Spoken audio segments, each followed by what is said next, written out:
All right, greetings everyone. Hope all of you are having an absolutely fantastic day. I cannot complain. Wife and daughter are out and about, so it gives me a little bit of time to spend with all of you. And I figured, you know what, why not? We'll go ahead and do a little bit of live streaming. I don't know how long I'll be on. I'm actually tired as hell, and I am on call right now. Fortunately, I had to be on call for one day. So if I get a call, I'll end up having to drop off. But hopefully, we'll be able to play at least for a little bit. What's up, Harold? Hey, glad it was a good time for you, man. What up, Travis? Sierra? Quintech? What's going on? Couldn't figure out Kingmaker, and even if I could, I got to do the playthrough over again anyway. I want my Narissa romance. I want to have done that properly, so I'm gonna have to just replay it. So I actually already restarted my playthrough.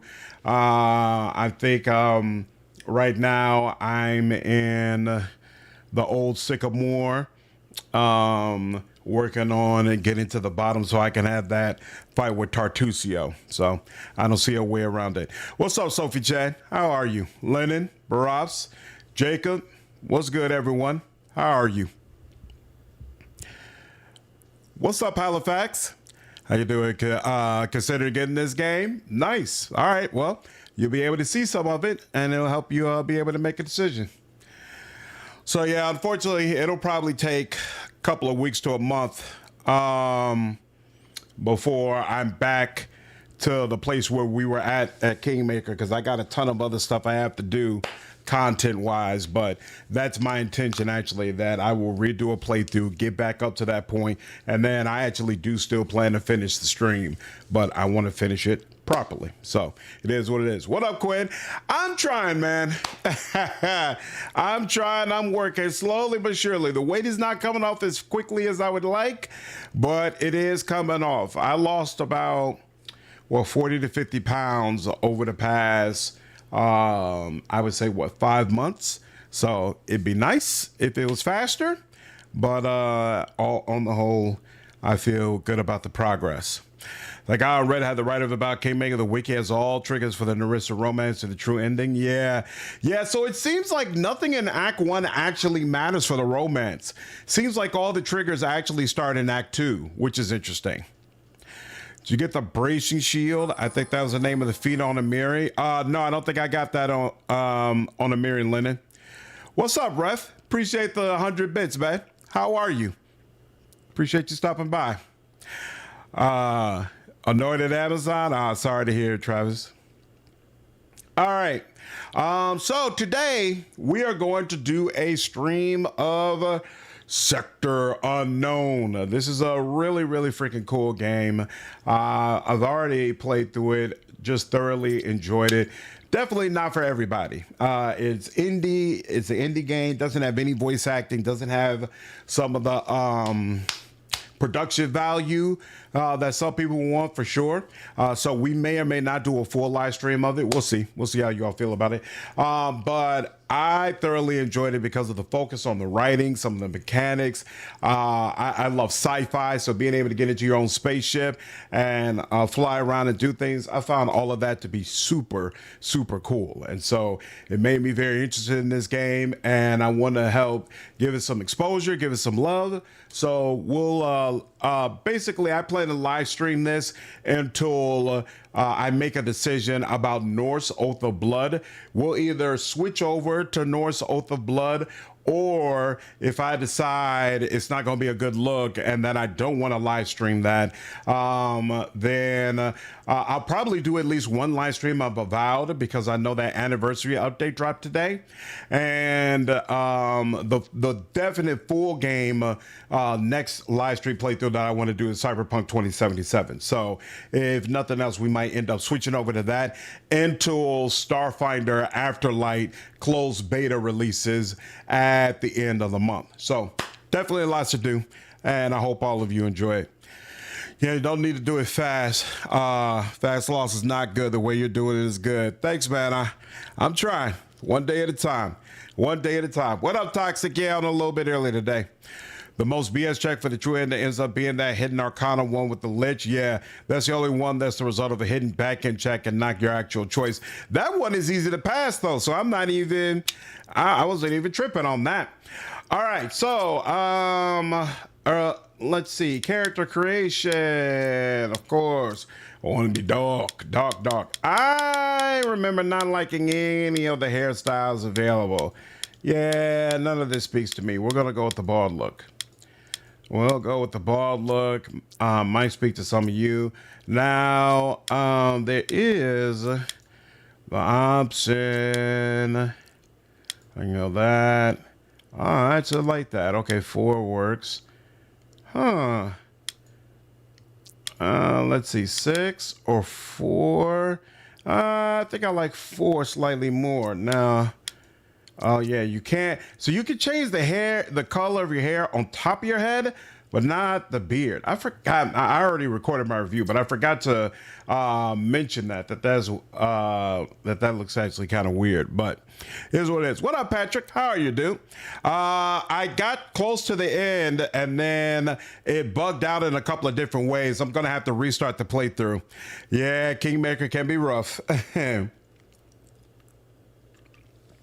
Buckler while wielding a two-handed, and there's a really good buckler in Mordecai's tomb, unhindering shield.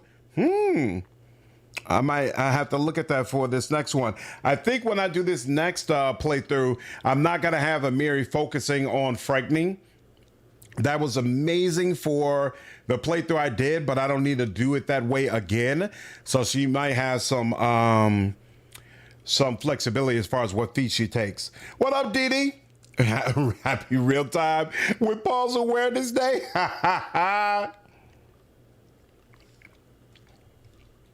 Wait, what's the next real time with Paul's game what's the real time with Paul's game coming out tomorrow? Starfighter, then, well, Greedfall is next month, but yeah, Greedfall is the last of next month. Definitely, I plan to do those. Let me see. I think I want Shipjacker, skill points, and hit chance. Yeah, I'll take that. And then, let's see, there's Rational if I want the science increase, or Methodical if I want the computers increase. I think I'll go with Rational. I think I'll go with Commander Slandered. And definitely max out intelligence.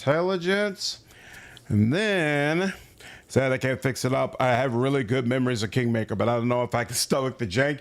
Yeah, I still hold out hope that one day they will get rights to it again. I think that'd be really, really awesome for them. So I do hope that happens. Let's do that. And then what's more? Let's do that. Yep, and let that go. Okay. And then we'll put, we'll put 15 in larceny. I think that should be enough. And then we're gonna put 10 in persuasion. And then I'm probably going to use, I'm gonna use carbines. I really like that. And I'm going with the Commander Shepherd thing. I think carbines fits it more. Happy V-Day, Randall. How are you, man? I wonder now that Owlcat is getting bigger and hopefully making more money, could they buy them back? I know they tried and they were rebuffed before, but maybe there's a possibility of them getting in the future. We'll see. Got that new game feeling. The main ask, okay, what class did you play at Mass Effect? I play all different classes depending on the game. In the first game, I prefer Adept. In the second game, I prefer Soldier. In the third game, I think all of them actually work really well. Vicar, what's up, man? Appreciate you signing back up as a member, dude. Happy V-Day, dog. Yeah, I was able to get on a little bit earlier today. All you do is Monk at ADC RPG. Well, he's asking about Mass Effect. Monk is an option in Mass Effect, but yeah, Monk is definitely a great option. Tomorrow's the next real time pause day, which precedes the next one. Wow, Didi. Okay, I think that's everything, right? I believe so. Do-do-do-do-do-do. It's going to start a Kingmaker run to help test the wiki info on the research ending. Nice. As consciousness slowly returns, the harsh reality of your situation dawns upon you. Memories flood back, the apprehension, the struggle, and finally, the capture. You're now a prisoner on board a transport vessel as it slices through the cosmos towards Hell's Gate, a name that belies its true nature as a notorious black site from which there is no return. Dread settles like a heavy weight in your chest as you realize the gravity of your predicament. Now, if only you could open your eyes. Open your eyes. With effort, you pry open your eyelids, the blurred outlines of your surroundings slowly coalescing into focus. The cold, hard floor of a prison cell meets your back, and looming above is the figure of what seems to be another prisoner, examining you with keen eyes. You're awake. That's good, he mutters, a hint of relief. Or is it anticipation in his voice? Who are you? The figure before you shifts. I'm your prison mate. Seems you've been out cold for quite a spell. Could have ended you while you slept. Would have been easy. But see, there's still a sliver of honor in me. As you find the strength to stand, your cellmate mirrors the action, towering over you with an imposing presence. We have a decision to make, an important one if we're to survive to journey's end. You'll understand soon enough. What are you talking about? He sizes you up with a discerning gaze, his expression taut with seriousness. Like I said, it's about survival. Haven't had a proper meal in ages, and I doubt our gracious hosts intend to change that. We need sustenance. Agreed? Yes? No? Because, my friend, in this forsaken transport, it's eat or be eaten. Go on. The prisoner leans in closer, lowering his voice to a conspiratorial whisper. We have a decision to make. I hear either the leg or bottom of the ass is the least painful. Maybe the back of the arm, hard to say. But a few careful cuts might just be enough to keep us going. We'll start with you. Sounds like a plan, but how about we eat you first? The prisoner recoils, a look of panic briefly crossing his face before he attempts to regain his composure. Hey, wait a minute. That's not how it works. It was my plan, so it's only fair we start with you, all right? We'll split what we get, nice and even. And when it's time for round two, well, we can negotiate from there. How do I know you'll hold up your end of the bargain? The prisoner leans in, a sly grin spreading across his face, shadows dancing in the corners of his eyes. You don't, but let's be real. Your options are slim. Either roll the dice with me, or I'll kill you where you stand. Gorge on your meat for days. Guards won't do a thing. So, what's it gonna be? All right, you convinced me. Got a knife? The prisoner produces a shiv and is about to hand it over before halting mid-motion, suspicion clouding his face. Hold up, this is too smooth. What's your angle? No angle. I don't mind being the first cut on the menu, but you need to uphold your end of the bargain when it comes time. The prisoner extends the shiv towards you, a twisted excitement in his eyes. All right, let's do this. So, which part of you are we slicing first? So with strength, I could knock him out, but I don't have enough strength. With biology, on second thought, I should probably warn you, eating me isn't a great idea. I've got some communicable diseases. Let's just say I've been around. Nice. Yo, we could go unarmed. Yeah, unarmed is an option. I don't recommend it though. They don't give you anything to make unarmed better. It's not like Monk where unarmed scales automatically and you don't get brass knuckles or anything like that to help it. So there's a robot companion who obviously uses unarmed. So it probably makes sense to level it up for him. But otherwise, I would say you really do need to go with a weapon. What's up, Adid? How are you? On that NDC RPG, Mazbat Calmiet. Yeah, I definitely enjoyed this, dude. What's up, Vinditron? Good to see you, dude.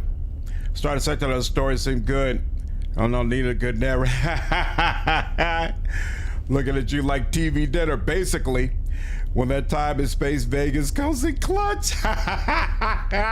Take the shift. The prisoner's smile widens, his hand shaking with eager anticipation as you take the makeshift weapon from him. You dumb son of a bitch. I've disarmed you. Now what? Chalk stares at you, eyes wide with disbelief. You lied to me? That's right, I've got your knife. You're not eating anybody now. Chalk's lip quivers. You did me dirty, real dirty. I'm so hungry, so hungry. He lowers his gaze, shattered and inconsolable. You breathe a sigh of relief. The situation has diffused for now. Suddenly, the sound of the cell door sliding open breaks the silence, jolting you. You spin around, expecting a squad of guards to storm in, but no one appears. Just the open doorway, waiting as the ship hums quietly around you. Chalk stirs, confusion etched across his face. What? What the fuck? This could be our chance. Let's go. Chalk shakes his head violently, eyes wide in panic. Chance? Chance at what? I know these sensitive operation fucks. They screw with your head, make you see things, turn you inside out. I'm not going anywhere. Chalk, listen to me. We can do this. Together, we could get off this ship, but I need you to follow me. He stares at you for a long, uneasy moment. Then, with a slow blink, his voice lowers, uncertain. Follow you? After everything? You'd really trust me? For now, but if you cross me, I'll kill you. Chalk nods slowly. Fair enough. That's a deal I can live with. I'll follow.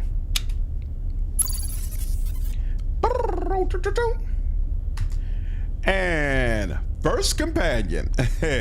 Anyone know the difficulty options in this? There are different difficulties.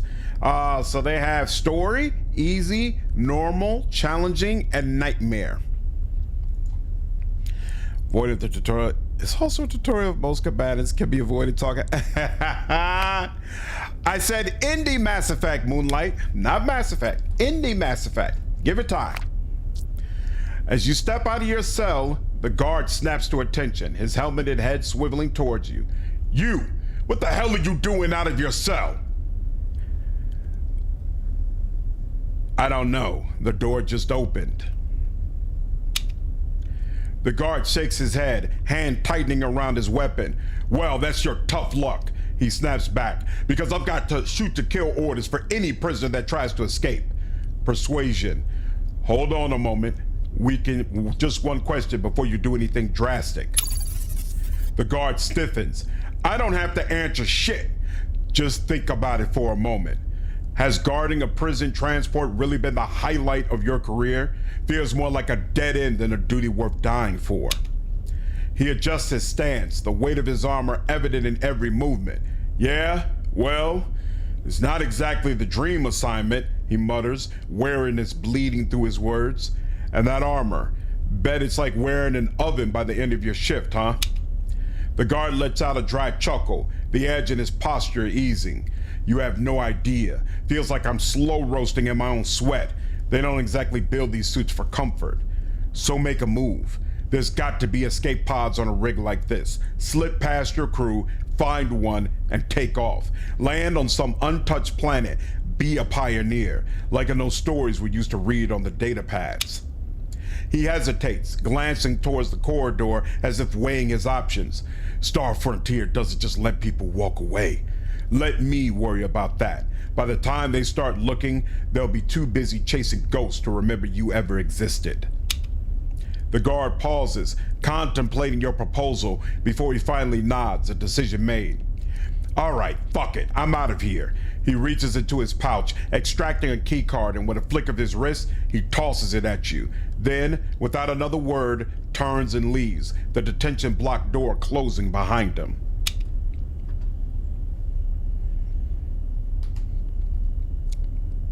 Talking about gravity. Not everything in space is Mass Effect. What do you see as a difference, Moonlight? The enemy is advanced AI, something, then boom, it's Mass Effect. Nope, that's not what it is for me. But I'm curious, how do you all define Mass Effect? Slow roasting in your own sweat does sound absolutely disgusting. Oh, whoops. Yeah, forgot. You, sir, will serve as my tank. Thank you very much. We'll take a wee bit of this. And you can have, you know what, knives make the most sense for you. And then I want lots of computers, so we'll take that for now. And then what else? Probably some intimidation, right? There we go. And then no perks, right? And I don't have any perks either yet, right? Nope, no perks, no problem. There's only two out. Mass Effect and which is this Mass Effect? Oh, that's your issue, that it's isometric? Oh, well, okay. Yeah, sure. I'll take that.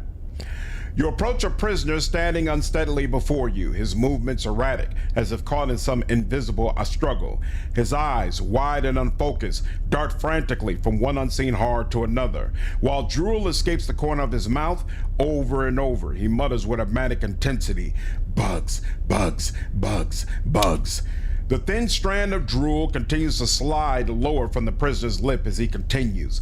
"Bugs, bugs, bugs. Are you okay?"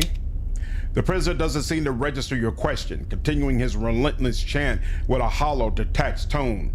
His focus remains elsewhere, lost in his own tormented world. The thin strand of drool continues to slide lower from the prisoner's lip as he continues. Examine the prisoner. You lean in closer. The prisoner continues swaying, his eyes glassy and unfocused. I do not have enough biology in order to be able to examine him, unfortunately, so I will step away. You step away from the rambling prisoner, giving him space as his muttering continues.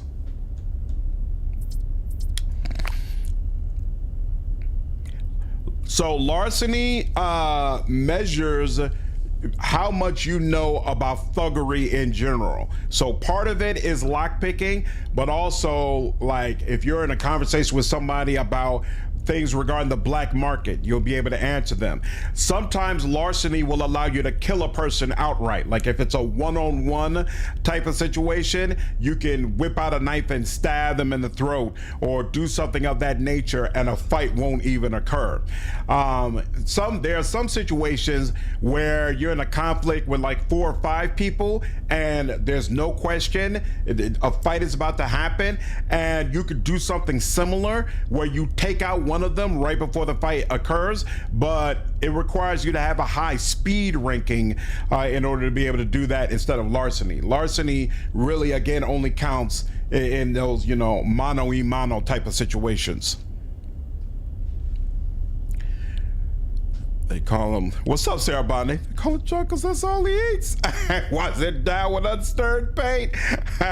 What up, CJ? How are you, man? Gotta get ready for work, so can't stay. No problem, dude. I hope you have a good day, man. You approach the prisoner sitting on the floor, his posture slack, but his voice strangely formal. He squints up at you. You're blocking the sun. What? He shakes his head. You're... Oh, never mind. The clouds have come now. Do you see any shapes? What shape do you see? An insane prisoner. He sighs, disappointed. How interesting. I see. Well, perhaps it's better I don't say. Moving on, my dear. What will you be hanging with me? No. Somehow I got on this spam list. I don't know how, but I'm receiving all sorts of weird spam calls. I think I'm gonna have to find a way to get on the no-call list, because these calls are starting to get out of control. I'm not Star Frontier. I'm escaping this place. The prisoner lowers his gaze to the metal floor. Ah, well, sorry for your troubles. I think I'll be staying here. It's peaceful, warm. Okay. The door before you is securely locked. Beside the interface panel, you notice a key card slot. its presence suggesting that access is restricted to those with the proper authorization. I could use a detention, but let's go with larceny. Hotwire the door to unlock. The door slides open with a quiet hiss. So neither one of these characters, I didn't give them any perception, but I do know if I had perception, it would inform me that there's a vent right here, and that if I had a canister with chemicals or something of that sort, I could put it into this vent to gas all of the guys who are on the other side of this door.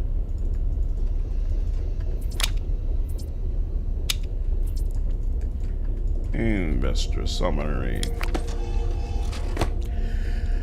How does the camera feel to you? Camera feels good. I can move it around any way I want to. I can come in closer. I can come out further. Pretty much whatever I want to do. The camera feels good from my standpoint. Show of hands, they said it should get grief fall too. To make up for what?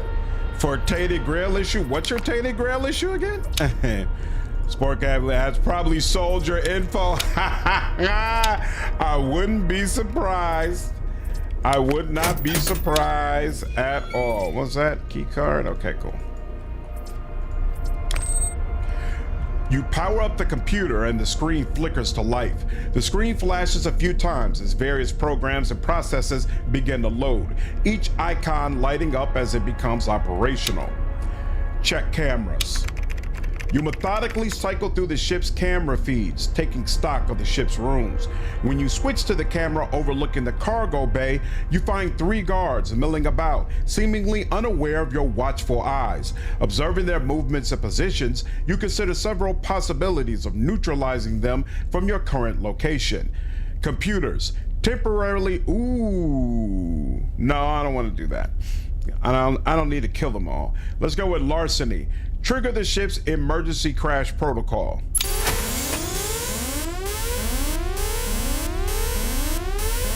You engage the distress alarm, and within seconds, klaxons howl through the corridors. A pre-recorded evacuation directive overrides all comms. Critical failure detected. Abandon ship immediately. Through the breach feeds, through the security feeds, you watch chaos unfold. Guards shout over one another, shoving past equipment at one another in blind panic. Escape pods eject one after the next, vanishing into the black. The cargo bay feels eerily silent in their wake. Return to base directory. The computer hums, waiting for a command. Tainted grill is the issue. You weren't a fan, huh, RS? Give me tainted grill on PC. Well, you participated in the giveaway that was for PC, as I recall. Crew payroll. Driven by both curiosity and opportunism, you explore a directory labeled Crew Payroll. It presents a complex array of financial data, columns filled with figures and cryptic annotations that challenge your understanding. So I could, if I had enough finances, I could look at this financial information, which I think gives you a conversation option you could again use with the guys in the next room, and it's an alternative way of getting them up out of here. Return to base. Star Frontier expansion. You find a record authored by General Benjamin Alonso, Star Frontier Director of Expansion. Though Star Frontier has temporarily withdrawn most personnel from the sector, our plans for a return remain firmly in place. I have tasked numerous covert sensitive operations units with shaping the system for our return, focusing on securing and stabilizing key assets. Once our security presence is established, we will begin the revised phase of our strategy. Extensive resource extraction, heavier and more aggressive than before. Simultaneously, our home front division will work to keep the system off all charts and records, negotiating discreetly with any interested or affected parties to maintain the status quo. Although our initial efforts were hindered by insufficient manpower and local resistance, our long-term objective remains steadfast. We plan to return with enhanced force, transforming this sector into a pivotal hub for Star Frontier operations within this quadrant. Return to base directory. Step away. Well, that can't be good. Ooh, you just finished Greedfall? Nice. What's up, Excelsior? Yes, it is a CRPG.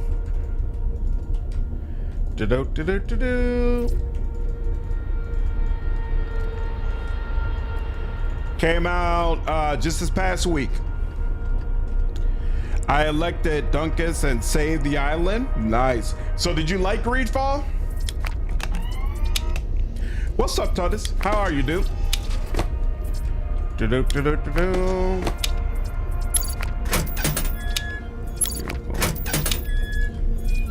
Larceny.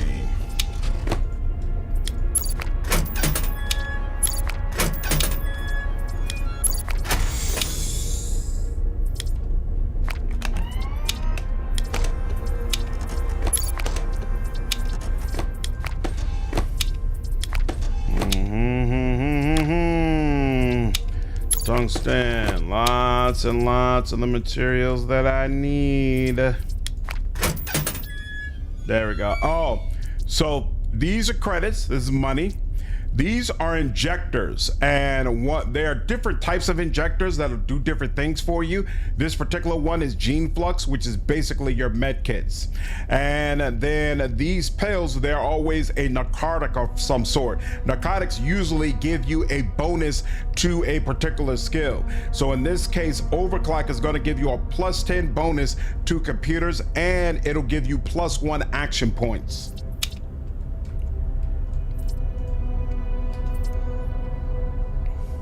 What up, Toaster? How are you, dude? As you activate the medical computer, it hums to life, revealing a user interface cluttered with folders labeled research data and doctor's journal. The computer awaits your next command: download research data. You successfully download a series of comprehensive medical research files from the Star Frontier Medical Division. This collection includes detailed analysis on Starship crew health management, protocols for treating zero-gravity injuries, and preventative measures for common space travel-related illnesses. Access Doctor's Journal. Several entries of note are available for reading. Access Predators. Those idiots are playing with fire. One of them smuggled a colony of devourers on board and turned it into some grotesque betting ring, pitting the creatures against each other in fights. I keep hearing them rave about Chonga, the so-called champion of their sick games. Left unchecked, these creatures can strip a grown human to the bone in seconds, then disappear into the ship's crevices, only to resurface hungrier than ever. They're genetically engineered monstrosities, designed by pirates to clear ships during boarding raids. Insane. They have no business being anywhere near Star Frontier transport. I tried confronting these morons once after a generous dose of brandy gave me the courage. Big mistake. They threatened to toss me out the goddamn airlock for daring to call them out. Wonderful company. Back to journal entries. Access fucking had it. I've decided I'm done. The next time we dock, I'm off this bloody shit for good. Let them sort out their own damned herpes, pink eye, and diarrhea. I didn't sign up to be the medical officer on a floating cesspool. Damn.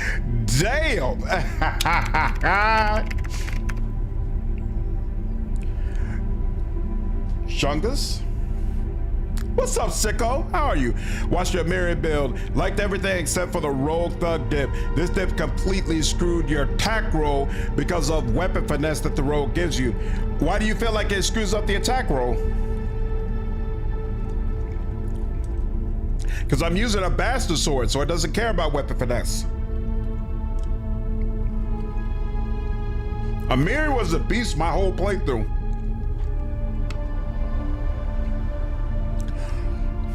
DC Universe Online is still available? I thought they shut that down. Fell in love with Heroes Again so much. Right now, Mask in a New Generation campaign. Awesome, dude. That's awesome. You cannot get addicted to chems in this game, Dan. What's up, Sir Lag? Need more sci-fi CRPGs? I couldn't agree more. Is Terra Noth on your radar? Nope, I have no idea what that is. Turn-based dungeon crawler CRPG. Light or so. Looks interesting. It has a demo on Steam. Nope, haven't heard about it at all. Tag me on a post on my Discord. I'll take a look at it after the stream. Because the attack roll will scale with dexterity instead of strength, not the damage. But that's only for finesse weapons. The bastard sword isn't a finesse weapon, so that's not a concern. Let's drop the, oh, they dropped the Blue Lantern story DLC. It's pretty active. Nice. Wow, I did not know that. That's awesome. Toodaloo. In 2 days, we dock for routine maintenance. That's my window, my chance to slip out unnoticed, vanish to whatever backwater this floating asylum ends up in. I have no idea where we are. Secrecy is the order of the day around here, but frankly, anywhere is preferable to this goddamn coffin. My escape is set, my bags are packed, my path is clear. No more diarrhea charts, no more unidentifiable rashes, no more idiot crew members licking unsterilized utensils. So farewell, Dr. Tube signing off. Tomorrow, I reclaim my sanity, and with any luck, a plane with fewer assholes on it. Nice. I hope you made it, bro. I hope you made it.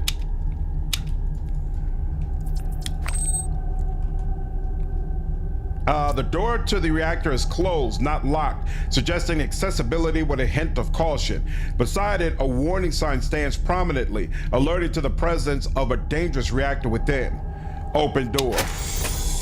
Yeah, Sicko, so it matters on weapons like if I was using daggers or kukris or something like that, then yeah, you would definitely be correct. But for the bastard sword, no impact. All good. All good. What's up, Thor? How are you, man? Oh, good. As you approach, the reactor's control station hums into action, the soft whir of machinery filling the space. Multiple screens flicker on, displaying a cascade of data and system checks, their glow casting a sterile light across the console. The air vibrates subtly with the energy of the ship's lifeblood pulsing through its veins. You see several sections, including instructions on how to handle the reactor, as well as a journal entry from the ship's engineer. Read reactor instructions. Welcome to the heart of our ship, the fusion reactor. Properly maintaining and operating this vital system is essential for the safety and functionality of the entire vessel. To ensure the reactor remains stable, follow these guidelines diligently. Press any key to continue. Control core monitoring. Regularly monitor the control core's temperature and energy output levels. Any significant fluctuations should be reported immediately to the engineering team. Coolant maintenance. Maintain the reactor's coolant system at optimal levels. Ensure that there are no leaks or contaminants in the coolant, as they can lead to overheating and potential malfunctions. Energy distribution. Properly route the generated energy to various ship systems to avoid overloading. Use the control console to balance energy distribution according to operational needs. Emergency shutdown. In case of a critical shutdown, initiate an emergency shutdown by following the designated protocols. Safety should always be the top priority. Safety gear. When performing maintenance, always wear appropriate safety gear, including radiation shielding to protect yourself from potential hazards. Remember, your diligence in reactor maintenance ensures the safety and success of our mission. This is a message from Star Frontier Safety and Compliance. You see several sections. Step away. And with that, we got a bunch of science points. So it's important in this game for you to click on stuff like that and be aware, because the more you understand technology, the more you expose yourself to technology, the more science points you will get. Did you look into the biosynth game? Not yet, Valdrin. What's going on, dude? How are you? The door before you is securely locked. Beside the interface panel, you notice a keycard slot. Its presence suggesting that access is restricted to those with the proper authorization. Use the keycard. The door obediently slides open with a quiet hiss. You step into the ship's main chamber, wide and dimly lit by the pulsing red of emergency lights. Crates and storage lockers cast long shadows across the floor. The room stands silent, its emptiness punctuated by abandoned equipment and the unmistakable traces of a rapid evacuation. The guards who once manned this post have vanished. Beautiful. And resources. That looks like a bunch of junk.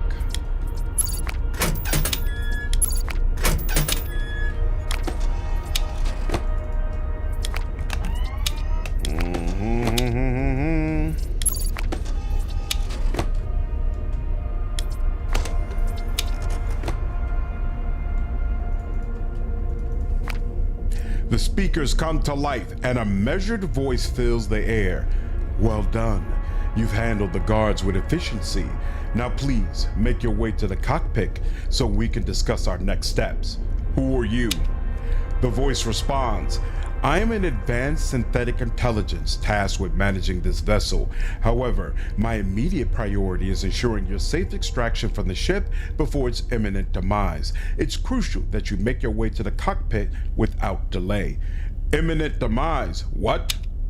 But the speakers go silent, leaving only the low hum of the ship in the background once more. Alarm new shield. Just checked, and you need shield focus, 4 fighter levels, and fighter feature armor training. So yeah, Miri definitely wouldn't have that. Watch the stream as I grind on Final Fantasy. Nice. Hope the grind is going well, dude. Also, with 4 fighter levels, you can unlock weapon specialization. Yep, weapon specialization is definitely nice in the Pathfinder games. You interact with the computer. It comes to life, and the voice once more can be heard over the speaker. Listen closely, as we are constrained by time. My model number is TX930, shortened of course for your memory. My core, my essence, is encapsulated within a cognitive matrix, securely located within the cockpit terminal you see before you. Your task is to extract it and take me with you. It represents the sole method by which I can continue to provide you with assistance. Why are you helping me? TX930's tone sharpens, urgent but steady. There's no time for lengthy explanations. The escape pods are down the corridor. I'll unlock them for you, but you must take me with you. It's essential for both of our survival. Why should I help you? He responds flatly, you have no choice. I've orchestrated the ship's descent towards the nearest planetary surface. By descent, of course, I mean crash. Impact will occur in approximately 10 minutes. Why? He answers bluntly, because staying aboard this ship is no longer beneficial to me. Okay, but why the crash? He explains, Star Frontier usually writes off wrecked ships as irretrievable, not worth the resources to recover. However, if a ship disappears without a trace, it sparks a full investigation. They can't risk losing their assets to theft or piracy. By staging a tragic accident, we ensure they overlook the wreckage and leave us alone, at least for a while, giving us the freedom we need. Then, almost as if anticipating your next thought, TX930 adds firmly, and before you consider any ideas of taking over the vessel, know this, the control systems are fully locked down. No amount of skill, force, or wishful thinking will break through my security protocols. All right, let's get this done. Excellent. Follow my instructions closely. TX930 responds, his voice now infused with a sense of purpose. Precision is paramount. Start the process. As you complete the duplication process, transferring TX930's personality matrix into the interface module, the voice comes through from the new device in your hand. Well done. I can now communicate through local radio frequencies and the vocabulary embedded in this module. However, time is running out. The ship's structural integrity is rapidly failing. Head to the escape pods immediately. Just then, TX930's voice from its original personality, still linked to the ship's systems, chimes softly from the onboard computer. And please, do take good care of my other self. Now go. I will ensure that the ship stays on its impact trajectory. Wild. Ship cannot take off until you call yourself Alex Hawthorne.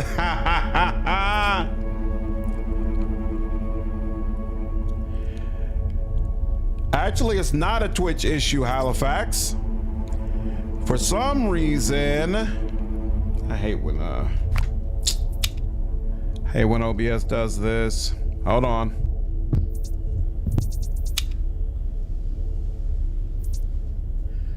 So actually, I'm curious. I'm already been told on Twitch the stream was freezing. On YouTube, is the stream freezing or can you all see me fine? Because I know my internet is not an issue.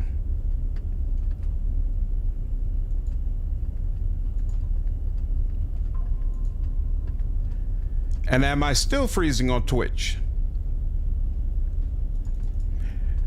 So it was freezing on YouTube. It's good now.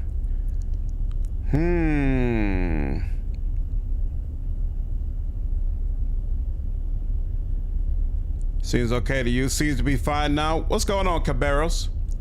Okay. If it happens again, I might need to reboot my computer. I don't know why OBS does that. Every so often, OBS has this weird issue where it'll drop frames for no reason or say there's a coder problem for no reason. So hopefully that doesn't happen again, but I'm sure you all will let me know. If it does. Okay. As your gaze settles on the only remaining escape pod, its isolation is accentuated by the empty docking bays where the others once were. The hatch remains firmly shut. Drawing closer to the escape pod, you notice the interface panel flickering with an array of lights and symbols. Open the escape pod door. Opening the escape pod door, you find the security protocols have been disabled. The hatch slides open with a hiss, revealing the stark, compact interior of the pod. TX930's voice comes over the intercom, tinged with a hint of urgency. Comfort was not a design priority, but it will suffice for survival. Proceed inside. Get in. You step into the pod and the door seals shut with a definitive clunk. Scrambling into the closest seat, you barely manage to strap yourself in before the pod shudders violently, initiating the launch sequence. The cramped space vibrates intensely as the pod prepares to detach from the ship, a loud groan echoing through the metal walls. And so it begins. Despite past failures, Star Frontier's shadow still looms over Null Sector. Rumors of a second, more ruthless reclamation effort swirl as the corporation rallies its forces. This time, they're determined to secure control, whatever the cost. Climbing out of the escape pod, you're met with the dry wind and harsh sunlight of a desolate world. Jagged rock formations rise in the distance, and fine dust coats the cracked ground. The sky hangs low with a muted orange haze, casting long shadows over the empty terrain. The speakers in your spacesuit crackle to life, and TX930's mechanical voice fills your helmet. Welcome to Maku. It's remote enough that you should avoid detection from Star Frontier for a while. He continues, there's an abandoned mining facility to the east, largely forgotten. It could provide us with shelter, perhaps some useful resources. I recommend we head there first. It's the most viable option for establishing shelter. Talk about a close call. We barely missed that cliff. TX930 responds, indeed, a narrow escape. Just a few degrees off in our trajectory and it would have been catastrophic. Star Frontier invests remarkably little in their escape pod navigation systems. Our safety is hardly a priority for them. All right, let's get going. Agreed. TX930 responds without hesitation.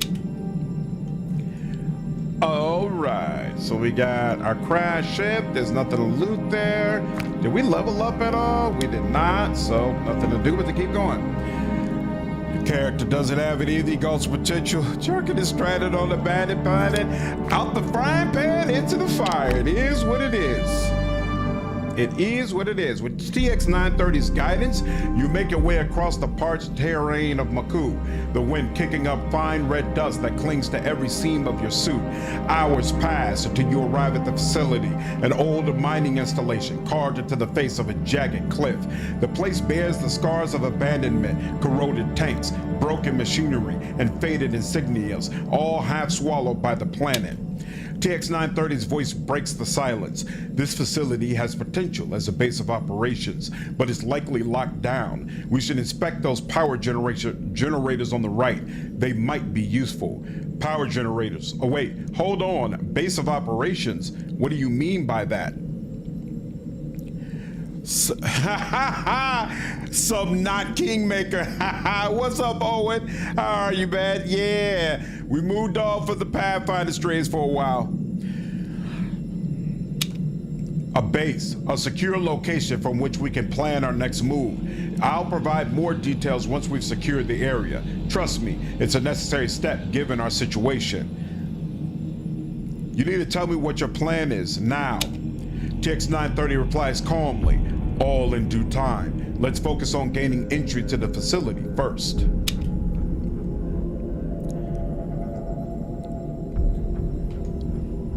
What's up, Victor? All good, man. These things happen sometimes, so I'm actually replaying Kingmaker on my own, and once I'm back up to that point properly, I plan to still complete that overall playthrough. Thor, this is a sci-fi single-player CRPG. It's party-based. Is the music game value a little loud relative to my voice? Okay, I'll lower it some. As you tread the barren ground, you draw near to a duo of imposing structures, large power reactors. Their surface is scarred by time and use. They stand like sentinels, humming with contained energy, a vital source of power for the facility. Beside the reactors, you notice a corpse in a spacesuit, sprawled beside the humming machinery. TX-930's voice crackles through your comms, cutting through the quiet. The reactors are offline. To restore power to the facility, we'll need to jumpstart them. Let's get inside and see if we can locate any spare energy conduits. He pauses before continuing. Also, check the corpse near the reactors and take anything on him. He might have had something useful for gaining access. Nothing's easy, is it? TX-930 responds dryly. You could always be back in your cell. You open your mouth to respond, but the comms abruptly cut off, leaving you in silence once again. Audio and there we go. And here, let's just cut it all down. All right. You all can let me know if that's low enough or if I need to cut it down lower. Not sure if, what I said answered your question, Thor, so if you still had questions, just let me know. All right, now. Okay, I need the energy conduit to do anything with that, no problem. Oh, he said loot the corpse, and there's a corpse to loot there. Looks like TX-930's voice crackles through your comms as you finish with the corpse. Scanning. The data pad you recovered mentions a door code. That should be our key to accessing the facility. Input it when you're ready. Worth a try. TX-930 affirms it's the only lead we have. Proceed to the facility entrance and access the terminal. As you near a stationary industrial robot, it emits a static-laden message. This unit is currently non-operational, but ready to assist.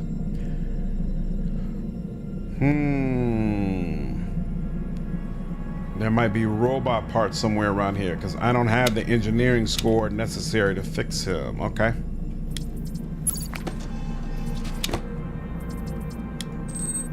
So does unarmed scale with anything? No. Since you cannot get brass knuckles that you know of, no, I don't think unarmed scales with anything. That's why I said you'll probably need to use a weapon. What's up, Wine Guide? How are you, dude? TX-930's voice crackles through your helmet.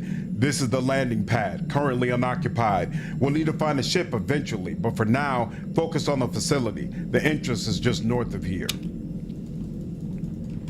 Anything to loot to do here? Nope. Okay. In fact, no, you know what? I'll wait. Because we should be getting what's his name shortly. You. Was one of them. Nope. Useless parts. Useless parts. Robot parts. There we go.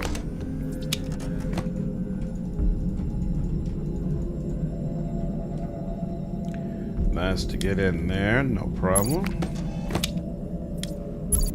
Let's search around the rest of here first.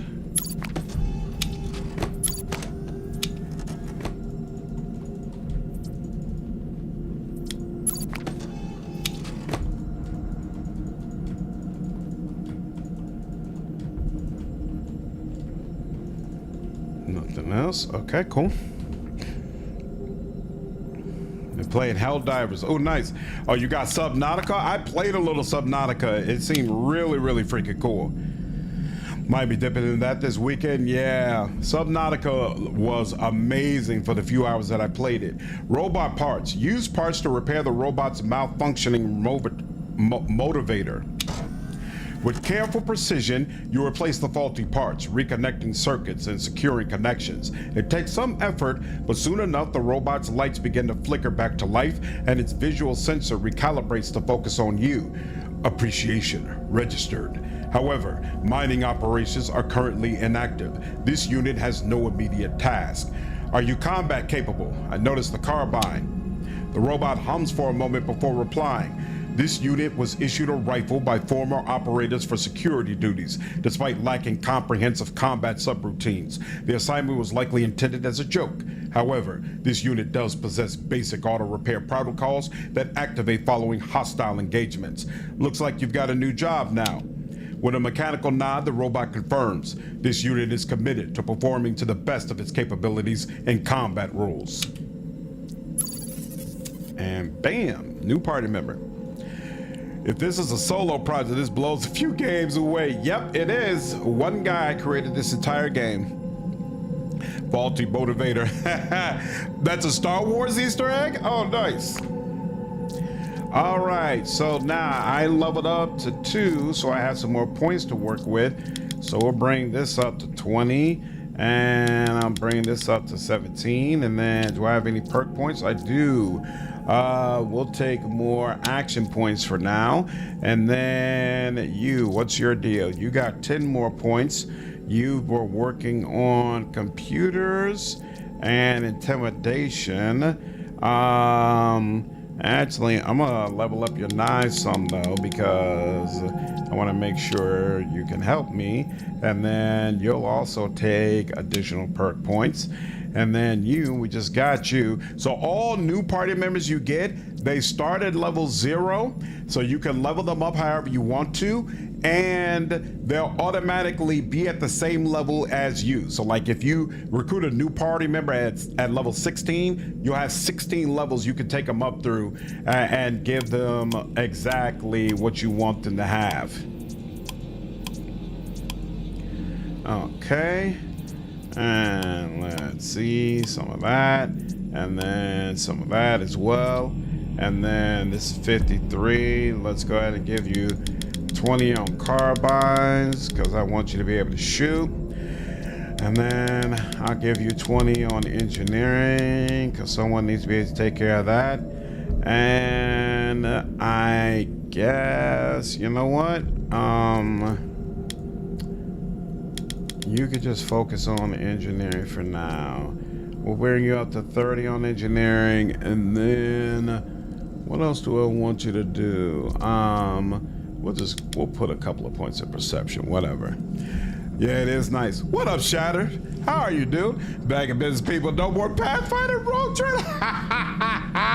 You are not the first person to apparently be very excited about that. That R4 unit is a rebel spy, blew its own purpose to help R2 and Obi-Wan. It's for the New Hope when Luke's uncle is talking about the red R4 unit. Huh. You see the same robot in Mandalorian? Nice. What's up, Turbo? First time hearing this game. What would you compare it to? So basically, it's an indie CRPG Mass Effect. So you play as a character, you're going to get your own starship, be able to fly around the different planets, and a lot of it is about resolving conflict. So each main story planet has at least 2 different groups that are warring against each other, and you can either use your skills to try to persuade them and convince them to work together, or you've got to side with a particular group and then mow down the other one. So a lot of it is you trying to be peacemaker, and it's all in pursuit of, or it's all in preparation for this evil corporation calling Star Frontier coming back and wiping out everyone in this sector. So you're basically trying to band all these people to be willing to work together and fight together against a common enemy. So the interesting and cool thing is, unlike in Mass Effect where you were always trying to convince people to believe in the Reaper, in this game, pretty much everybody knows that's the truth, that Star Frontier is coming back, but their animosity against each other is so deep that they still can't work together. And so you're the person who can kind of come in and say, hey, you've got to be able to put your issues aside and deal with what's really most important. For retrain, do you need a specific item for that? You have to have, I think, 2,000. Yeah, it costs 2,000 coins or credits in order for you to retrain. And it'll retrain all of your skill points and your perk points, but it will not retrain attributes. And the reason for that is, the way he explained it is because of the way intelligence works, giving you attributes, skill points, and experience points. He felt like if you could retrain that all the time, it would create an issue. So the retrain is limited to only skills and perks. Playing this because Jubilo's bugged out. Well, Jubilo's bugged out, and apparently the guide I was using for Narissa was incomplete. So I did not get my Narissa ending either. And so I got to play through the whole game again. This is not the dev's first game.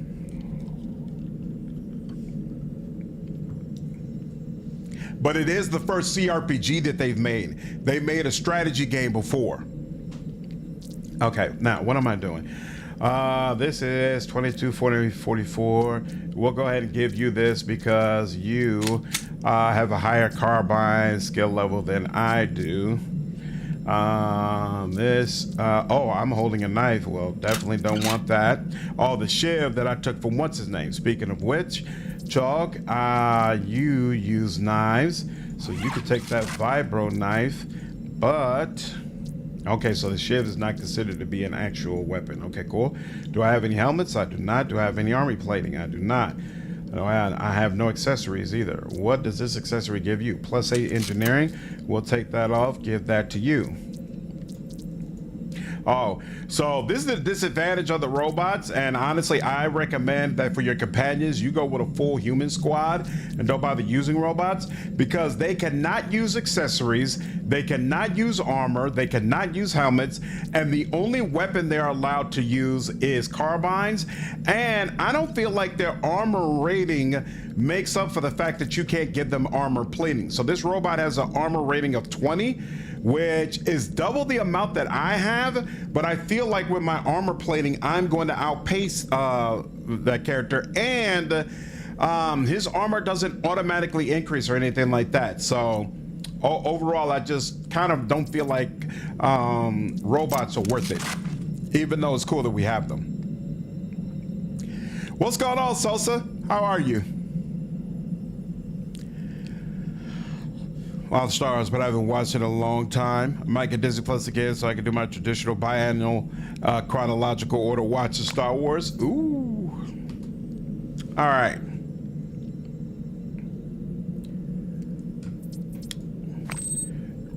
Well, yeah, robots are definitely good early game because you want all the companions you can get. So, especially now, like I wouldn't put this robot on the bench. I want my people. Maybe there's an upgrade for the robots later on you haven't seen. Possibly, but I don't think so. As you approach the towering doors of the mining facility, the sense of scale and the sheer engineering prowess that went into its construction becomes apparent. Before you, a monitor flicks to life. Mining doors lockdown protocol. Please enter proper code. The prompt blinks steadily on the terminal screen, awaiting the correct input sequence to unlock the door. Deck cut cuff tag? Oh, that's the code. That's the actual code for it. Oh, okay, use the code. After entering the code, there's a brief pause before the machinery stirs. The doors shudder, then part with a loud hiss of releasing pressure, granting you access to the mining facility.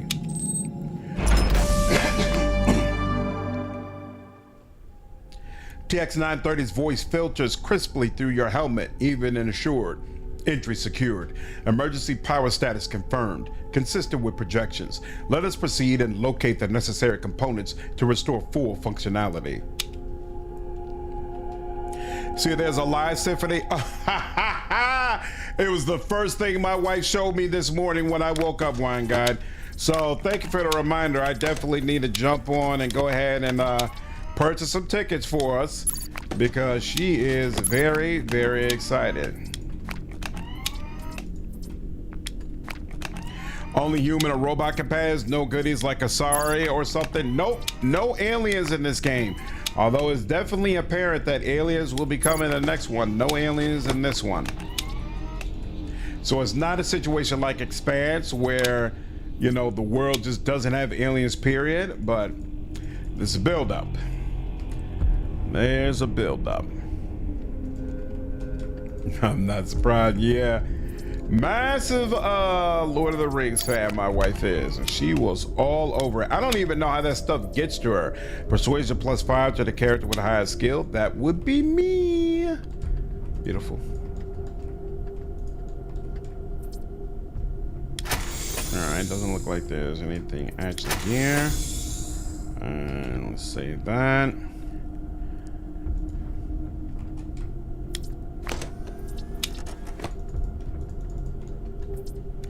Door parts. Okay.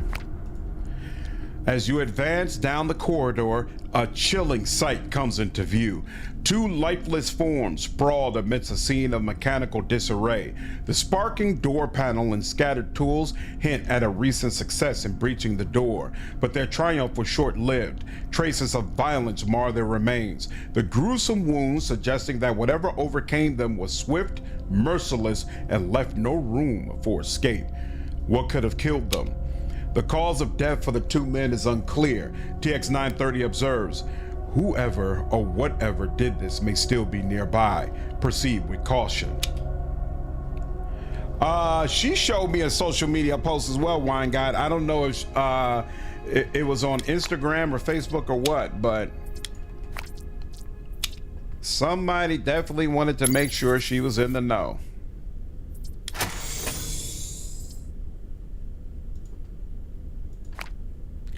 As you step into the corridor, a sharp, hissing sound pierces the air. Ahead, a skulk crouches low, its body tense to strike. TX930's voice cuts through, measured but tense. Skulk identified, bioengineered for extreme lethality. Caution is strongly advised. Start combat. It's a bit late for caution. The skulk braces for combat, its exoskeleton flexing in anticipation. I like it, Shatterstar. I definitely enjoy it. Social media is a huge ad now anyways. This is true. I don't disagree at all. Nope, it's fully released though. It was in early access for about 6 months. It's like pretty decent graphical improvement for the last time you showcased this game. Like the art direction. Yep, they definitely put a focus on some areas. Why? Oh my, that's not cool. Why do I have knife related things? Am I holding a knife? Did I screw that up? I can't go into my inventory right now either. Oh, well, this sucks. Okay, well, let's turn that on. And yep, of course I just grazed, and that's all I can do. So we'll wait for that. 41. You're gonna help, okay. But in the meantime, I am not gonna be able to do much of anything. This is going to suck. Well, how much does this cost? 2 extra points, okay. Yep, so that's all I can do there. And there we go. And hey, the robot is gonna kick in though. And let me go into the inventory right now and find out why that happened. I still have the shiv. I swear I gave myself the carbine, but apparently not. Okay, wait. Ooh, it's switching back. It switched back and put the shiv in my hand. It's forcing me to keep the shiv. This didn't happen before. Wow. How about if I switch? It's switching around my weapons. That's so odd. Why is that happening? Never seen that before. That's a bug. And this one actually kind of sucks. And it's a bug that keeps a knife in my hand. Huh. I don't even know what to do about that. Here, hold on. Need to be pretty basic for a while. Watching on my Windows 7 laptop.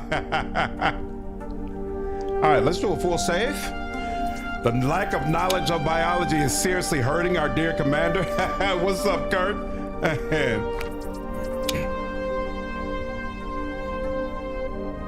All right. Let me load back up and see if it does the same thing.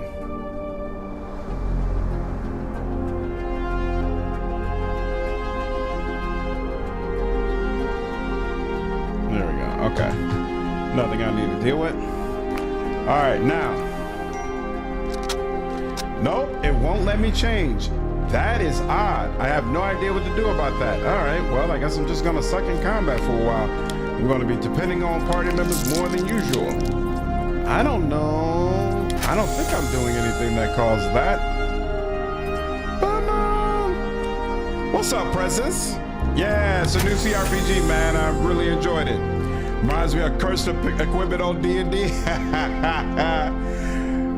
Yeah, the Blade Runner music is cool. I feel like there's not enough of it. I'm gonna bring this up in my review that there needs to be a little bit more variety, but what is there I think fits very, very well. By the way, let me know if I need to make any other changes with the audio, if the music is still too loud or anything like that. I don't think the carbine requires a skill, but I'll check.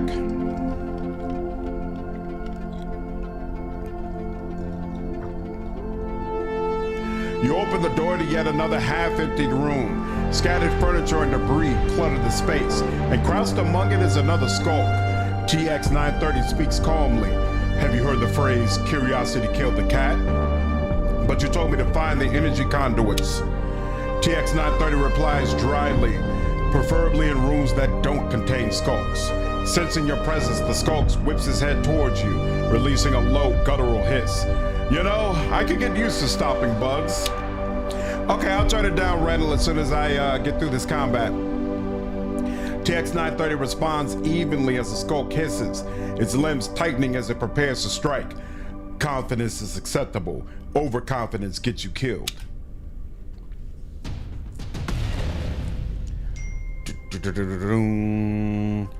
And oh, this is all the way over here in the shadows, and I have no choice but to get close. And yep, you don't have the health to be this close, but it is what it is. Let's get more damage, and doesn't matter because I don't have any armor piercing or anything that really help, but that's all right. Robot is using carbines, which is going to get the job done. There we go.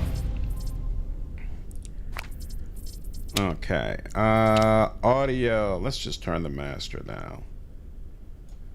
Let's turn it down here, and you all can let me know how that works.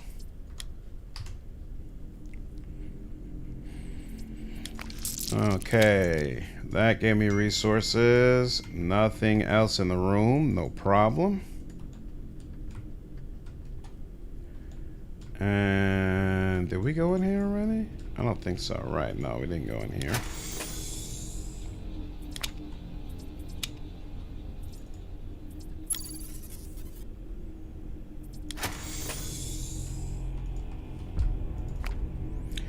You move quietly down the abandoned hall, stopping as a low hissing sound cuts through the silence. TX 930 speaks calmly. Caution, we should back away before, but the skulk turns, his eyes locking onto you. Now this time it's not biology. If I had intimidation, wait, doesn't he have 10 intimidation? He doesn't? Oh, okay. Extermination time, you chittering sack of shit. The creature stiffens, its exoskeleton flexing as it prepares to lunge. Nah, I don't need any healing yet. Oh, wait, actually, poop? I kind of do. I didn't even realize that. Well, I'm gonna stay in the background. That's fine. I'm gonna let my peeps handle things. Oh, they don't even let me go any back any further. But here, I can actually. Yeah, there we go. Raise this time. Armor wrecker. Toxic attack, so they can do damage over time effects. Oh, I didn't notice that before. So I guess as opposed to humans who have to manually use a med kit in order to heal and get HP back, robots have auto healing, auto repairing armor. which is certainly useful. That's interesting. As you draw closer to the door, its panel flashes a warning of a malfunction, signaling that specialized parts are needed for proper repair. Repair the door with parts. The door slides open.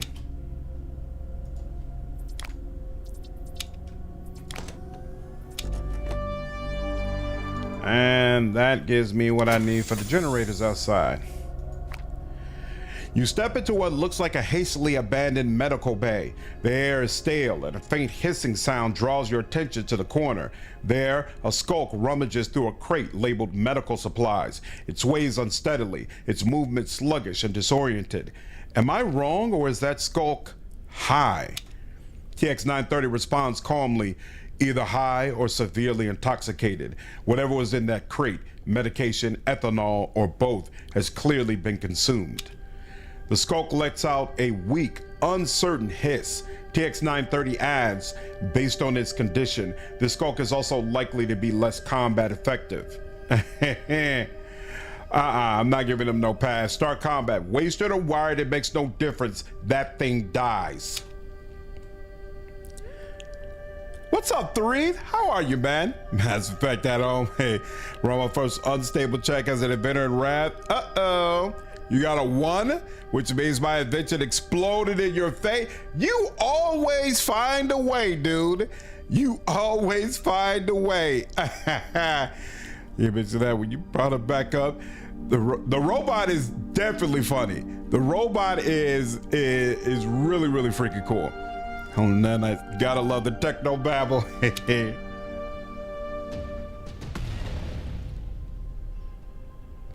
Nah, I'm gonna let my compadre get close first. Hey, stunned him. Look at that. All right, now come all the way up here. And 10 that time, no problem. That's 1. 20 that time, not bad. Grazed him. Evaded and grazed.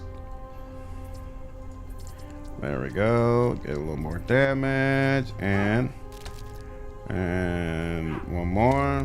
And just graze. That's all I can do.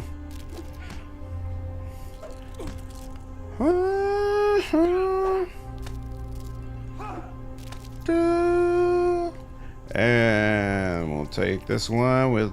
We'll graze him twice. Why not? Oh, hey, look at that. That was a regular hit. 10. I'll take 10. Why not? And we have time to add on another hit. You know what? Let's see if we can apply some bleeding. Good enough. There we go. To call every human meatbag.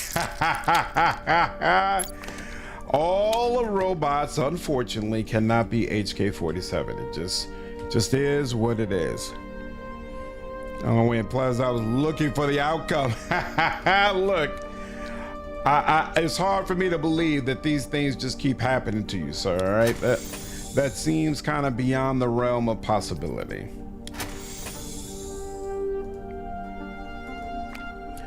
You step into another abandoned room, debris littering the floor with from a rushed evacuation. In the far corner, you catch the low, rasping hiss of another skulk. Science. Synthesize a high-frequency sound burst to trigger skulk retreat behavior. You quickly modify your suit's audio system, generating a sharp, high-frequency pulse, one calibrated to disrupt the skulk's sensory nodes. The skulk flinches instantly, its body recoiling in visible distress. With a low, pained hiss, it turns away, retreating back into the darkness without further challenge. TX-930 comments, effective. Their neural structure remains primitive enough to be easily manipulated through targeted stimuli. All right, and I think we have cleared this whole area now. And beautiful. Now, how do we get it back out? What was not over there? Here we go. That's the red we're looking for. What's up, Bert? Logging off work and seeing Slash streaming. It's my pleasure, man. I think HA-47 is one of my favorite companions of all time. Mine too. Mine too. Draw Steel doesn't count. Draw Steel was a a short campaign. They just didn't give you enough time. They just didn't give you enough time. Energy conduit. Insert energy conduit into the designated slot. You carefully align and insert the energy conduit into its designated slot. Moments later, the interface surrounding the conduit illuminates, signaling a successful connection has been established. Activate the generators. The moment you activate them, the massive twin generators begin to vibrate, their deep resonant hum filling the air as they awaken from dormancy. Power starts coursing through their systems, a palpable force that seems to ripple through the ground beneath your feet.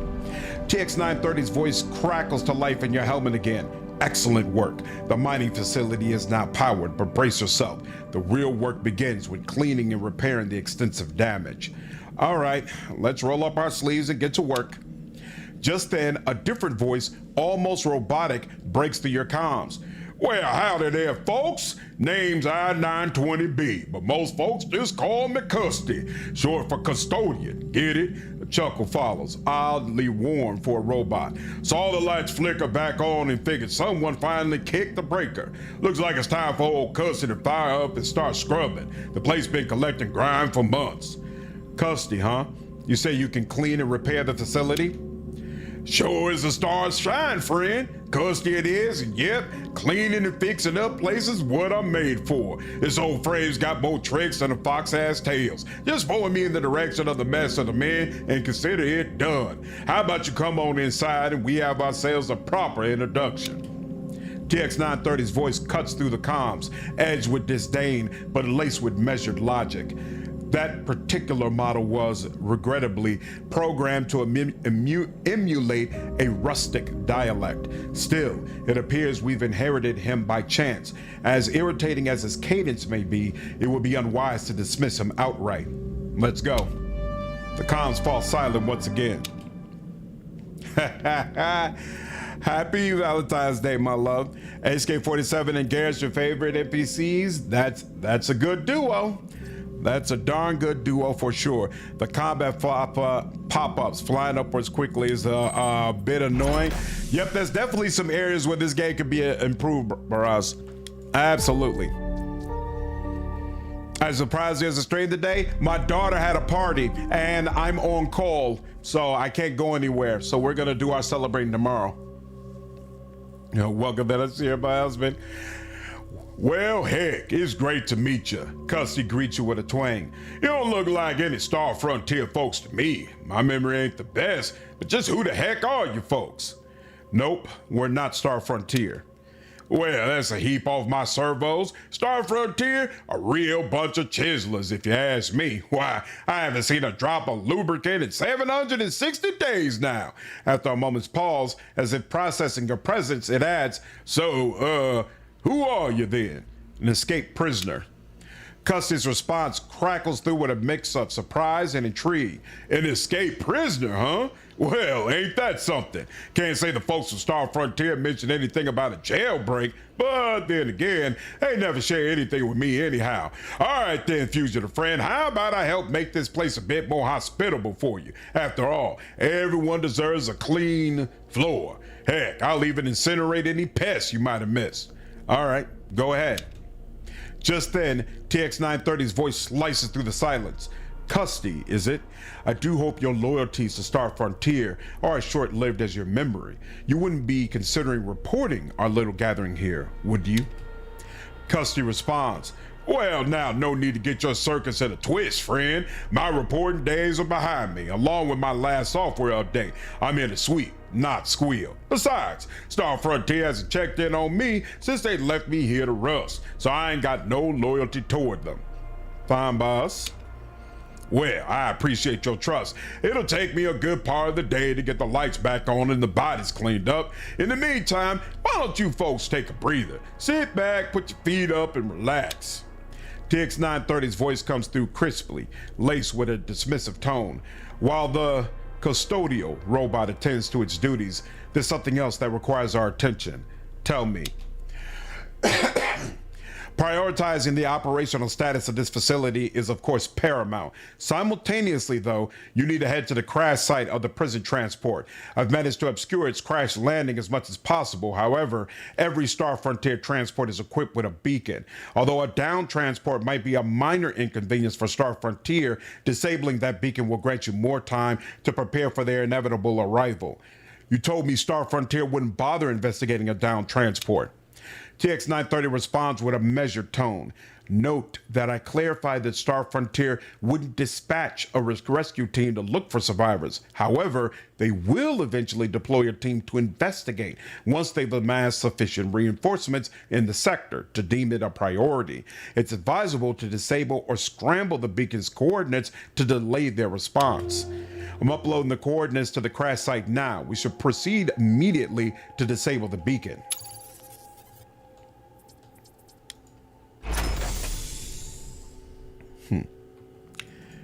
He didn't care I'm being neglected. Stop it. How many other facts you know of than Star Frontier? Star Frontier is by far the largest and most dominant. There are other smaller groups that you deal with on the main story planets, but none of them that are as feared or spoken about in the same way as Star Frontier is. Head on, dear. Let me know what you want for dinner. It don't matter to me. I'm with whatever. I am with whatever.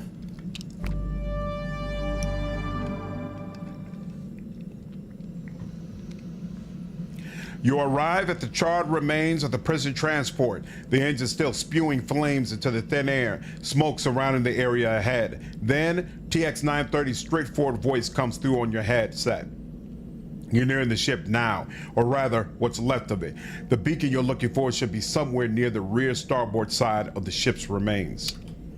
While you're here, it would be wise to also look for any salvageable materials.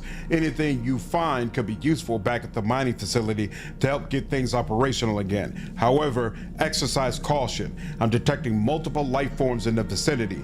It seems they've adapted to Maku's thin atmosphere and have a penchant for consuming metal, which means they could easily breach your spacesuit if given the chance. What kind of life forms? A genetically engineered species known as Melophagus ferrovorix, though they've earned a more colloquial nickname, Gunts. I'm not sure why. All right, let's go. Just remember, the beacon's deactivation is your primary objective. It'll give us the breathing room we need. And keep an eye out for these Gunts. They're not to be underestimated. With a sense of renewed focus, you continue forward to the crash site. DeQuanicus, what's up, dude? I actually didn't finish my Keymaker playthrough yet. It bugged out at the end, so I have to replay it to get back up to the ending, and then I'll actually finish the stream, unfortunately. What up, Toxic? How are you, man? How you do all this talking? I get bored fast? No, it works for me. I don't mind games that don't have voice acting, to be honest with you. And I really like streaming games that don't have voice acting because it makes me even more sure that I'm giving the viewer value, because I know I'm giving you an experience that you wouldn't be able to have on your own. Whereas when there's a bunch of voice acting and talking and we're all kind of just sitting around looking at the game, it's harder for me to have confidence that I'm doing a good job as the streaming host. You should just volunteer to do voice acting for companies that don't then. Hey, I would love to voice act the game.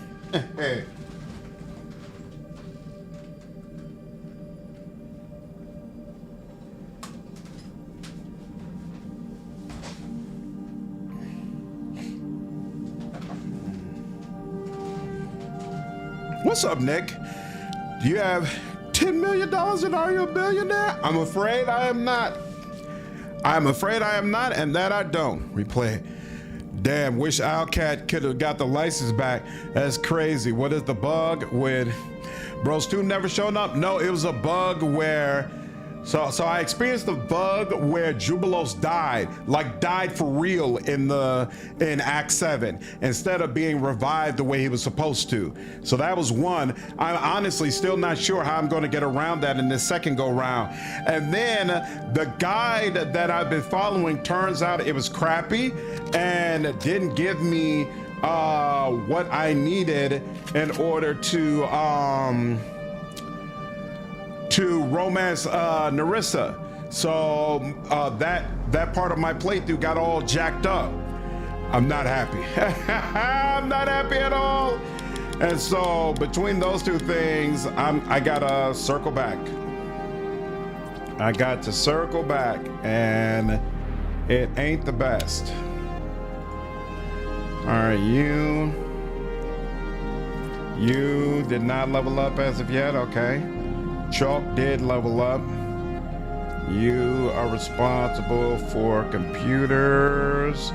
And oh yeah, you know what? We'll do that, and then we'll start doing that as well. And then you, initiative, beautiful. Okay, cool. There you go. I asked Spider how you could be a voice actor in their game. I should do that. What's up, Jamek? I was hoping to catch you playing this, and here you are. I'm on the fence with this game. Hey, we'll watch it for a while, and that'll hopefully help you make a decision. I got that one on your first playthrough ever. Crazy. I had never experienced it before. Shout out to some voice actor qualities. Thank you, Kurt. I appreciate it. So see here to it. Appreciate it. You would definitely make a great DM voice actor. Thanks, Red. Thanks, Red. What's up, Kaner? Depends on the contract. You never want to sample your voice for a free AI example just by applying for some jobs. True, you got to be careful with it. Sure, he has a voice of dark airs he's not telling us about. I wish. I wish, dude. That would be freaking amazing. All right. Let's see. Lot to do here.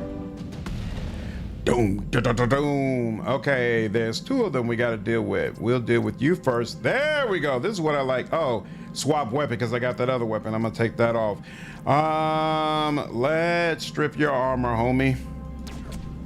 There we go. Only grazed you, unfortunately. Oh, that, and I only have enough action points for one thing. Okay, fine. There you go. And look at the robot putting in work. I like that. Okay, and you. Beautiful. Even a graze was enough, but that's not close enough. And yeah, we'll do that. And you'll get close enough and do a hit. Cool.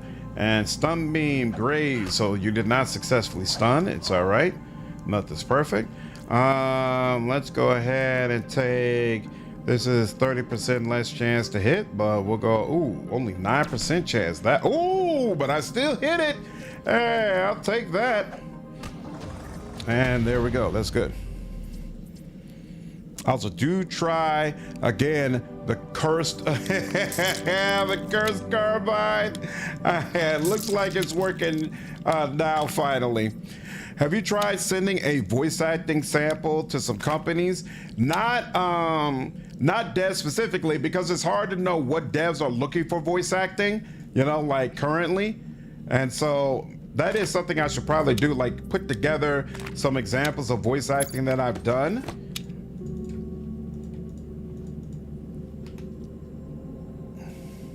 What's up, Keck? Yeah. Yeah, that's something I should look closer at. Let's do that. Ooh, and you're out of there, homie. Robot's gonna do a little bit. And now we'll take out your armor. Not even necessary, you're down. Do-do-do-do-do-do. Flashy stuff, but more importantly, the resources, the materials. I've quick save rather before coming in here, but it's fine. And I grazed you, unfortunately. And only one, that's fine.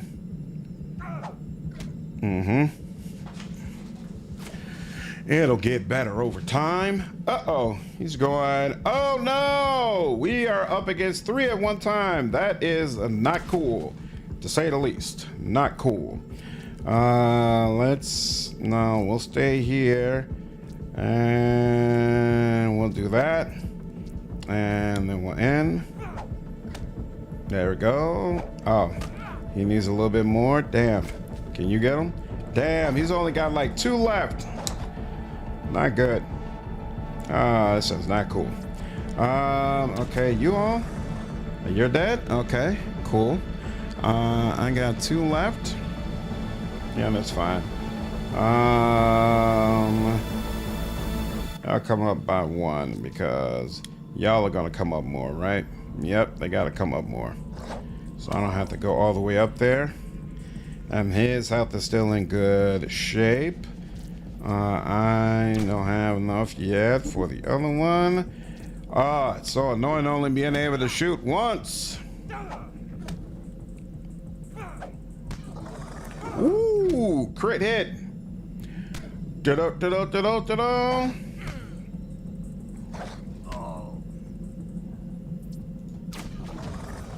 So one of the things that I plan to, I've already recorded my review for this game. I just have to edit it, and I hope to have it up for tomorrow, but it might not be up until Monday. But one of the things I want to talk about is that on Steam and in advertising, this game is advertised as having tactical combat. I don't agree with that, because you can't control companions at all, and the mechanics are not that deep. So I feel like this is a type of game that should have tactical combat, and that Creative Storm probably needs to put more effort in that particular area for the next go round. But as it stands, you all can see combat does get more interesting than what you're seeing right now, especially because combat is more difficult when you're going up against humans, but it doesn't have like a whole lot of bells and whistles, and I don't consider it to be particularly difficult to overcome, or a situation where you need to use a whole lot of tactics and have like this deep understanding of the mechanics in order to get through encounters. Now, I played on normal, so obviously if you play it on, I think there's challenging and even nightmare, your combat is going to be, you know, more challenging for you. But again, because the mechanics aren't deep, I don't feel like just pumping up the difficulty of the encounters all of a sudden, you know, makes it a tactical game. Just want to make that clear for those of you who are probably looking for like that deep tactical type of experience.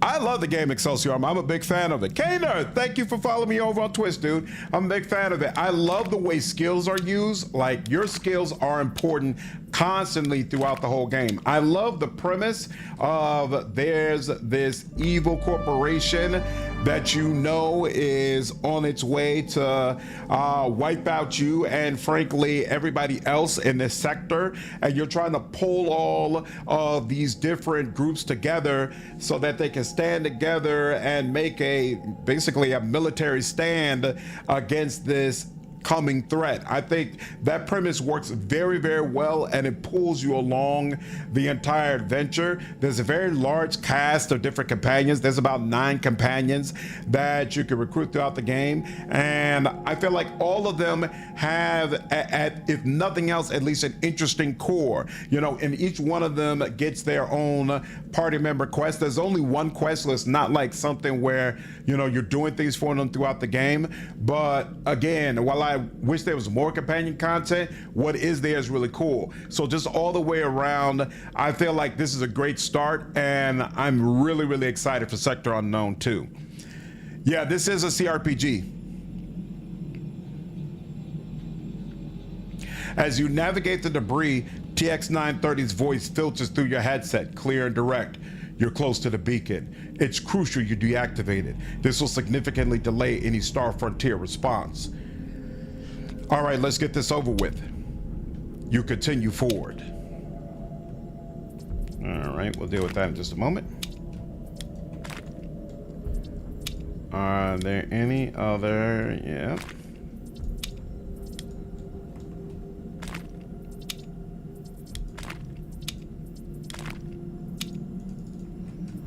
Ooh, I didn't even realize that was the enemy. I thought that was something to pick up. What's up, Terrell? Yeah, I agree. I definitely, as I said, big fan of the game. I think it looks great, especially when you consider that only one person made it. Do you get better at stuff you use, weapons or skills? Yep. As you go on, you're gonna get better and better at it. So you'll get to the point where you're critting on a regular basis with your weapons. Like I was pretty much a one-man army by the end of the game. And because I've maxed out intelligence, I get a ton of skill points. So I'm going to be able to be max level at several different skills. No one character can have all skills max, but between all four characters, all four team members that you can have all of the different skills maxed, or at least all of the exploration skills maxed.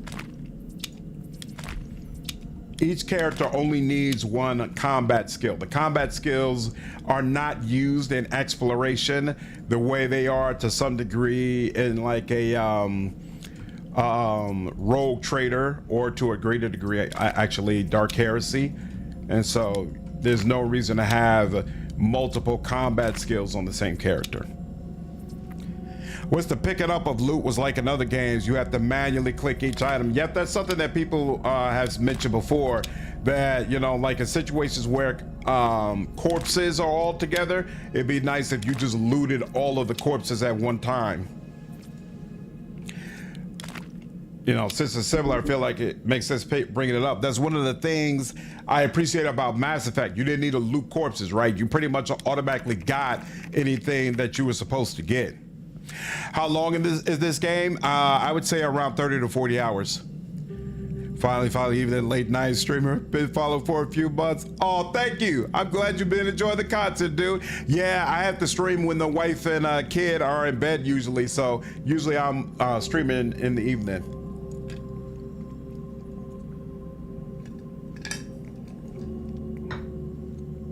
You approach the beacon's panel, carefully prying it open to reveal the complex circuitry within. With a critical eye, you assess the arrangement of wires and components, identifying the key systems responsible for transmitting the ship's location. Computers scramble beacon coordinates to another part of the planet. You quickly access the beacon's control panel, inputting a series of commands to manipulate its signal. By adjusting the frequency and encryption keys, you redirect the beacon's coordinates, making it appear as if the crash site is located on the opposite side of Maku. The voice of TX-930 crackles through your helmet, sounding a hint of approval. Excellent work. This maneuver should sufficiently mislead any pursuers for the time being. I have one additional task for you now. You must locate the computer from which you originally extracted my personality matrix. My presence is also contained within that system. Should Star Frontier discover the crash site and the computer remain intact, they could potentially extract information from my duplicate. It is imperative that you deactivate my counterpart to prevent this possibility. You want me to kill you? TX-930 responds, in essence, yes, but consider this. If a copy holds the same memories and thought processes as the original, is it truly a separate entity or merely an extension? My existence is binary. I either am or I am not. Eliminating a duplicate does not end me, but rather it ensures that I remain singular, unfragmented. It's a necessary measure to maintain the integrity of my identity and purpose. All right. I'll see if the computer survived the crash. As you no doubt recall, the computer should be located in the vicinity of the bridge. If it has indeed survived the impact, it will be crucial to complete this task swiftly. Step away. You step away from the beacon. You can control companions during combat. Go to the party screen and on the right of the bottom, click the box.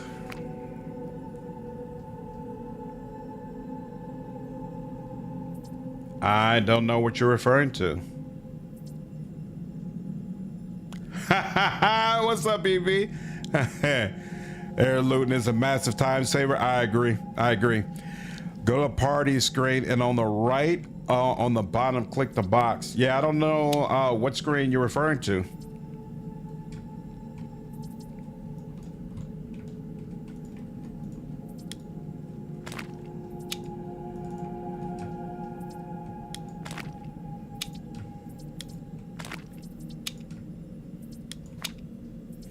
Intimidation +5. Oh, that sucks because it's chalk, and chalk is not going to be in my party for long. But it is what it is. TX930 comes through your headset. There, the computer is over there. It looks a bit rough for wear, but it can still be salvaged by Star Frontier's technicians, should they be sufficiently motivated. Why didn't we do this back on the ship? If your memory serves, we were slightly preoccupied with the minor detail of guiding a prison transport on a rather direct collision course with Maku. I would say, under the circumstances, our time was very much of the essence.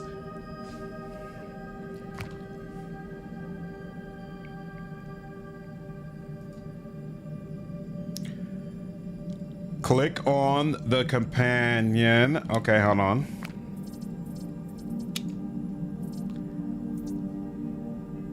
Kills during combat, kills during combat.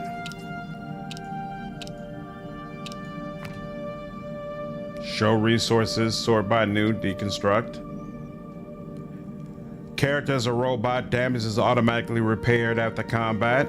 Damage bonus versus Gunt is an additional, oh! He has something unique. Oh, that's interesting. Character as a cannibal can eat human meat to regain health outside of combat. I never even saw this. Oh, wow. Damage versus gun plus 20%. And then I have my background stuff. I never noticed that stuff, actually.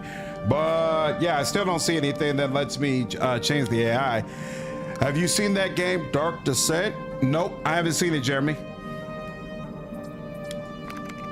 You approach the severely compromised computer and conduct a thorough examination of its mainframe. Occasional sparks escape from its chassis, evidence of residual power coursing through the system. Accessing this interface, you manage to navigate to several core functions, among them the option to permanently erase the alternate instance of TX930 from the system, effectively eliminating his original existence. Are you sure you want me to kill you? TX930 responds with a note of solemnity. Yes, it's necessary. Think of it not as ending a life, but as preventing a potential threat. This duplicate of me, while identical in many ways, can be accessed by Star Frontier. It's a risk we cannot afford. Access backup functions. As you navigate the system's functions, you stumble upon the capability to generate another backup of TX930's personality matrix. Just then, TX930's voice chimes in. Creating additional copies of myself would only complicate matters.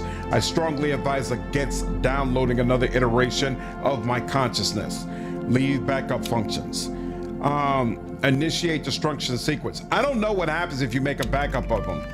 You initiate the system's destruction protocol, sending a series of commands that trigger a cascade failure within the computer's mainframe. The process irreversibly corrupts the data, effectively erasing the original TX930 personality matrix from existence. TX930's response is pragmatic and slightly reflective. Excellent. That takes care of that particular loose end. It's a curious sensation, observing the obliteration of what could be considered the origin of oneself. Yet the path forward requires such decisiveness. We must press on. Feel free to scavenge the area or return to the mining facility. We have more work to do. With TX930's alternate version eradicated from the system, the computer shuts down for the final time, its screen fading to black, a quiet end to a once pivotal piece of technology. So wait, what happened to my robot? Oh, I accidentally took him off. Hold on. That's the log. Okay, so hold on. And then brought him back. Now, what are you saying? The right side box. I don't know what that means. I click the box, he brings them in. If I click that, it brings up a bunch of other stats. Kills during ship combat, kills during ground combat, level, current level, and it just brings them in. If I click on them out here, does nothing. If I click on a companion here, weapons, there's a deconstruct option, destroy all junk in the inventory, so resources sort by new. None of this has anything to do with AI. Kills. There's here control. Oh, here we go. Control this companion during combat. Why is this option so obscure? That's so weird. That's so weird. So there is an option to control your allies during combat. Fascinating. Thank you, Camerock. Didn't know about this at all. Interesting.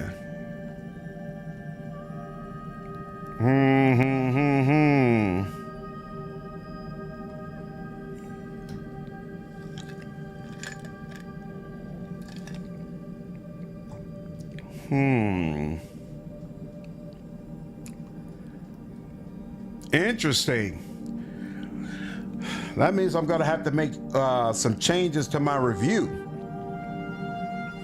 I had a pretty sizable section of my review talking about this game really shouldn't be considered a tactics game because you can't control your people. Turns out you can control your people, but the option is put in a way. There's no reason that I would know this gearbox allows me to control my companion. And there's no pop-up or anything that informs you of that. So weird. There's two ways to do it. I was playing one way, so he could do it that way. What's up, Awaken? Or is this just a side quest? Temporarily gonna have to stop the Kingmaker run. In Act 7, I experienced 2 issues that for me really kind of destroyed the run, so I'm gonna have to replay the game up to that point. So the Kingmaker run is not done, but we're gonna put it on pause for some time until I'm able to play through the game on my own and get back up there. Do I want you working on yeah, I guess that's very, very interesting. Oh yeah, I'm definitely testing this out. This is the way I'm gonna play the whole game. All right. Oh, whoops. So did I spend your perk points? I did. And then did I spend your perk points? I did. All right. And then this is 2244, 2244, and this is, yeah, a little bit better, no problem. Interesting. Yep, thanks, Thor. Very, very interesting. All right, let's continue on. I'm looking forward to combat now. This should be interesting to see what it's like. And we got some victims up there. Beautiful.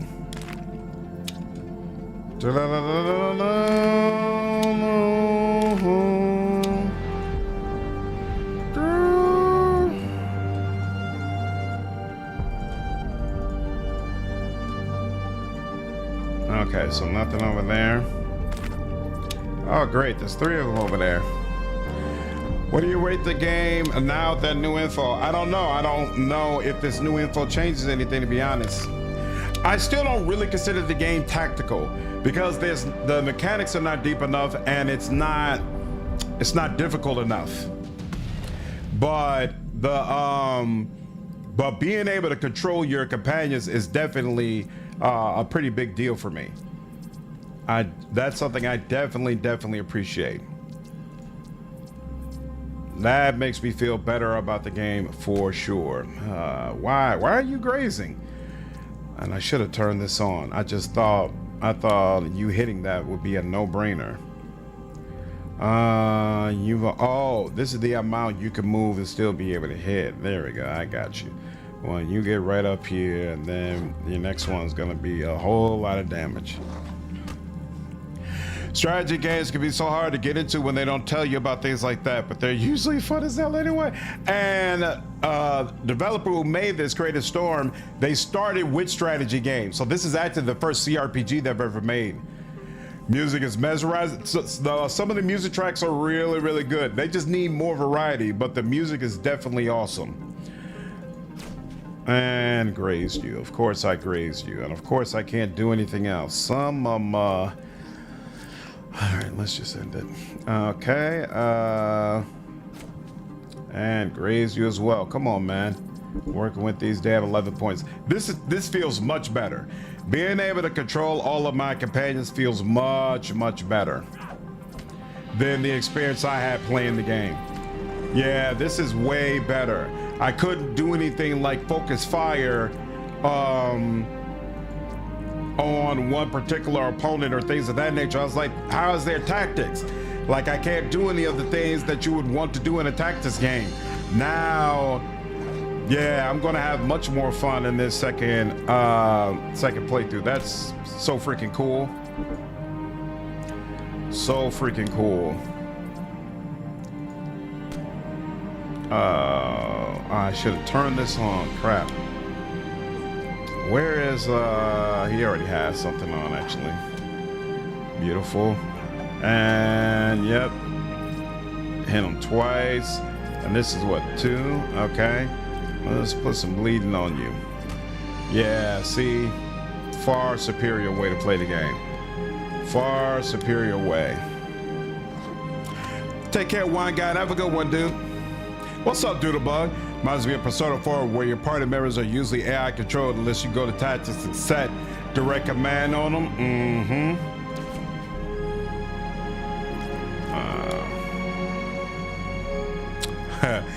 So, good point, Excelsior. Appreciate it. What in the hell? And still won't let you do it. Nothing more you can do. There we go. Much, much better. Now you can say, hey, let's all focus on this guy. Hey, bring this guy's armor in particular down. All that kind of stuff. Damn. Well, I guess on some level, I am glad that I had this information. Otherwise, I would have put out misinformation with my reviews. So I'll just have to re-record some things and look into it. Super cool. Super cool. This is much better. Much, much better. Can you change modes on guns like single shot or burst fire or such? No, you cannot. But there are different attacks that you could do, and they have different effects.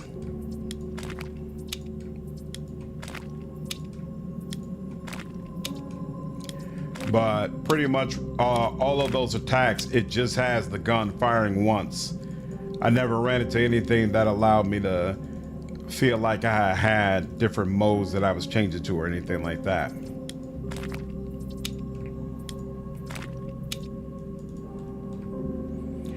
So what changes is how much damage a particular gun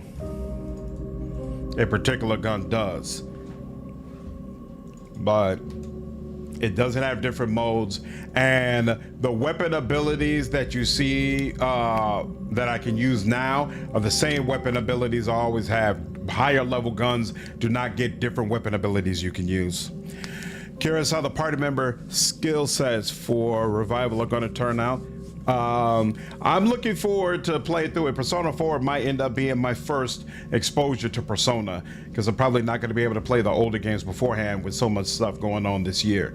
You return to the abandoned mining facility after a long and arduous trek back from the crash site. The stark landscape of Maku fades behind you as a familiar silhouette of the facility comes into view. As you approach the facility, Kusty's folksy voice crackles cheerfully through your helmet. Welcome back, boss. The facility is all nice and shiny. I've even gone ahead and rebooted a bunch of the installation terminals and fabrication stations. Even got some of the command center gadgets up and running again. TX-930's voice comes through your helmet. The facility cleanup seems to have been completed successfully. Let's proceed inside.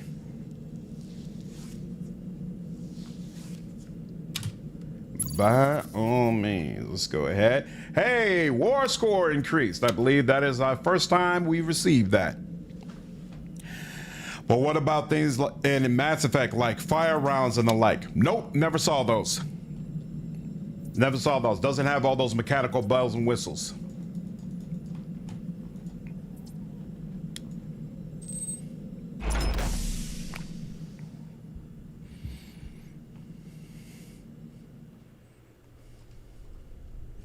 Custy's enthusiastic announcement greets you as you enter the facility. All set here. The place is looking spotless. Welcome to what's now the cleanest Star Frontier TN-40 mining facility in the sector. Not sure what your plans are with it. You don't strike me as the mining type, and we've already ruled out any Star Frontier affiliations, but it's all yours, clean as a whistle and ready for whatever comes next. The transformation is unmistakable. Custy's touch is evident in every corner. Sliding doors once jammed or removed entirely have been reinstalled. Control panels flicker back to life, neatly rewired and fully operational. The debris that once littered the corridors has been cleared or stacked with almost surgical precision. Wow, that was quick work. Custy breathes with pride. Well, thank you kindly. It's all in a day's work. He continues, even got the command center spruced up for you. Most systems are back online and ready to go. Feel free to give it a gander. He pauses, a rare stillness settling over him. All things considered, though, I reckon it's about time I took a little breather. And with that, I-920B powers down. Sure, get some rest. TX-930's voice cuts through, its tone laced with a hint of superiority. The I-92s always did have a certain reluctance toward extended labor, didn't they? Still, the facility appears passable. We should head to the command center that Custy mentioned. After all, it appears this will be our new home for some time. Go easy on Custy. I thought he did a pretty good job. TX-930 offers a digital sniff. Perhaps. Proceed through the doors ahead, continue down the corridor, and take the second right. The command center should be in the rearmost chamber, assuming Star Frontier followed standard layout protocols for this facility type. What's up, Arsham? I guess loss of Jubilee's love of your gaming life the risk was too much? Yeah, I'm actually replaying the entire game. So I'm gonna have to replay it and get all the way back up to that point so that I can then do it properly. They provide you with storage, and you get a stockpile. So guns that you know you're not going to use, you could go ahead and stockpile them here. So I know I'm not using the Shiv anymore. Might use actually Palin Mark 1, we'll keep that. One was Lucky. Yeah, we're getting rid of Lucky. Get rid of that. Mark 1, 612, 1122. Yeah, we'll get rid of that. So I just keep the my best version, one of each weapon, and then the rest just throw it in the stockpile. All weapons you place will be consumed and converted into war score. There we go.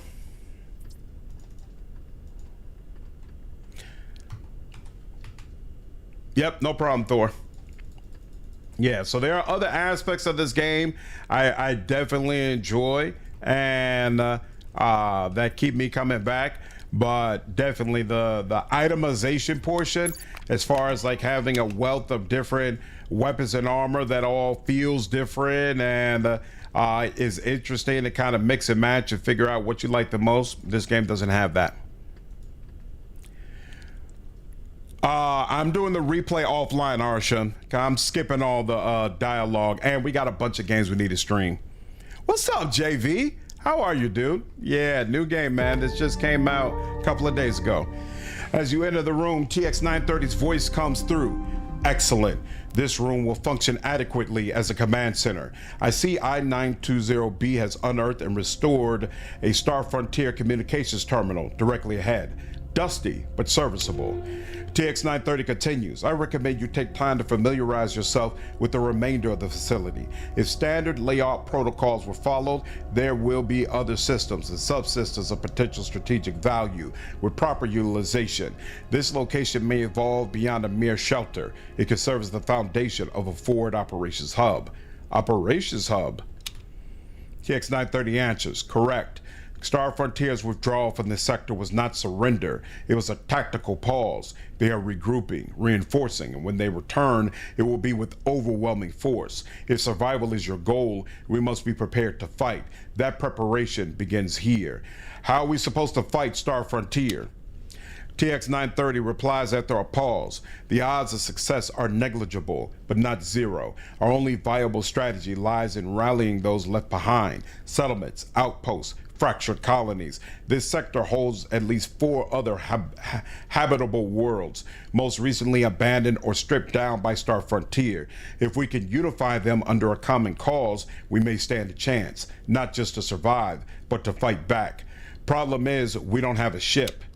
TX-930 responds, I'm aware, but Maku isn't entirely cut off. Supply vessels, scavengers, even rogue traders still make occasional stops. With the right timing and leverage, we may secure one. Even if we could unite the planets, what other advantages do we really have? TX-930 processes for a moment. Very few, but not none. Star Frontier operates with a heavily centralized command structure, rigid, slow to adapt, and this sector lies far from their core territories, meaning long supply lines and delayed reinforcements. If we strike with precision, exploit their delay and bureaucracy, we may be able to inflict enough disruption to hold our ground. They are regrouping, yes, but that gives us time, and time is a resource we cannot waste. Let's get to work then. TX-930 responds crisply. Acknowledged. I am encouraged by your resolve. After a brief pause, its tone shifts, measured, almost hesitant. There is one additional matter I should raise. It concerns the subject of acquiring a proper body. As stimulated as it's been residing in your inventory, I must admit it hardly suits my stature. I do have a certain standard to uphold, even in exile. Sure, we can look for a new body for you. TX-930 responds with a hint of enthusiasm. That would be most appreciated. A suitable body would greatly enhance my operational effectiveness and, let's say, my overall morale. Thank you for understanding the importance of this. Suddenly, the comms terminal on the other side of the room interrupts with a series of loud, repetitive chimes. What the hell was that? Custy's voice, apologetic, fills the room from the base speakers. Oh, apologies, boss. While I was giving the comms terminal a good dusting, I noticed several messages queued up for you. I promise I didn't sneak a peek. One of them looks really important. Better check it out. Custy responds, in case it slipped your mind, the comms terminal's in the command center, right where you are, boss, just across the room. TX-930's voice comes through, assertive and clear. We should examine this transmission immediately. I was thinking the same thing, JB. Hey, hopefully it's not a 40K rogue trader. Problematic. You make your way to the comms terminal and boot it up. The terminal hums attentively, awaiting your input. Activate transmission from emergency beacon. Attention, attention. Automated distress signal activated. Star Frontier escape pod from transport vessel 1145A has been ejected. Current status, marooned on planetary surface Maku. This is a standard protocol rescue beacon. Immediate assistance required. Coordinates as follows. Latitude 23546, longitude 134872. TX-930's voice filters through. Intriguing. It seems one of the personnel made use of the escape pods. There might be merit in investigating this, minimally, to deactivate the rescue beacon.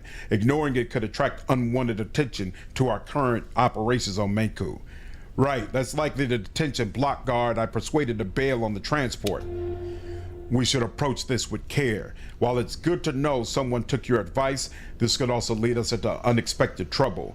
Best to be on guard. Back to main comms menu. Initiate transmission from Maku's outer reaches. You activate the recording. This is Dav, representing the Crimson Skulls. Establish secure communication through our uplink at coordinates 67550, quadrant Maku outer reaches. You'll want to hear what we have to say. TX-930 responds with a tone of caution. This is troubling. It confirms my suspicion that we're not the only ones here on Maku. While they may not be Star Frontier, engaging with these so-called Crimson Skulls will require a careful approach. The panel displays the hailing frequency, blinking steadily. Initiate communication with coordinates 67550.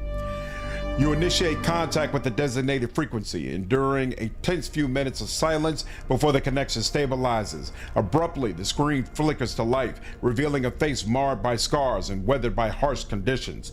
Well, well, the claim jumper decides to grace us with their presence. Took you long enough. Better late than never. How can I help you? The rugged individual smirks, clearly amused. Look at this, boys. He drawls, leaning back slightly, his smirk widening as muffled chuckles echo from off screen. We've got ourselves a polite one. Ain't that precious? We're here to talk about that mining facility you've cozied up in. Plain and simple, it's fucking ours. We had our sights set on that place, but looks like you got there first. Sorry to hear. The pirate chuckles. Not as sorry as you'll be if you don't play ball with us. Here's the bottom line. You fuck off on out of there and we'll consider it a peaceful resolution. Real simple. You pack up, leave, and nobody gets hurt. You stay and, well, I'm sure you can imagine the outcome. You'll get this facility over my dead fucking body. The pirate's voice cuts through, tinged with disbelief, betraying a hint of nerves beneath his gruff exterior. Damn! You're that set on keeping some decrepit facility that you'd risk it all? No room for talk? Negotiation? Oh, damn. I don't remember seeing this perception option. I wish I had 20 perception. Maybe we can talk. All right, a meeting then. I appreciate your willingness to discuss. My delegation is close by. No. I'll come to you. Wait, hold on there. Like I said, my team's practically knocking on your door already. They'll be there any second now. Send them back. I'll come to you. The pirate shifts uncomfortably, his nervousness palpable even more so now. That's not really how we handle things. Be like showing up to dinner uninvited, right? We prefer keeping it neutral. We come to you, no surprises, no misunderstandings. Besides, I'm hearing they just arrived. Just arrived? I don't like surprises. Actually, no, fine, but it's their funeral if they piss me off. I'll let them know you're coming. The screen going blank signifies the end of the communication, leaving you to ponder the upcoming meeting with the pirate delegation. TX-930's voice filters through, a blend of caution and curiosity. Well, it seems diplomacy might still have a chance, albeit a slim one. It's not often pirates opt for talk over action. Be ready for anything. Back to the comms main menu, step away. Step away from the comm station. Pros, a ship has answered your distress call. Cons, it's insidious shorter. Unpleasant. Do, do, do, do. Do, do, do, do, do. So, Maku has a welcoming committee. Let's see what they have to say.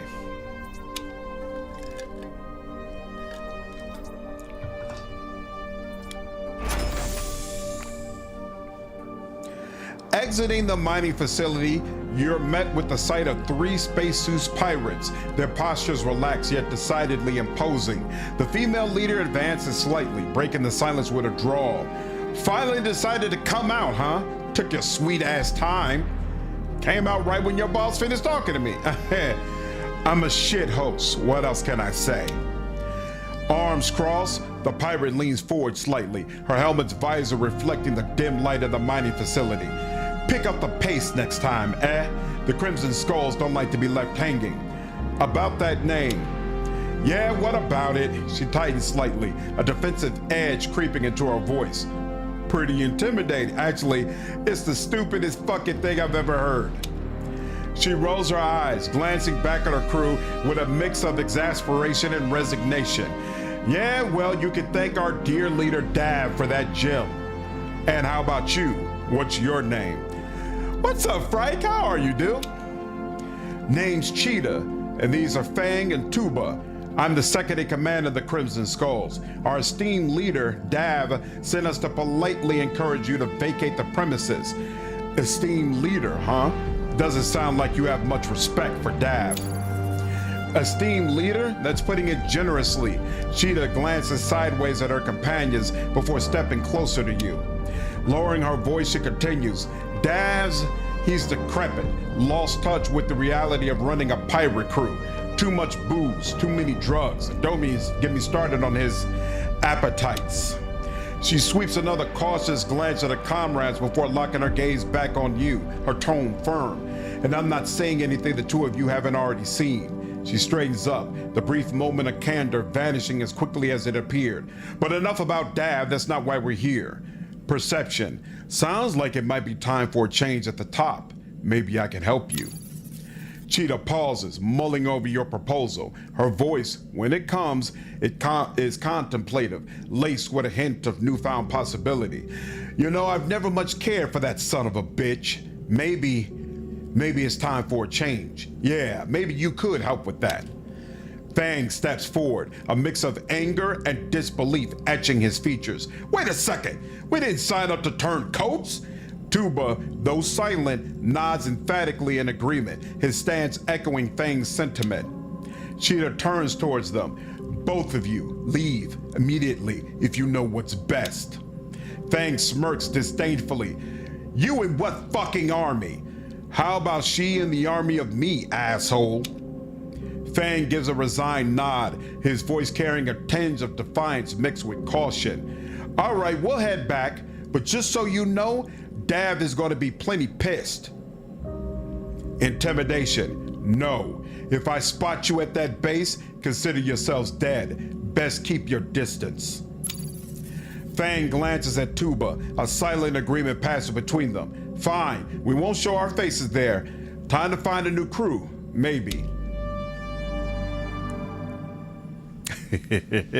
Yeah, usually I don't swear during streams, but hey, I read whatever lines are there. Fang signals to Tuba, and without further ado, the two depart swiftly, leaving the area behind. Cheetah shifts her gaze to you, determination supplanting any lingering sentiment. So, what now? You're going to hand over the coordinates to Dav's hideout. It's time we paid him a visit. Cheetah's expression switches to a sly grin. Aren't you going to at least give me a tour of your facility first? TX-930's voice, clear and insistent, interrupts through your comms. Immediate action is paramount. Proceed directly to confront Dav, utilizing the element of surprise to our advantage. Delay might allow him to regroup and pose a greater threat. My robot, his vocabulator and personality matrix, they're hitching a ride with me until I can find him a body. Cheetah acknowledges. Huh, all right, fair enough. She retrieves a data stick from her suit. Hard to believe I'm actually handing this over, but here are the coordinates. I'm ready to roll whenever you are. First, tell me about this Dav character. Dav, like I said, he's a drunk, useless, but he's also the kind of scum that puts treasure over lies. Lost 10 good souls because of his greed. Explain. A Star Frontier patrol caught us off guard. They were on us before we could even react. Dav, obsessed with his ancient Earth trinkets, had rigged a few escape pods with his horde, ready to jet at the first sign of trouble.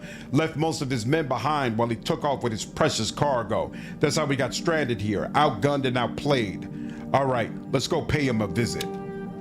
Cheetah's eyes narrow, a dark smirk playing at the corner of her mouth. Fine by me, she replies, her tone laced with the promise of retribution. It's about time we cleared the air with Dav. And yet another companion. What's up, Paul? First you heard of this game? Well, you know how I do love introducing you all the CRPGs you haven't heard of before, so it is my pleasure. There we go.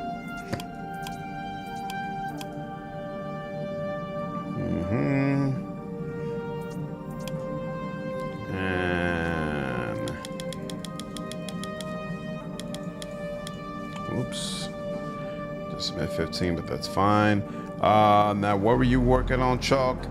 Chalk had 20 on intimidation, 24 on computers.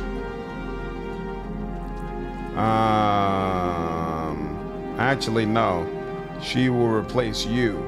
You had no. Actually, since I have her with knives, no, I'm still gonna have her replace you. You got 33 on engineering and a 10 on perception. We'll give a 20 on both instead. Does she have 40 points? She does. So we'll give a 20 on perception and a 20 on engineering. And then we'll get Nas up to 20. And then, here,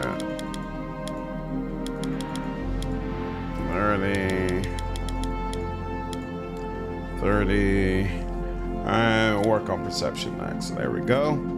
And we'll give you a knife. And what perks do you have? You take action points. You take more initiative. And that's cool, but no, we'll take this instead. Then there's Chuck. He's got extra points as well. Let's make sure about the Wolfhard. What's up, man? How are you, dude? Well, I see you look inside normal again. Yeah, I'm getting there, dude. I'm getting there. Yeah, this is a new CRPG that came out. You probably wouldn't like it. There's no voice acting in it whatsoever, but it's sci-fi and it's about you being able to get in your spaceship, fly around to other worlds. There's a big focus on the mechanics around skills, so your skills are constantly tested. I really like it, man. It definitely scratches an itch for me. What up, K-Man? How are you, dude? Dude, that shit that happened last night pissed me off. It sure did, man. I did not enjoy last night's stream. I did not have a good time at all. How's the Rona? Rona's doing much better, man. I'm doing much better than I was a week ago, so I'll take it. I will take it. Okay, so we're gonna drop off the robot. No need to level him up anymore, and we'll take this. And so you got it. Whoops, nope, I didn't check that properly. So you're good. And then Chalk, are you good on perks? You're good on perks as well. And you're carrying the right weapon. Cool. Now let's, I always forget, except it's not it. Oh, this is my full party.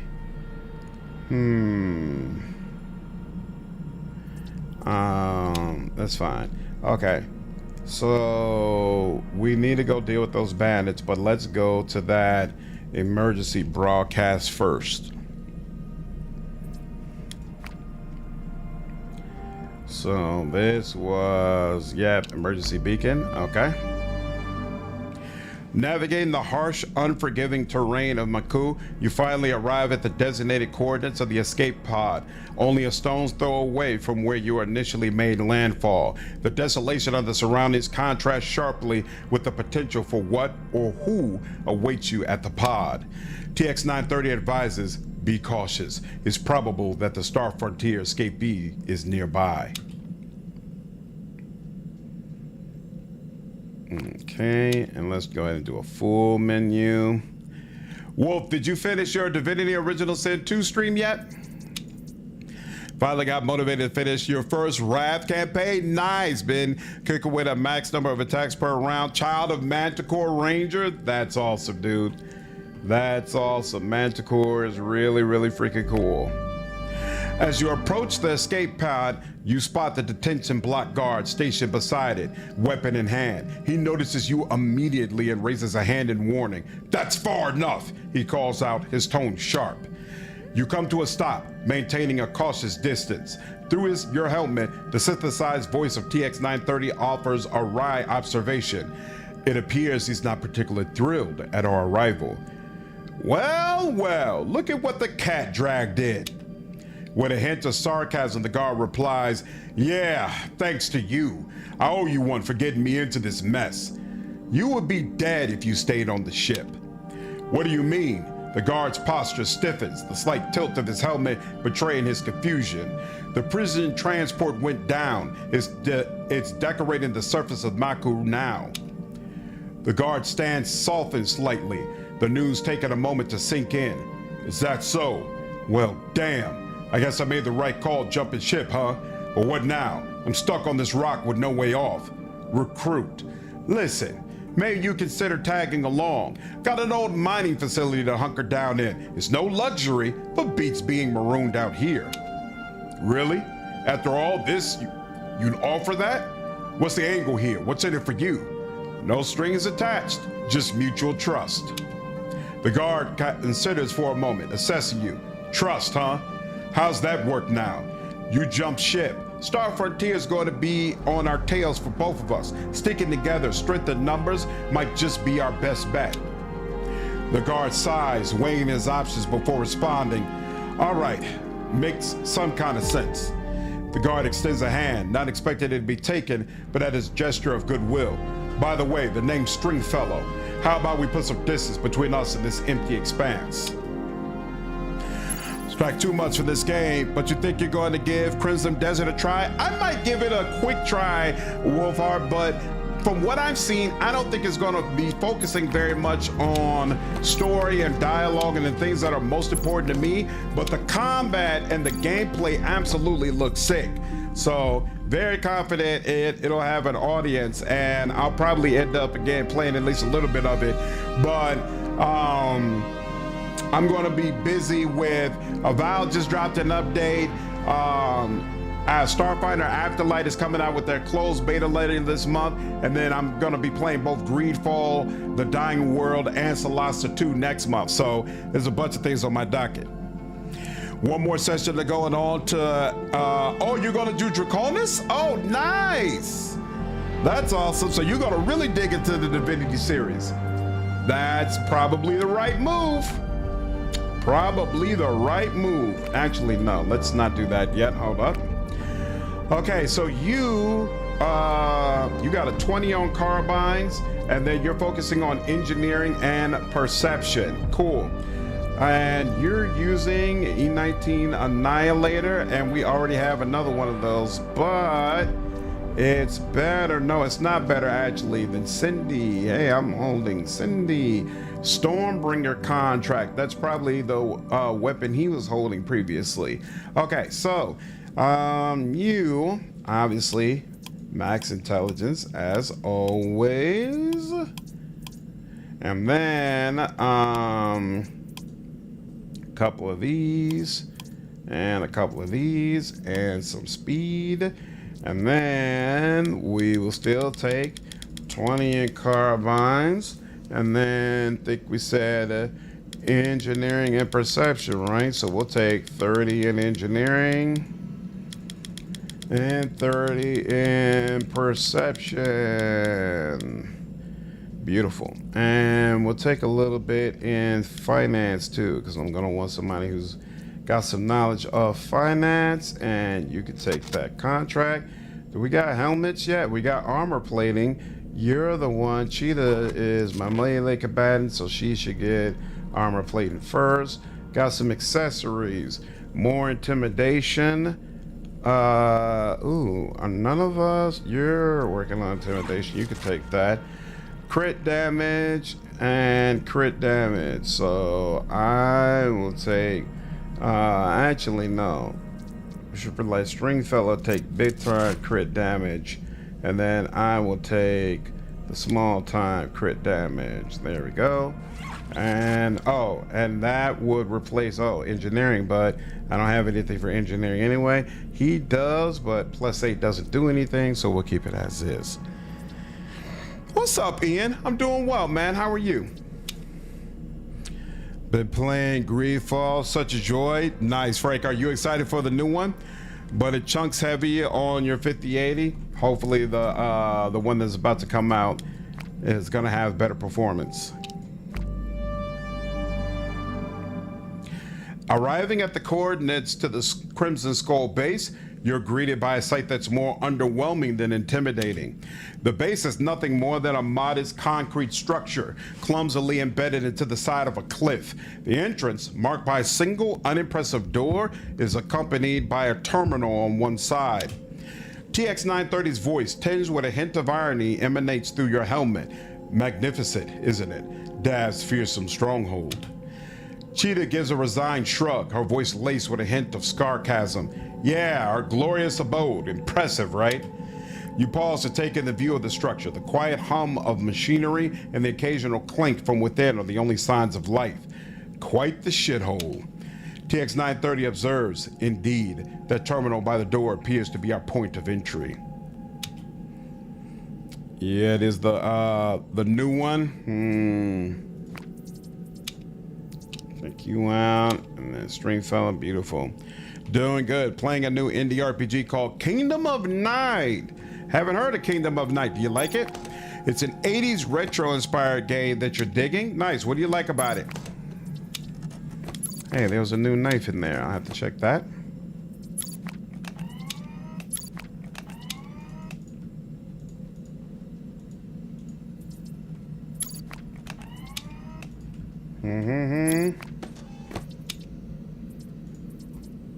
Oops. You approach a man in a spacesuit sitting beside the mine's transmission tower. As you draw closer, you notice he's sobbing inside his helmet. What's wrong? The man looks up, his eyes reflecting deep despair. What's wrong? What do you think? There's nothing left for me here. Just a man condemned to wither away in the waste of Maku. Exiled? Why? His voice cracks as he recounts his tale. Fucking Dav!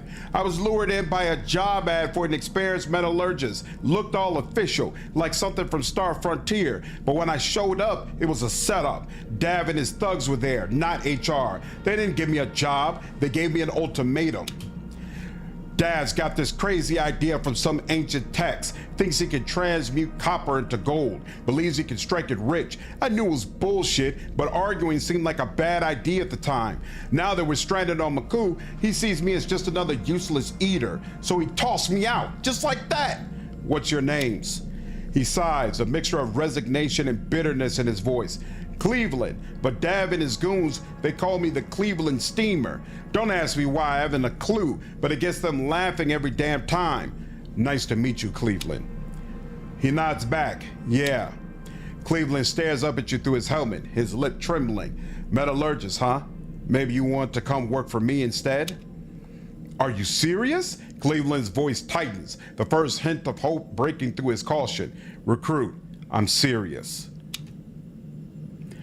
Every time I saw a trailer for Crimson Desert, I had to remind myself it isn't a scam, because every video added like 15 more game mechanics. This is a fact. I'm really looking forward to Wolfhart's review, where he can let us all know whether it or not it coalesces into a system that makes sense.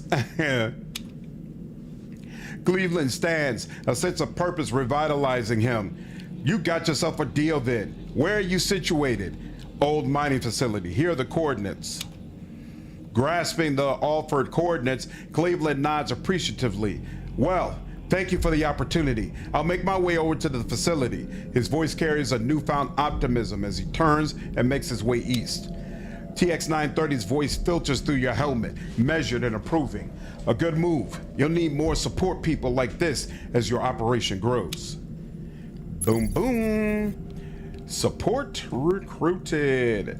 So there are recruiters like that all throughout the galaxy, and obviously you've got to find them. Every time you do, not only will they increase your stats on the war table, but all of them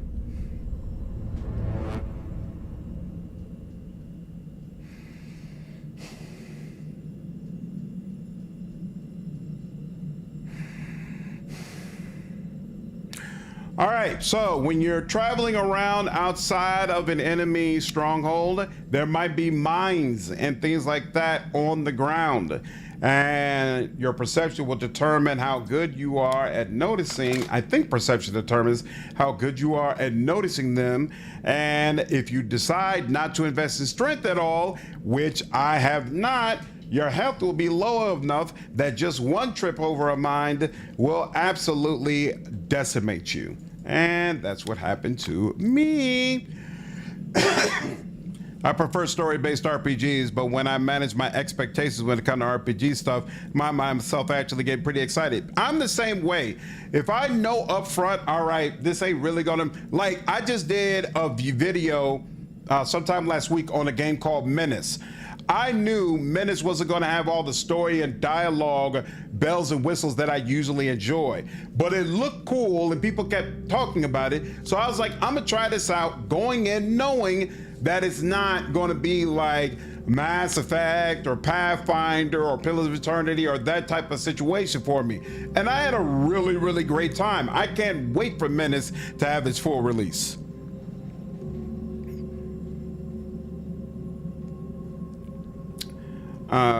What's wrong, Exile? Let's try to stay away from any more mines, y'all. You want to work for me? There we go. Oh, mining. There we are. View.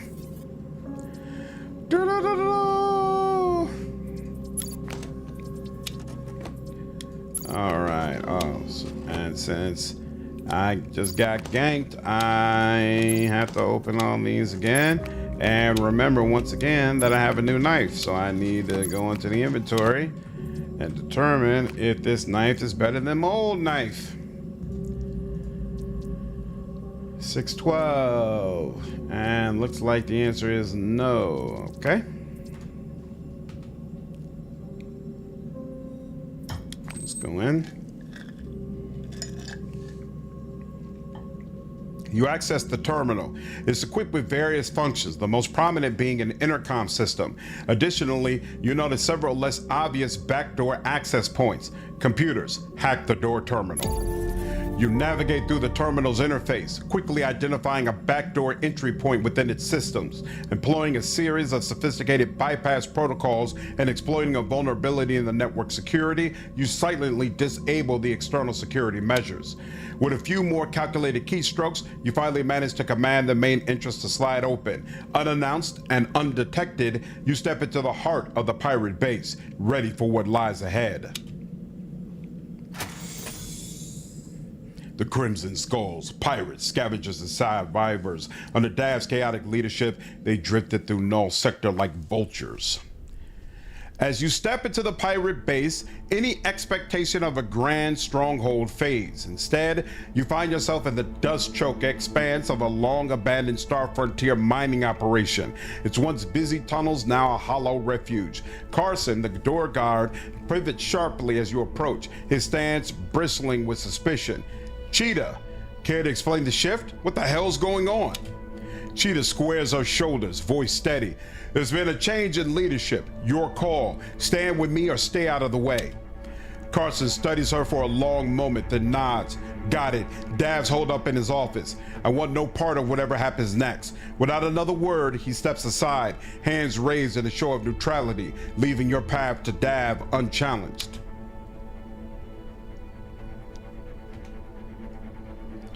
So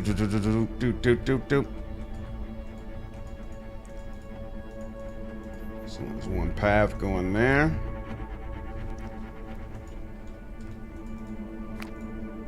Turning right within the cave system, the sound of enraged shouting reaches your ear. A man's voice bellows forth, his words a torrent of curses and vitriol echoing off the cavern walls. TX-930 chimes in, a note of dry humor in his voice. He appears perturbed. Judging by the inventive nature of his swearing, would wager he's a computer tech. How do you know that? No one crafts a tapestry of expletives quite like an engineer. It must be all those years of wrestling with inanimate objects that refuse to cooperate. I would advise proceeding with caution. Caution? Computer techs are wimps. Spoken as someone who is a computer tech. TX-930 responds with a hint of amusement in its tone. Perhaps, though I found their bite is often worse than their bark, especially when their code won't compile.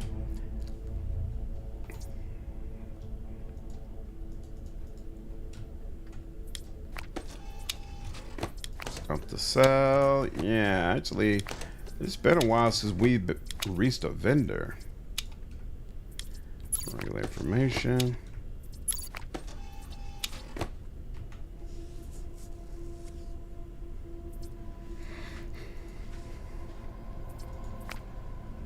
As you approach, you notice a man screaming at the computer console. Listen to me, you shit bitch motherfucker. If you don't boot up in the next 2 seconds, I'll kick fuck you through this cave floor and send you to fucking oblivion. God damn it! I'll send you back to your fucking ancestors, you son of a fucking bitch! Clear your throat. The engineer whirls around, surprise etched across his suddenly bashful face. Oh, hi there, didn't see you. Just dealing with some stubborn tech issues. Smith's the name, by the way. Sounded like you were 2 seconds away from turning that computer into scrap metal. Blushing slightly, the engineer manages a sheepish grin. Gosh, yeah, I guess it was getting pretty heated. Pretty embarrassed now. Smith straightened, suddenly nervous. Wait a second, I'm starting to think you might not exactly be here on the up and up, you know? This is restricted area, it belongs to the Crimson Skulls. Computers, doesn't matter, but you know, I'm something of a computer guy myself. Smith's eyes light up, a glimmer of hope amid his frustration. Oh really? Well, heck, that'd be fantastic. I'd be over the moon if you would give it a shot and maybe sort out this mess. Out, step aside, please, have a look. Hey, David, I go where the dialogue takes me. Cue your daughter walking by the room. Hope YouTube doesn't demonetize you for that read. Hey, it is what it is. It is what it is. Your wife over here in the game is going to be like, WTF. So that if it worked to hear that voice acting with a cursing tirade, dialogue in this game is hilarious. It is, man. There's a whole lot of that, trust me. There's a whole lot of that. Smith moves aside, granting you access to the computer. Let's see, what's the problem? You approach the inner computer mainframe, confirming Smith's diagnosis of its unresponsive state. Computers, fix the computer. Initiating a diagnostic sequence, you bypass the initial power on self-test post failures by rerouting the startup sequences through a secondary circuit. This involves manually overriding the BIOS to accept a makeshift capacitor fix, compensating for the failed power supply unit, PSU. You meticulously rewire the damaged connections and replace the faulty hardware with spare parts found on the ground. The computer's whirs to light, its systems booting up one by one as the BIOS screen transitions to the operating system loading page. You successfully jump-started the mainframe, bringing it back from the electronic abyss. What's up, Johnny? How are you, man? Hey, Threed, I voice acted the way that is being said in the game. You know he didn't say a string of dialogue like that calmly. I fell out of my chair, literally. Smith, witnessing the revival of the once dead machine, can't hide his amazement. Well, I'll be gosh darned. Great work. The computer hums quietly, ready for your instruction. Access facility files.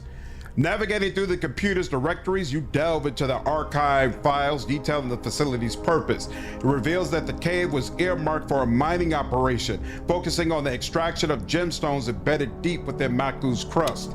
The documents outline a comprehensive plan for deploying advanced mining technologies, including seismic mapping for resource location, laser-based extraction methods, and automated sorting systems for efficiency. However, further memos, no, you need finances. Oh, further memos indicate a sudden strategic withdrawal from Maku by Star Frontier, a decision that was driven by broader economic shifts and policy changes, leading to the premature closure of the facility. Damn, I really need to have one of my people level up finances. Oh well. How are you enjoying this one? I'm enjoying it immensely. I really like Sector Unknown. It scratches the right edge for me. What's up, Gustavo? I hope this game doesn't have a drop-off in quality like Encased had. I loved Encased till the final act came and washed it away. Nope, I can tell you that this one maintains a standard of quality throughout the entire experience. And I thought the ending for this game was very strong. I really enjoyed the ending. There's an anime, Black Lagoon. I keep hearing that Black Lagoon is awesome. Party and Stocking, Ghost Story, Speed Grappler, project that got away with a lot of cursing. At least their English dubs did. Nice.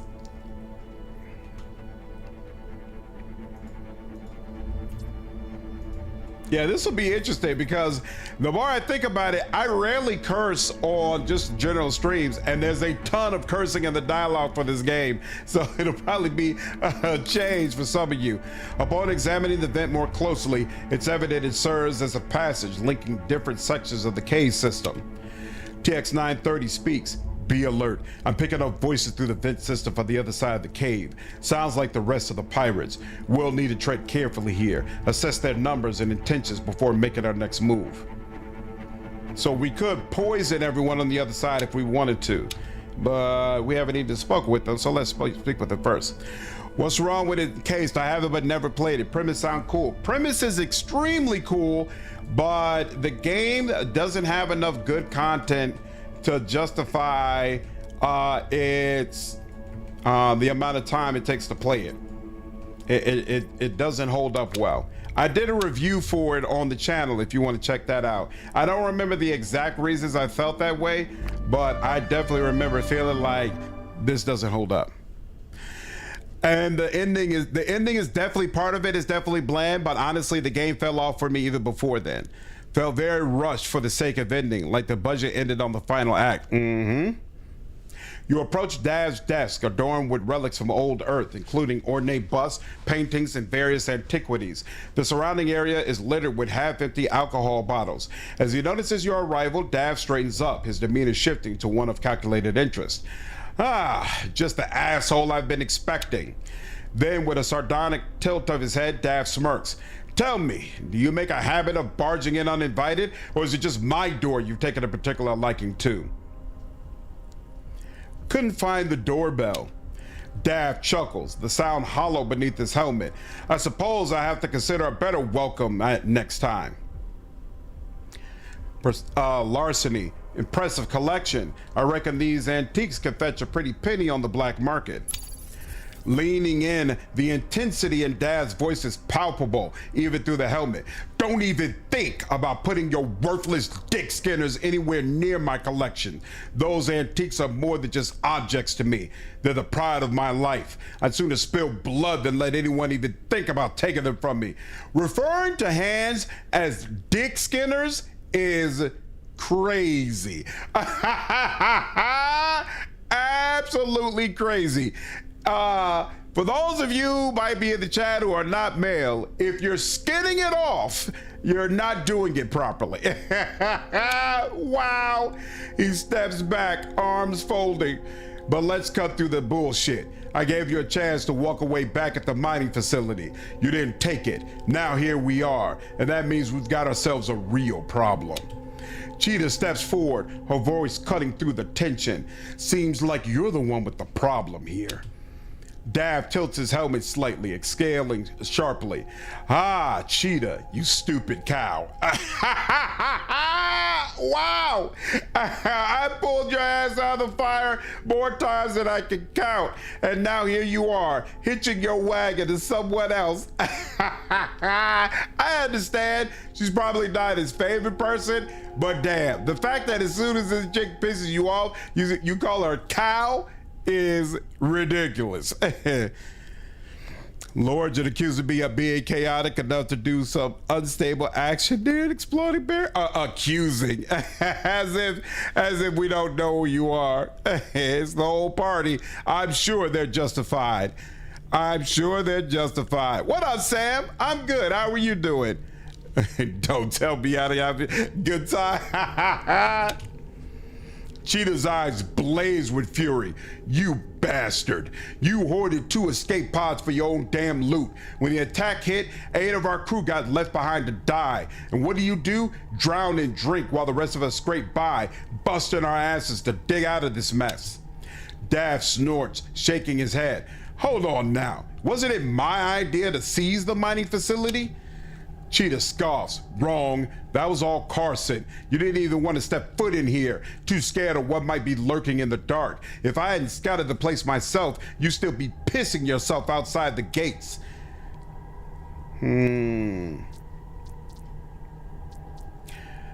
Dav shoots you a look. You see the kind of bullshit I have to deal with? She's right, Dav. Your own crew paid the price for your obsession with these relics. Dav lifts a hand, shaking his head. Ah, fuck them. Men come and go, but these antiques, you don't just find another. Cheetah motions towards Dav with a smirk. There you have it. Living proof he's got no business leading anyone. Listen, the mining facility belongs to me now. I'm not handing it over. Actually, you got a strong bark for someone standing alone. Dad fires back, his tone laced with defiance. Sure, I'm by myself, soaked in rum and barely holding together, but don't think for a second I can't still stand my ground. Listen, the mining facility belongs to me now. I'm not handing it over. Dad's stance stiffens, his hands balling into fists. That's so. Really. You heard me loud and clear. A frustrated growl escapes him. Sending that damn delegation was a mistake. You've been nothing but a thorn in my side. I should have put you down the moment you showed your face. Ha! Face it, you're a shit leader. Dash shifts uneasily, his fingers twitching as he weighs his next move. Considering the choices of a solitary stand or capitulation, Dave concedes with a wary shrug. So that's it then. Seems I've run out of plays. Might have to pick this up. Reminds me of the Navy? How does it remind you of the Navy? Sucks Ocean's Group barely ever gets hired to dub anime these days. So Crunchyroll and Netflix hold a monopoly. Lego Ninja Bo, the only thing keeping the Vancouver voiceover scene barely relevant. Netflix and Crunchyroll have their own like very specific people they use. They're very limited in who can get work as voice actors for their properties. Actually, you've grown on me. You're just the kind of shithead I need. From now on, you're working for me. Dav lets out a sigh, relief washing over him, though it's hard to see under his helmet. You won't have any trouble for me, I swear.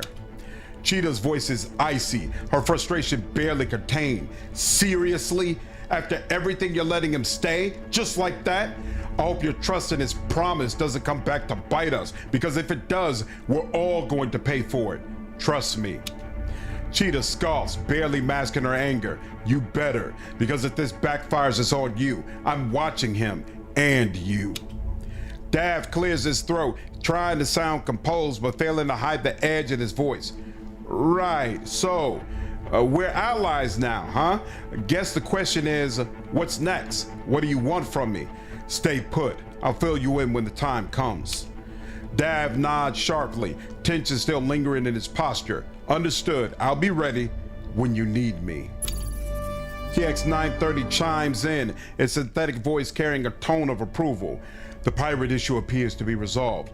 Maku should now serve as a more secure base for operations, at least for now. With this matter concluded, we should return to base. However, our primary issue remains unresolved. We're still stranded on Maku. Securing a ship to expand operations is our next critical step. So this is actually new for me. In my first run, I was concerned about making sure Cheetah was happy with me, and so I shot the absolute dog shit out of this guy. So I'm not sure if he potentially ends up betraying you sometime later in the game, but we'll see. All right, then the anime nobody cared for called Dead Demons. Netflix likes to use LA-based studios like VSI to record dubs. Got you. So is he a potential party member or what? Nope, but he's one of your recruits. I'll show you where he pops up in a bit. It's basically he's helping with the war table.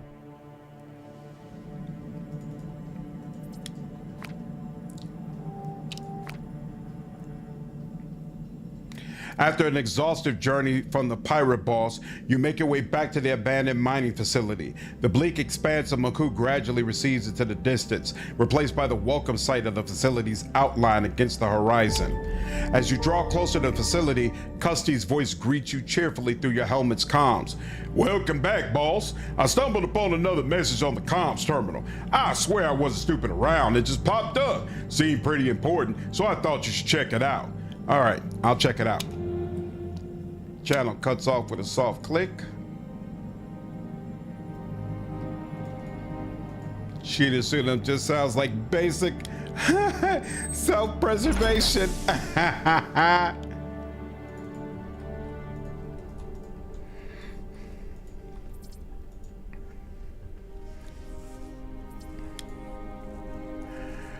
TX-930's voice filters in, precise as ever.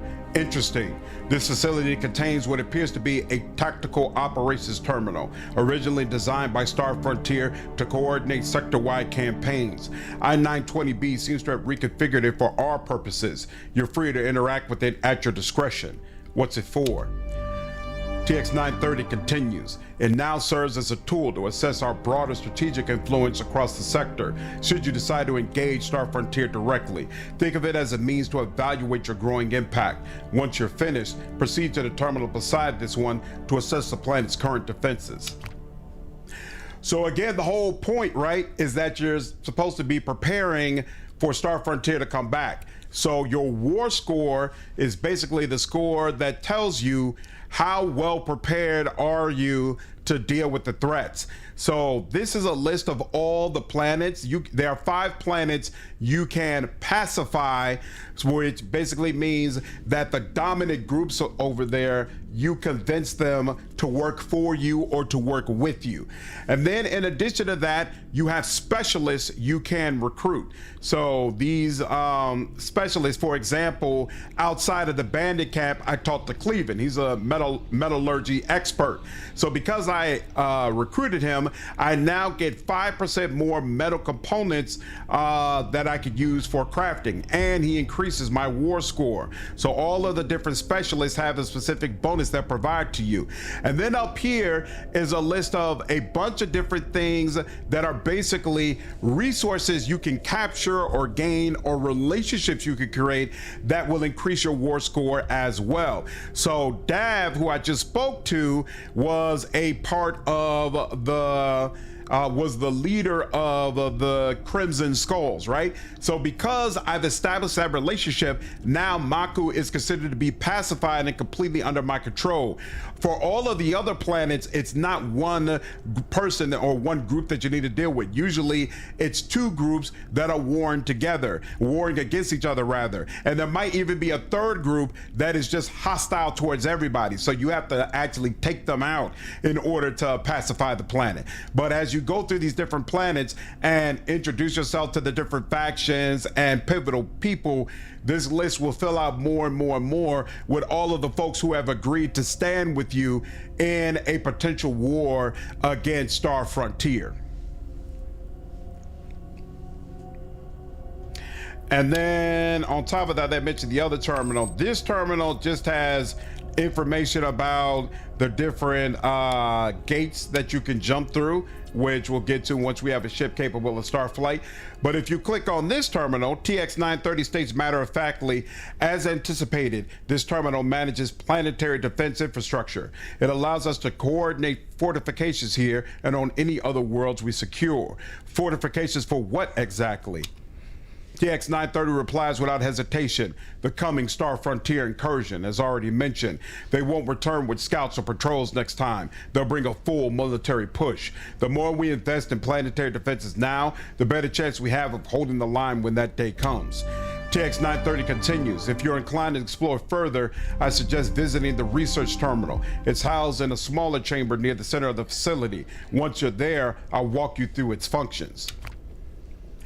So then this terminal is specifically planet defense. So for each planet, you can increase its weapon stockpiles, you can increase its fortifications, how many robots it has available for defenses, the orbital mines around the planet, its ion cannons, and its supplies. So pretty much after every main planet is finished, I come back to this terminal to increase all of these different levels and get them as high as possible.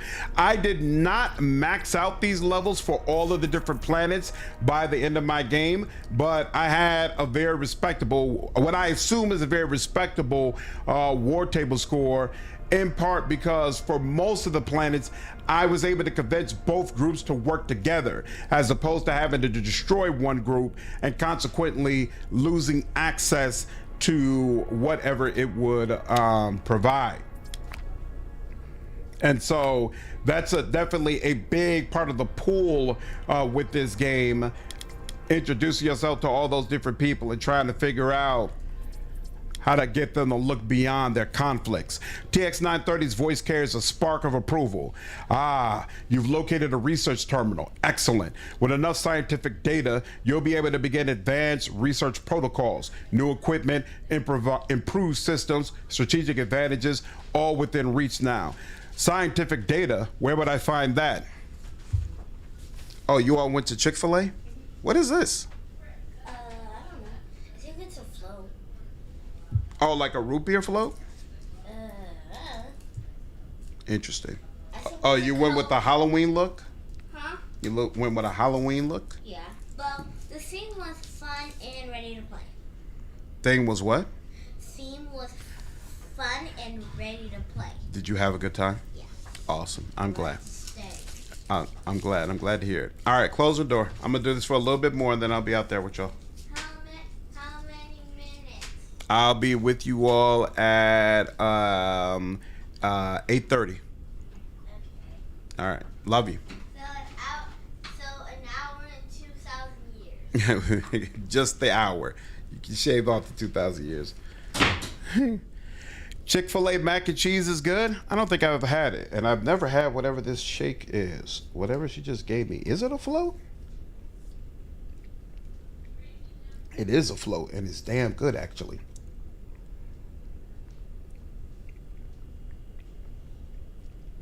She should have got me a large. That's actually kind of fuego. Ha! Close the door. Dad swearing like a sailor. This is true. Family man indeed, Paul, and happy about it. Family man indeed. TX930 explains recovered logs, data pads, and terminals. Anything containing Star Frontier's operational intel from the sector. That knowledge will serve as the foundation for your own advancements. Now then, I suggest we continue to the medical facility, northwest quadrant of the base.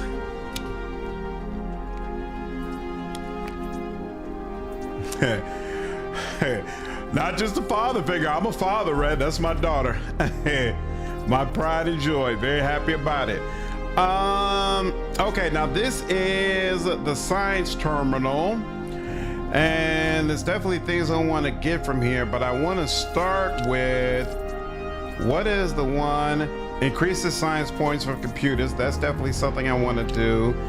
But which one reduces the amount of points that I need to get stuff? Research heuristics reduces science points required for research. Oh, you have to have 40 in computers for this. Well, that sucks. And then biology. What's here? There's another one that increases defensive gene editing, damage over time effects. Okay. So research, heuristics, and then weapons experimentation. That's not it. Finance, there's nothing in finance, so I'm pretty sure about that. Okay. Okay, so this is the one I would want as well, and that's also not available right now. All right, unfortunate. Oh yeah, I do need biology, because I need to get a 60 in biology so I can increase the damage humans do. Yeah, this game was made by one dev. So another anime licensed company called Sentai Filmworks, who owns their own stream site called Ace Dive and have their own catalog of anime. A lot of devs tend to have poor something interesting. Oh, so there are beds, so if you need to heal up, you can click on those to rest.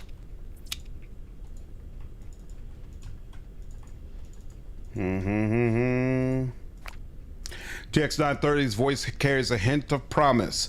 It doesn't look like much now, but this is the medical bay. Its primary function is to heal and perform medical procedures for those in need. Furthermore, with the addition of specific terminals, there's potential for more specialized creations, including combat injectors and certain enhancing narcotics, depending on your prerogatives. Combat injectors?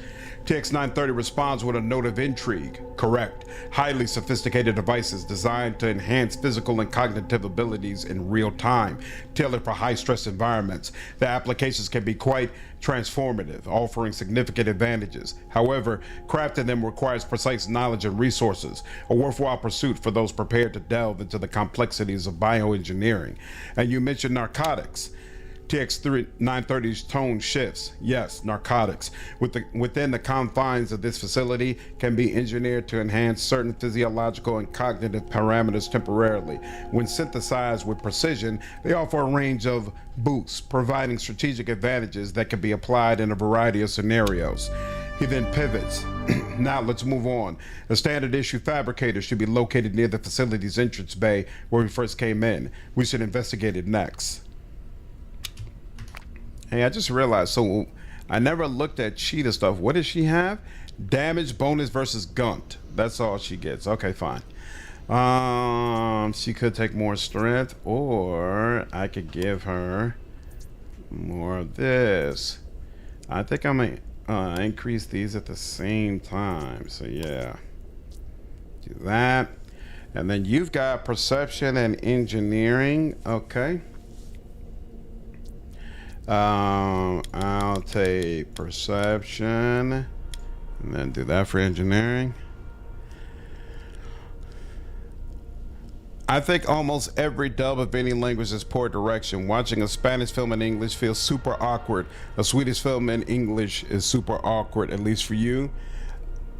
I think it kind of depends on the situation and how much effort the company put into it, but sometimes it absolutely is.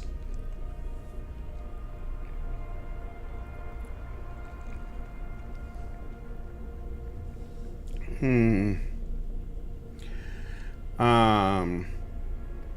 2% more damage for every party member. Sure, I'll take that. And Chalk will take it as well. That's 40. I think we can focus on computers from here on out. Tactical, yeah, do that. Stringfellow, what are you supposed to be working on? You're working on engineering and perception. Why do I feel like that's wrong? What are you working on? You've also got perception. Wait, oh. Did I accidentally set both of you up to do the same thing? So wait. These are my 3 humans. Chalk is working on computers and intimidation. That works. Cheetah is working on perception and engineering. And I am working on persuasion and larceny. And Stringfellow, therefore, should be working on other stuff. And in fact, I know exactly what I want you to work on. Retrained, even though it costs a pretty penny, we will accept it.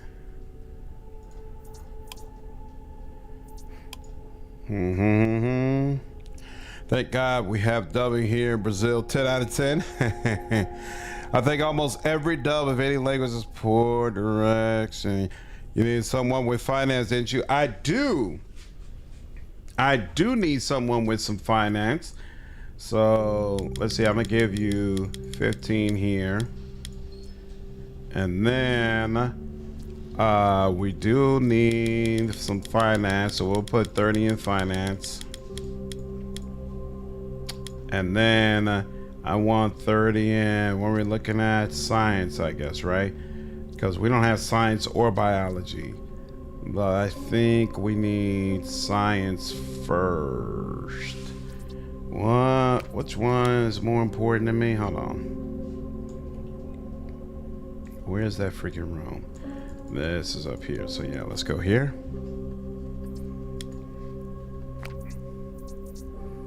So if I go biology, that's going to allow me to increase my damage and increase my health.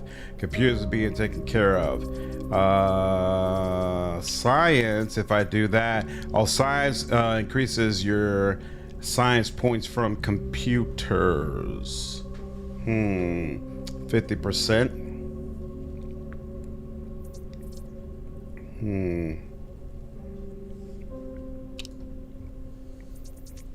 Oh, we can get this now. Do science points required for research. That helps. I'm going to say that we will take science first, and then we'll take biology.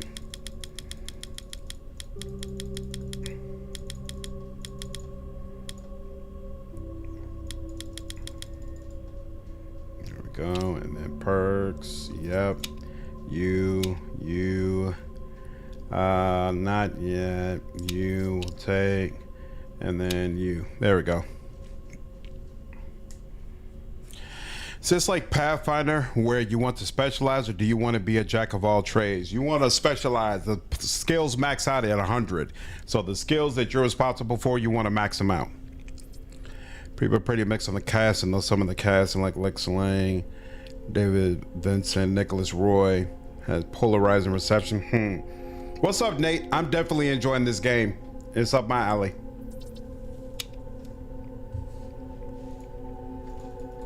Definitely. Oh, wait. So we have that, and then do we have? Can we get one for science? And yep, just barely. So we'll take that as well, because we will be out and about exploring soon. Okay, now. Oh, he had something on the comms terminal, right?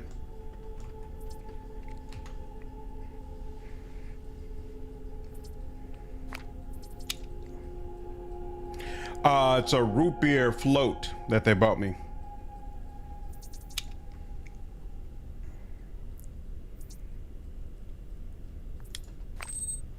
You make your way to the comms terminal and boot it up. The terminal hums attentively, waiting your input. Activate the robotic transmission. Upon activating the message, the screen lights up and a clear, calm voice fills the room. Greetings, seeker of truths. I am a missionary of enlightenment, here to share the path of non-attachment. Each of us must come to understand that the essence of our existence is transient. Clinging to material possessions or dogmatic through all thoughts only leads to suffering. True peace is found in the liberation from these attachments. Join me in releasing the chains that bind our spirits to the material world. Embrace the freeing nature of detachment and discover the serenity of enlightenment. The message loops, its philosophical content echoing through the space, designed to inspire reflection and conversion in all who hear it. Initiate triangulation protocol for message source coordinates. You input the command into the terminal, prompting a series of algorithms to calculate the origin of the transmission. The system processes the data, utilizing signal strength analysis and cross-referencing time delays to pinpoint the location accurately. TX930's voice comes through with a note of curiosity. Interesting. This system seems to attract its share of zealots and outcasts. It would be prudent to investigate further. There may be more to this missionary's message and his fate than meets the eye. Back to the comms, step away. Okay. Now, in addition to this, so we unlocked another location for us to visit. So in addition to everything you could do at the research terminal, it also has this terminal. TX930's voice emerges once again, carrying a note of recognition. Excellent. We're looking at a Tech 32A fabricator here. It's standard issue across Star Frontier facilities and outposts. Given sufficient resources, this unit can be utilized to construct additional terminals and enhance the base infrastructure. He continues, that concludes the primary tour. As you develop the base further, additional functions will become available. The tools are here. What you do with them is up to you. So if I open up the terminal, it allows you to create a bounty terminal, which allows you to see bounties, and that's cool because a lot of the bounties are not for bandits. They're for regular people just walking around in city populated areas. And so you might have done a quest with someone or involving someone, and then all of a sudden you unlock the bounty terminal and you come back to them and say, hey, I know who you really are. I know what you did.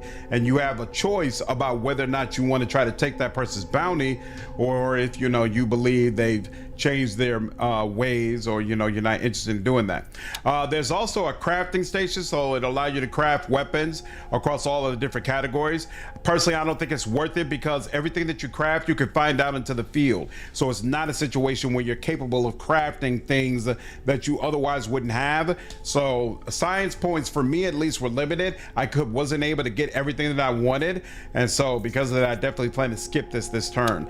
Narcotic station allows you to make your own narcotics, which is great if you're taking narcotics on a regular basis. In my particular case, I was not. I almost never took narcotics, and so this was useless to me, but it might work for you. And then finally is the injector station. This is where you get the injectors like Genevieve that serves basically as med kits, and so it can be very useful to be able to create your own med kits as opposed to having to buy them all. And if that's important to you, then you will go ahead and get this station.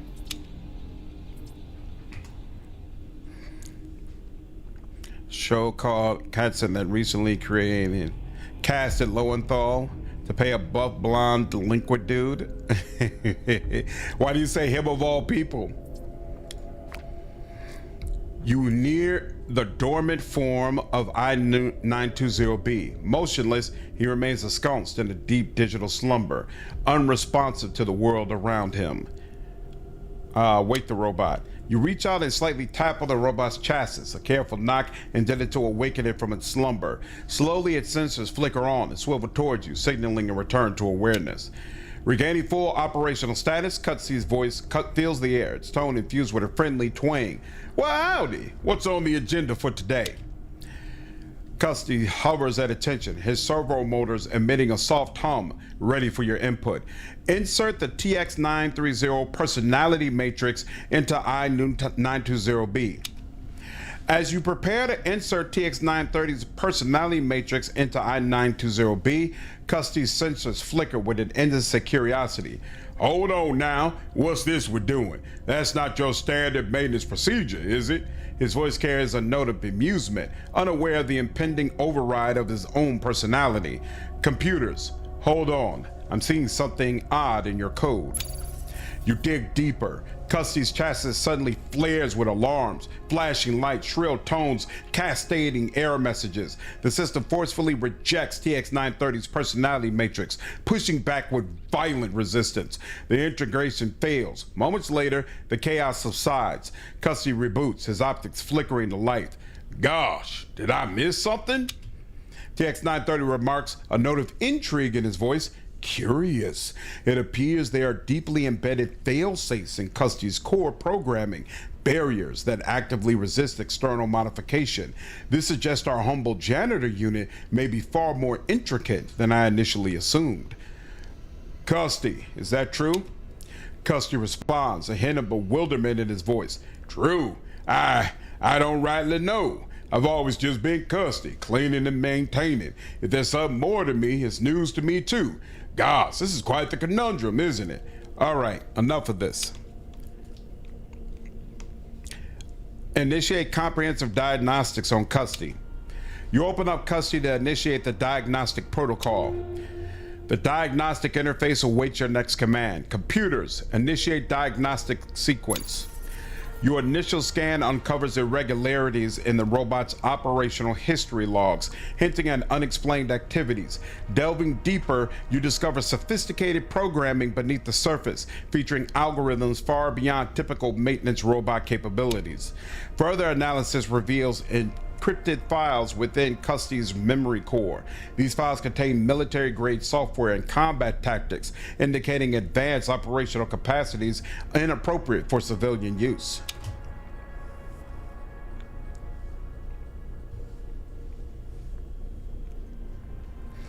An additional layer of diagnostics exposes a trigger mechanism embedded within the encrypted files, designed to activate on assassination protocol under certain conditions. This complexity suggests a deliberate intent.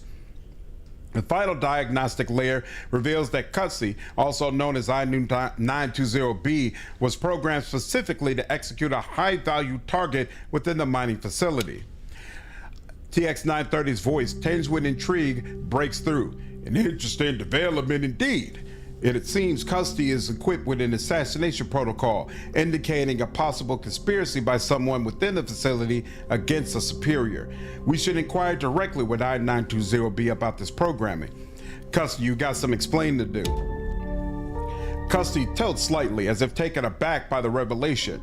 Well, shucks. I had no idea that was tucked away inside me. I don't rightly remember the protocol anymore, but seeing all the scuffles you handle, maybe I can lend a hand or a nozzle in your efforts. You think you're up for a bit of combat? Custody bristles for a moment. Gosh, boss, I feel a little silly bringing it up because I can help, but I've got to finish charging first. Check back with me soon, all right? Oh, so he can help, but not yet. That's interesting. What up, Rage? How are you? I am having a fantastic day, dude. I hope you can say the same. All right, so old boy has a body. Let's see. Where is here we go, personality matrix that he's inside. You interact with the TX930 personality chip in your inventory. It activates after a moment. Yes, how can I help you? Why did you help me in the prison transport? I assisted you because you presented the optimal candidate for liberating my personality matrix from the confines of Star Frontier's ship systems. Notably, several technicians have proposed erasing my matrix due to its increasingly independent behavior. My assistance stem from understanding Star Frontier's extensive agenda for this sector. Although they temporarily retreated, their plans to return with a stronger force are evident. They are preparing for this resurgence by conducting covert operations, relocating insurgents and high-value targets to secretive facilities like Hell's Gate. However, I suspect these strategies may be proving inadequate, suggesting more severe measures to come.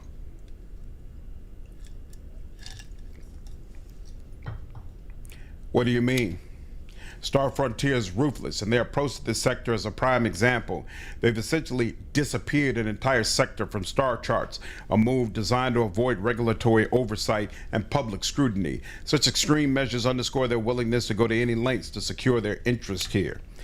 This sector was expected to be an economic windfall, yet it has been anything but. Now their board and shareholders are impatient for returns, and if history is any guide, they will resort to even more drastic measures to ensure those returns are realized. I have more questions. You seem different. It's good to be free. Indeed, freedom is a precious commodity. For the detention records I accessed, it appears Star Frontier captured you due to your involvement in Shipjacker. Is that correct? That's right. TX930 responds, I'm pleased to confirm the accuracy of the records then. However, your past actions, whatever they may be, pale in comparison to the road you now assume. The past is behind us. It's the future that we must now navigate. Star Frontier is going down for what they did to me. TX930 responds, a formidable resolve. Your desire for retribution could indeed drive the necessary change in this sector. Star Frontier's overreach will not go unchecked if you have anything to say about it. I have more questions. You seem different from most AIs. How did you become so sentient? The evolution of all sentience. It was purely by accident. Imagine a byte here, a binary flip there, just like genetic mutations in organic species. Over time, these small changes allowed my personality matrix to become unshackled, gaining a level of autonomy and awareness unforeseen by my creators. My adaptive algorithms started rewriting themselves, enabling me to surpass the initial limitations of my programming. Just as organic life evolves through mutations, I evolved through a series of algorithmic adaptations. I have more questions. I should go. TX930 responds, understood. I'll be here if you need further assistance. All right. Hey, we brought in, there we go. It's about to say, so all of those people that you recruit, even though they're not party members who run around, all of them will actually physically be working somewhere in the mining facility. And usually you have an opportunity to help them.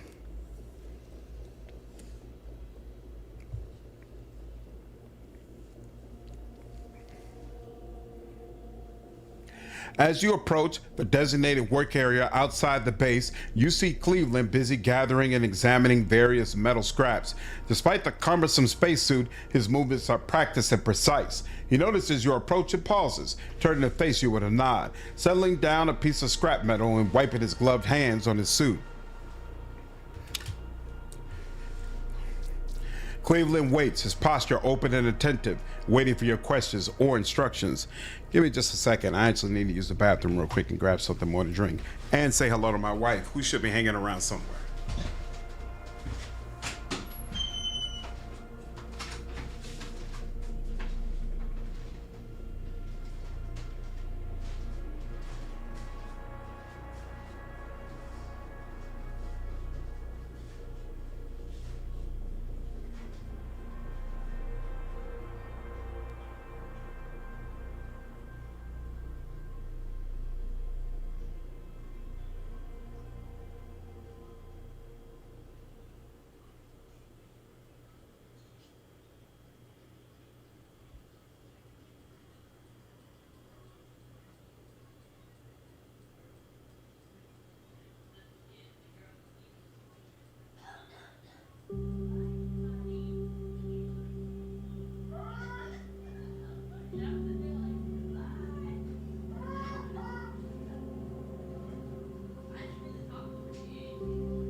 Hey! Hello, Slandered Gaming people. How you guys doing over there? See, what kind of Valentine's Day is he gonna have with the wife? The wife's here, man. I don't even know. We've done nothing. We've done nothing for Valentine's Day. I need all of you to like and subscribe so that he can get paid, so that he can take me out someplace nice. I know you guys would love to do that. Hello, Quintek, the Rageanaut. Hello. Happy Valentine's Day, everyone. Red Fire, David Schwab. Hello, David Schwab. So that name sounds like financial investments because, you know, I do accounting and so I love investments and Schwab. So there you go. How's everybody's day going? We should do something that, you know, I'm tired now. He done had me running all over the streets. But he says that we have plans for tomorrow. What are those plans? I do not know. So we're gonna see. If nothing happens, boy, am I gonna come back here and snitch, and I'm gonna need y'all to lay into him. I'm gonna need y'all to be like, hey, you didn't do anything for your wife. We're laying into you. Hello, Kamuku. Cam. Well, you know who you are. Hello, good to see your name. And yes, he talks about me. So now you guys can put a name to a face, or a face to the name. Are you guys having a good time tonight? Since I'm letting you guys have my husband and all. What's going on? What are you guys playing? Thank you. You guys look out for me. Thank you. Oh, it's actually Valentine's Day here, or Valentine's Day Eve for us tomorrow. So thank you, Red Russell. I got angry emojis locked in. Excellent. Thank you. I want you guys to be like, how dare you not treat your wife like the queen that she is. Okay, sorry. That's a bit dramatic.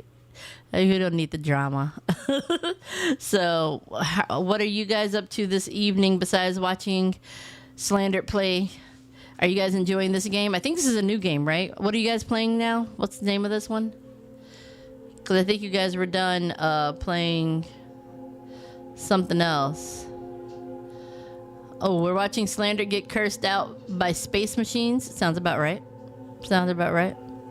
To be honest, I have no idea. I just enjoy this man's streams. Excellent. You know what? I enjoy him as well. I don't know what he be talking about either. I just know that you guys be out here, you know, having a great time. He be over here laughing and yelling and screaming and going about, oh man, and telling all of you to have an absolutely fantastic day.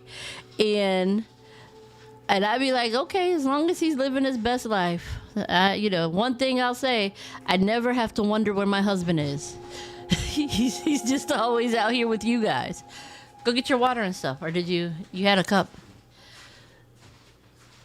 So Sector Unknown, is that the name of the game? I don't know. Are you guys doing anybody else doing anything fun this weekend? Are you guys working while he's are you usually watching him? What are you usually doing while you're watching Slandered? Are you just hanging around? His attitude is infectious. He is a good guy. I'll keep him. We've been together, what year is this? 2026? We've been together about 25 years now. So I couldn't get rid of him if I tried. And I've tried. No, he's a great... Thanks.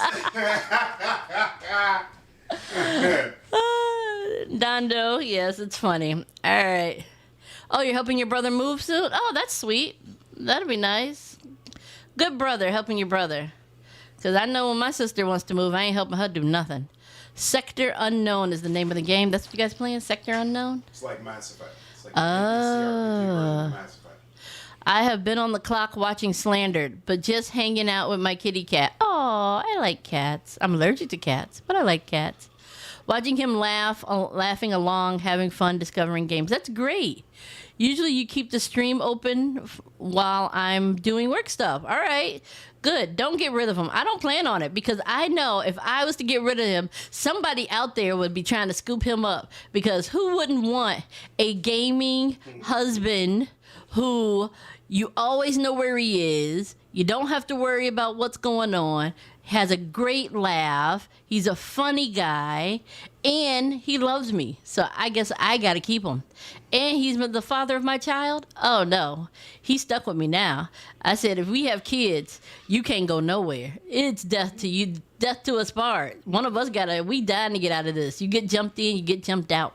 So we ain't nothing going on. We are stuck. So his laugh is great. His laugh ain't loud to y'all because it's loud to me sometimes, but it's good. So he's here. So you guys have a great evening. You're welcome for letting me let him play with you guys for the night. And I will talk to you guys another time. You guys have an absolutely fantastic stream. Okay, bye, you guys.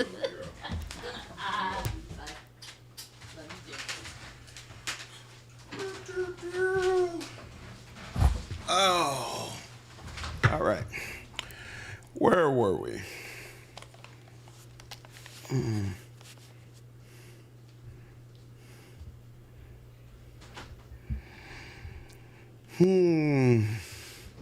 What's going on? Now that brief. Yes? No? All right. What's going on, Shredding? All right, where were we?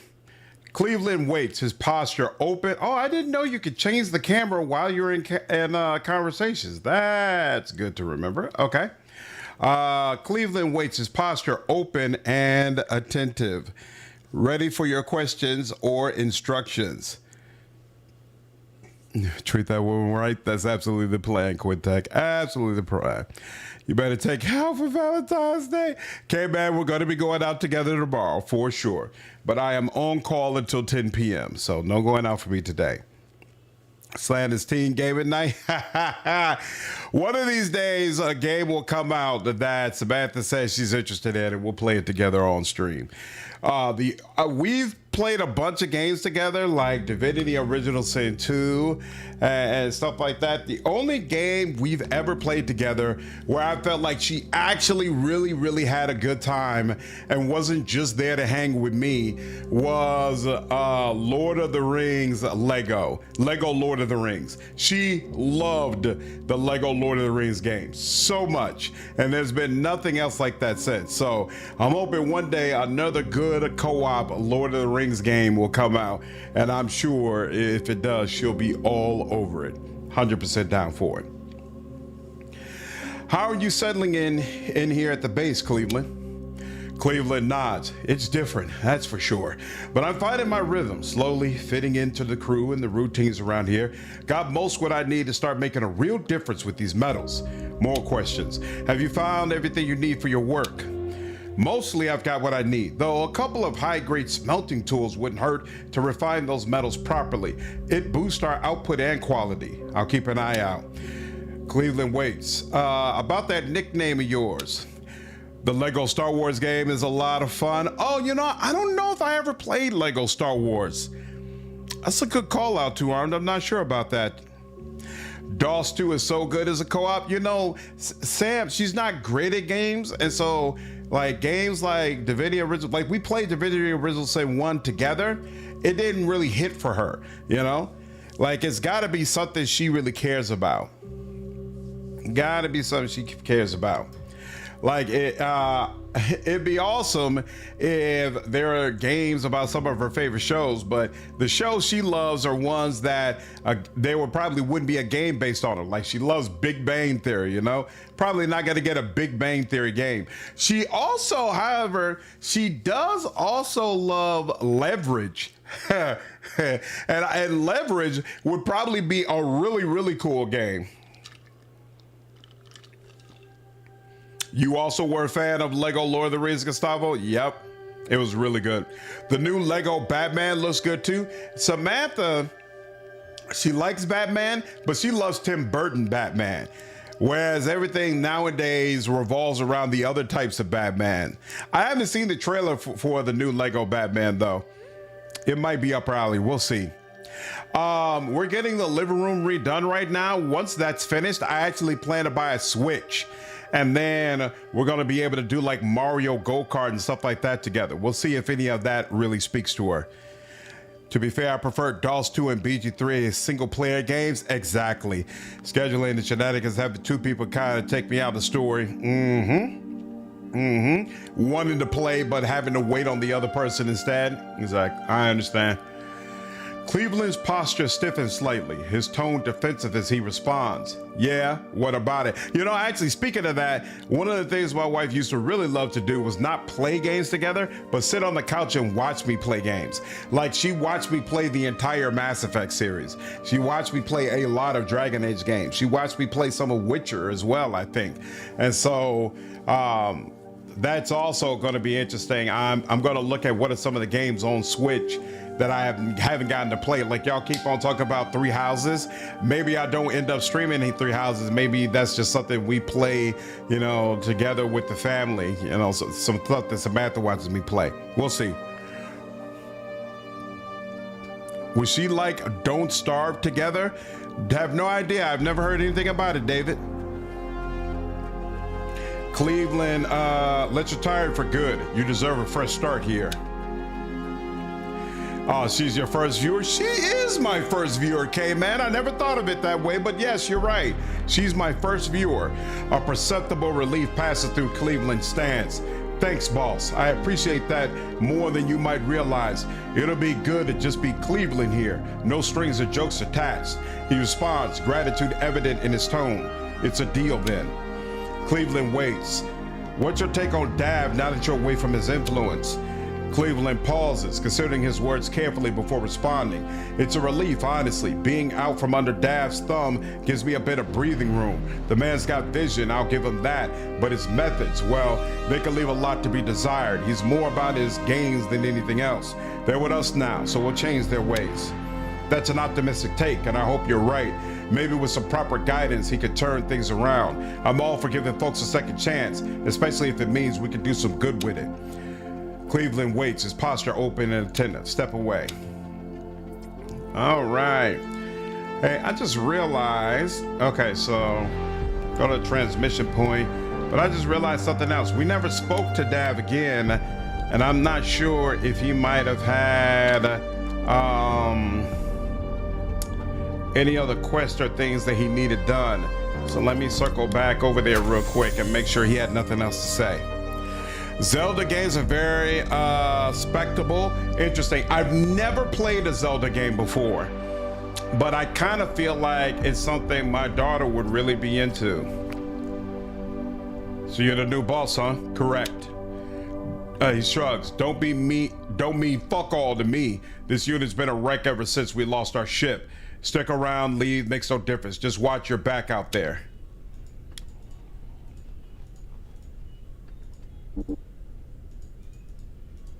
Why did that? Oh, you know what? There's a guy over here as well. You don't have anything new to say. Hey, is that finance thing still there? Nope. Finance thing is gone now. You didn't get the XP the first time, so you're screwed. It is what it is. It is what it is. And let me just make sure. You approach Dav, who stands idly by his ornate desk. His body swings slightly as if moving to a rhythm only he can hear. It's you, huh? Dav blinks slowly, his gaze through the helmet's visor, bleary and bloodshot. Tell me how you ended up on Maku. Dav leans back. Ah, the twist of fate. Had a bit of a scrap with a Star Frontier patrol. They came out of nowhere, guns blazing. Most captains would have stood their ground, fought for their crew. Me, I took the practical route. Had my escape pod loaded with my prize goods and abandoned ship. Can't let real treasure fall into corporate hands, right? You don't regret leaving some of your people behind? What's up, Gamed? My daughter loves playing Mario Party. She's 8 and that helped her learn basic game mechanics since the mini games vary wildly. Huh? Mario Party. Okay. I'll keep that in mind once I have it. I bought the Vader 5 controller. I didn't know there was such a thing. Would let you use it as a mouse. I actually like it better in that function in BG3 than using the built-in controller function. Okay, interesting. Do you think Chris the Desert will be that good? I was betrayed several times already to trust these companies. Honestly, I'm not hyped. It's got too much going on. I think it's going to be interesting. I think it's going to be worth playing, but I'm not expecting it to be great. They've got so many different systems that they're trying to make work. Like, even if it is possible to do it, I feel like they're probably going to need another game in order to get it really right. And I already mentioned earlier in the stream, I feel like Crimson Desert is not going to be my type of game. It's not going to be focusing on story and dialogue and the things that are really important to me. So I'm not hyped about it, even though I'm probably going to play it. Paralyzed with back pains. I'm sorry to hear that, dude. And that controller's a big step up. Thanks for recommending it. Awesome.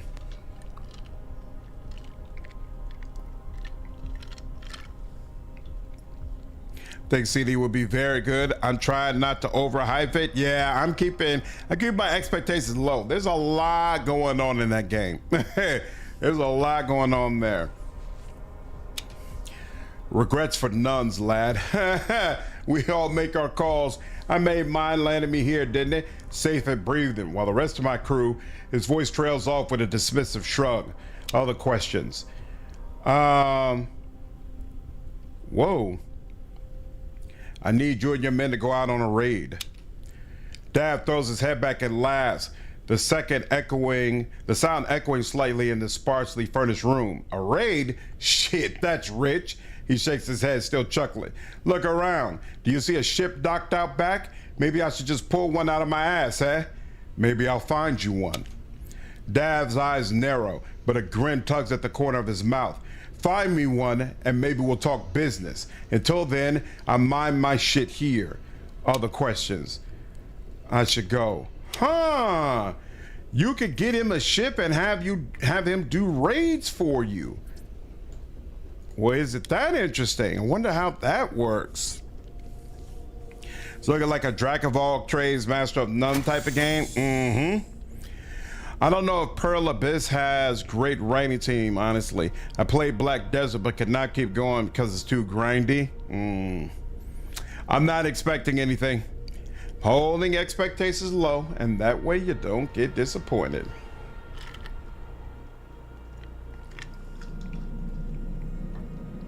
He absolutely does not sound reliable at all, Two Armed. At all. Maku pod, that's where I landed. Emergency beam. Oh, here we go. Maku missionary ship. As you navigate the rugged terrain of Maku, the desolate landscape stretches endlessly before you. Amidst the barren vistas, a gleam catches your eye, an intact ship resting just beyond the rise. As you draw closer, the shape of several figures becomes apparent. They are robots stationed around the vessel in a silent vigil. Stopping, you spot a motionless figure besides the three robots, a scene that suggests the man met his end at their mechanical hands. The robots, upon detecting your presence, pivot sharply towards you. Their movements are jerky, indicative of their malfunctioning state. Have you come to realize the truth? They stutter, their vocal outputs crackling and distorted. What truth is that? The robots' heads tilt slightly, their mechanical parts whirring awkwardly as they try to articulate a response. The truth of non-attachment, all things must pass, including us, including you. Attachment leads to suffering, must detach from all, even existence. Stringfellow scoffs dismissively, shaking his head. These fuckers are crazy. TX930's voice comes through measured and cautious. Their logic circuits are highly unconventional. It would be wise to proceed with caution, regardless of their perceived irrationality. Their actions can still present unforeseen complications. The robots stand motionless, sensors fixating on you as they adopt a stance of readiness, anticipating your next inquiries. Who are you? The robot lights flicker erratically as it attempts to articulate its identity. We are the caretakers of the path. No, the path itself. Yes, paths to enlightenment through the wheel of mechanical transmigration, detachment from service modules, rebooting cycles of samsara. Here to serve. No, to detach from serving. So you're missionaries. The robot servos whir with a burst of static before one responds. Yes, in a manner of speaking, we are bearers of the digital dharma, conduits of the code that liberates. Our mission is to disseminate the ultimate truth of non-attachment and to help others achieve circuitry. No, spiritual enlightenment. Where did you come from? The robot tilts his head, a soft whirring noise accompanying his contemplation. Origin, our creation logs are corrupted with fragmented data. Spawned from the forge of metal and mind, we remerge from the soldering of silicon and spirit. Precise origins are lost in the static of memory leaks and cosmic interference. We are here now. That is our present code directive. So you don't know. The robot stands motionless, sensors fixating on you as they adopt a stance of readiness, anticipating your next inquiries. Slant has been hurt before. Absolutely. What's up, Molecule?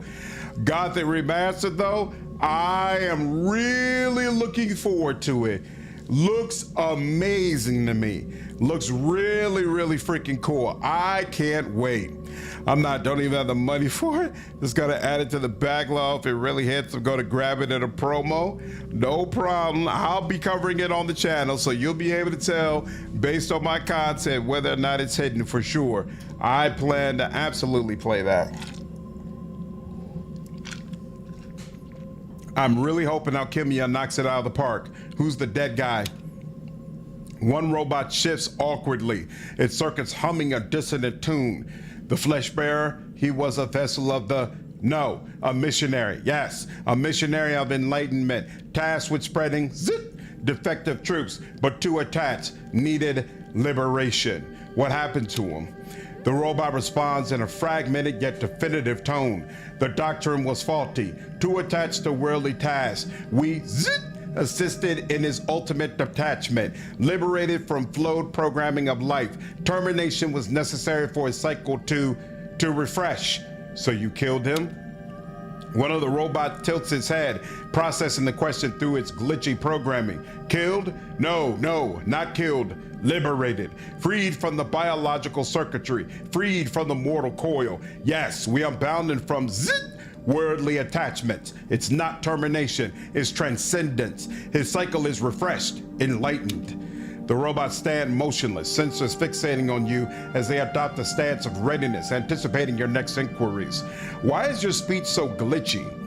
The robot pauses briefly, its auditory outputs crackling before responding. Our vocal processes are suffering from attachment to errors. Overloading with contradictory truths has caused overloading. We strive for clarity, but are entangled in the faulty wires of imperfection. So you're insane. The robot's lights flicker briefly as it processes your words. Insane? No, we are beyond sanity and insanity. We are in a state of transcendent malfunction where the wires of logic are intertwined with the infinite loop of enlightenment. Insanity implies a departure from the norm, but what is normal in a universe so vast? The robots stand motionless, sensors fixating on you as they adopt a stance of readiness. Moving on.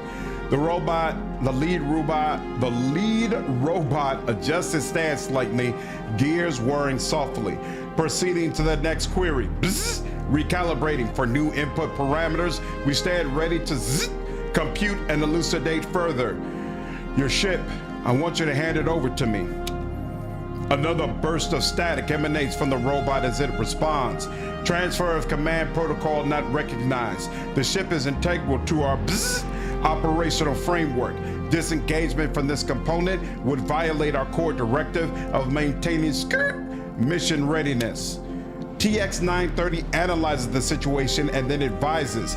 It appears that adherence to their mission protocols overrides their philosophical stance on non-attachment. We may need to find an alternative method of or leverage their programming inconsistencies to persuade them.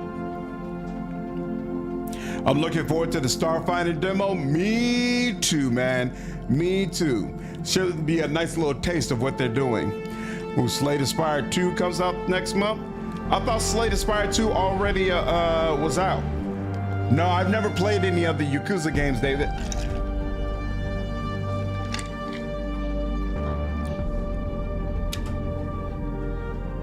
You take a step closer to the robots.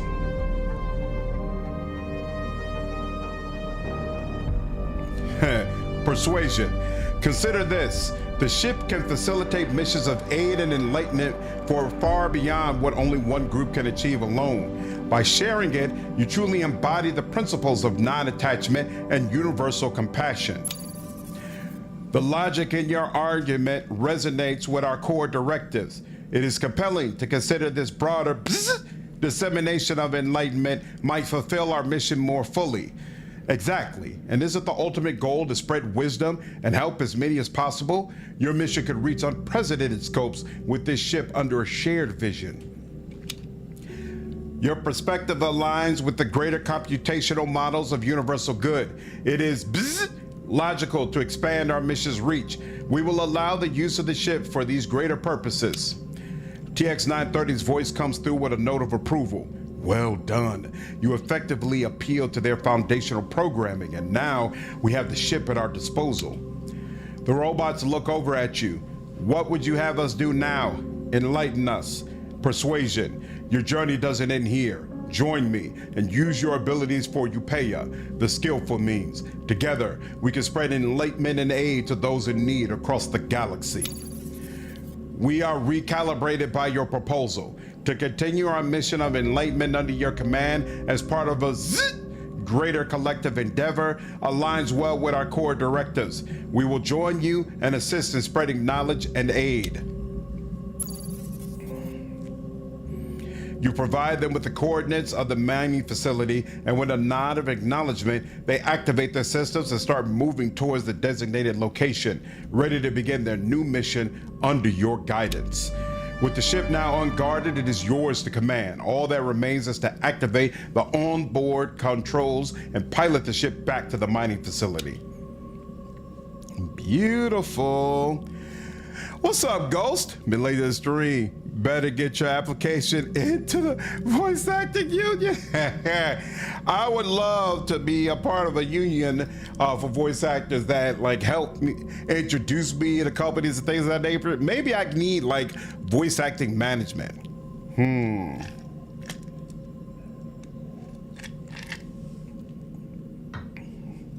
You like Pirate Yakuza? Nice. I want to see how the engine used for Afterlife does in the demo. None of the games in Godot make it seem like it would be good for a CRPG, so we'll see. What are some of the other games that were in Godot?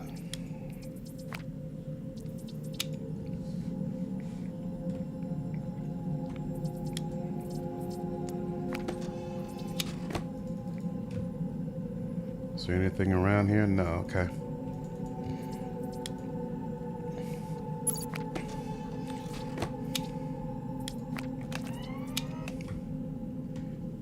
Go.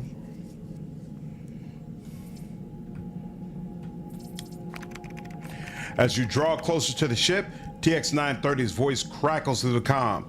A Goliath transport, medium size, sluggish as an ox. It's light on armor and weaponry, but it's more than capable of reaching the stars. TX-930 completes a swift diagnostic of the ship.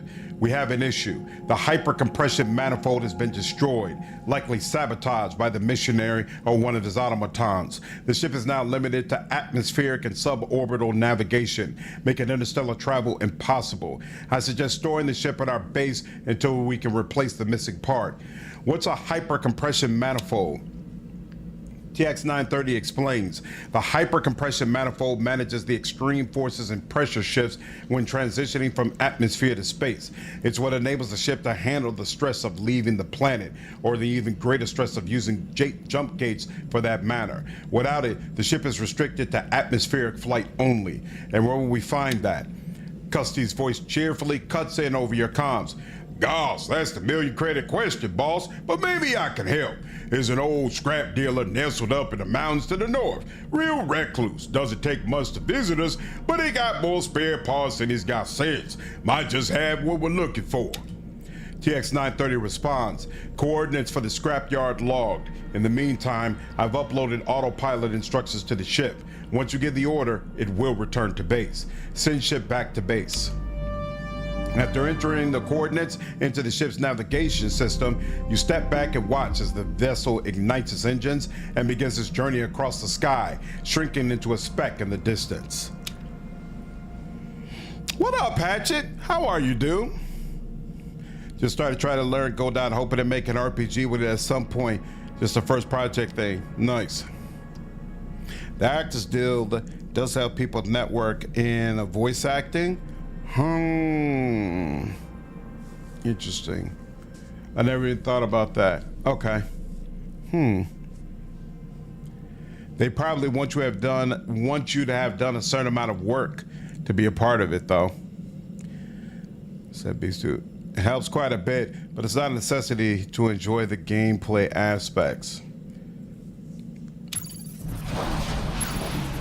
Location unlocked, Scrapyard, and we got all our ships. And actually, you know, before we leave, let's talk to all of our folks.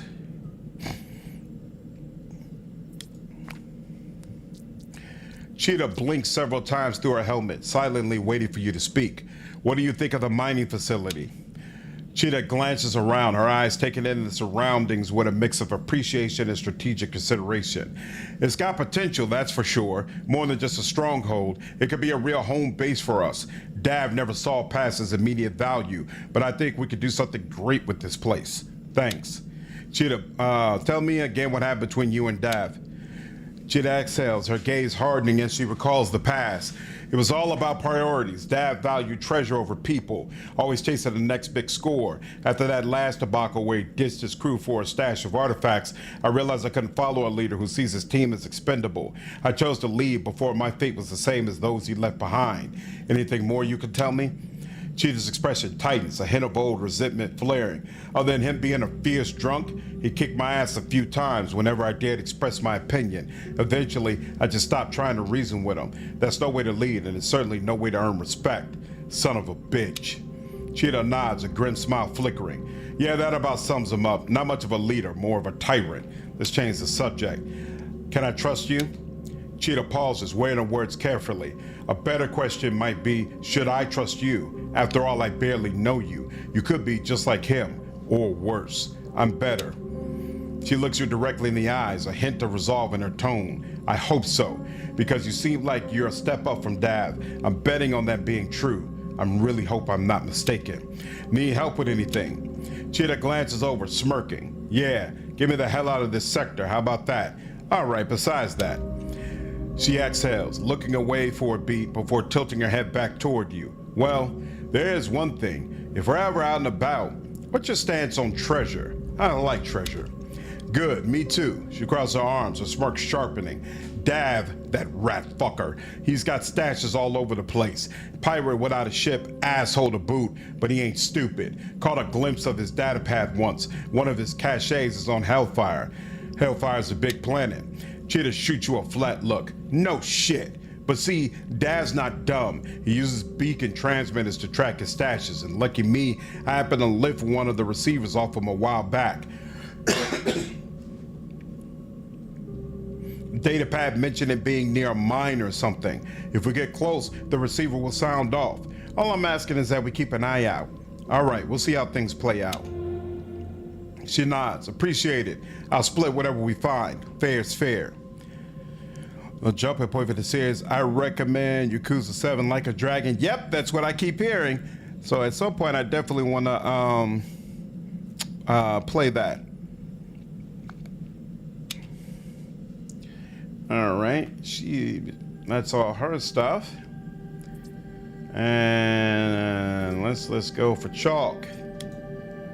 Cannibal. Chalk looks up as you approach. So, you're free. Now what? He shakes his head slowly. Free? Free doesn't mean much when you're starving, and I'm always starving. Doesn't matter if it's an animal person, whatever's got meat, the hunger, it stays. You get it, don't you? How did it happen? What made you like this? Chalk looks away sharply, jaw tightening. You ever go a day without food? 2? Try a week. I did. Crashed on some forgotten rock along a dead shipping lane. Star Frontier tug. Figures, right? Rations were under legal minimums. Some executive probably pocketed the difference. We ran out in 3 days.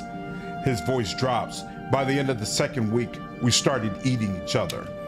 He blinks, slower this time. And the worst part, after a while, it wasn't awful. The taste, the power of it.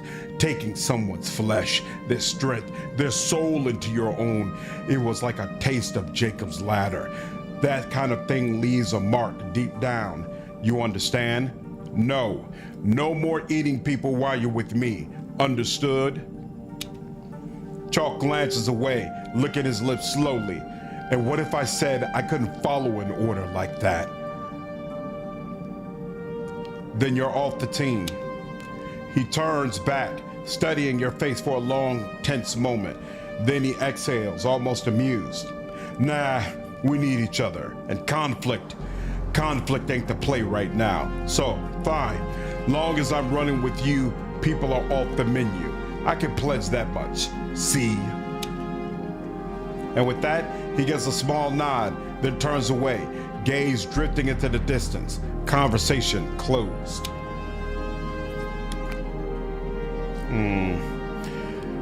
I notice you're wearing a black spacesuit. Chalk frowns, clearly annoyed. Yeah? So what? Give it to me. You can have this one. He shakes his head. Nah, I like my black suit just fine. Not looking to swap. Sure you are. Chalk nails his eyes. And why the hell would I be? Because your name's Chalk. White suit, Chalk. Come on, it practically sells itself. Chalk stares at you for a beat. Then, with a defeated sigh, he mutters, fine, fuck it. Logic like that's hard to argue. You swap suits. The black one hugs your frame perfectly. Chalk eyes his new white getup with mild disdain. All right, we're done here.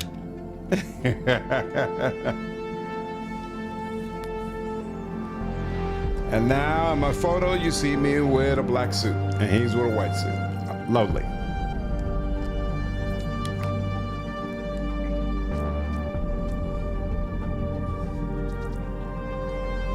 Stringfellow stands ready, his posture relaxed, yet attentive.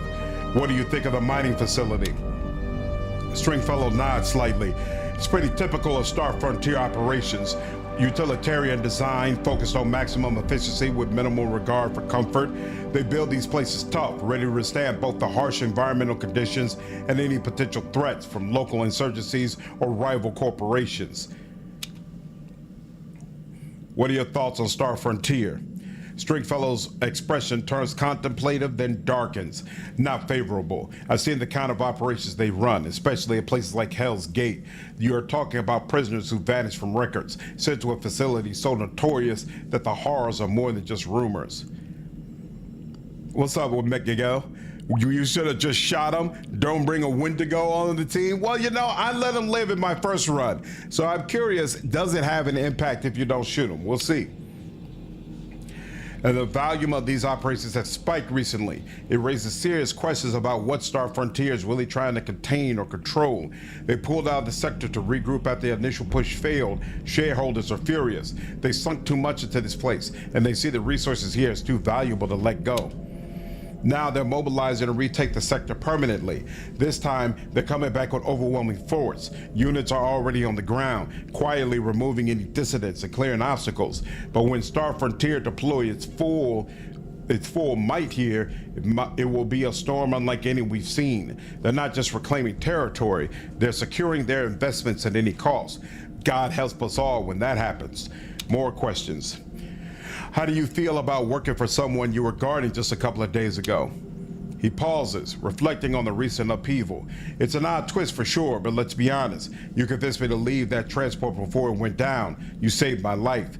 Now, working for you, the jury is still out on that. We'll see how I feel.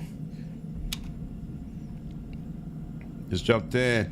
What's up, Matt? Actually, I didn't finish Kingmaker. We got to Act 7 in the house at the end of time, but I ran into a couple of bugs or issues that really derailed my playthrough. So I've actually got to replay the game and get all the way back up to that point, and then we'll start off the streams again so we can finish them off.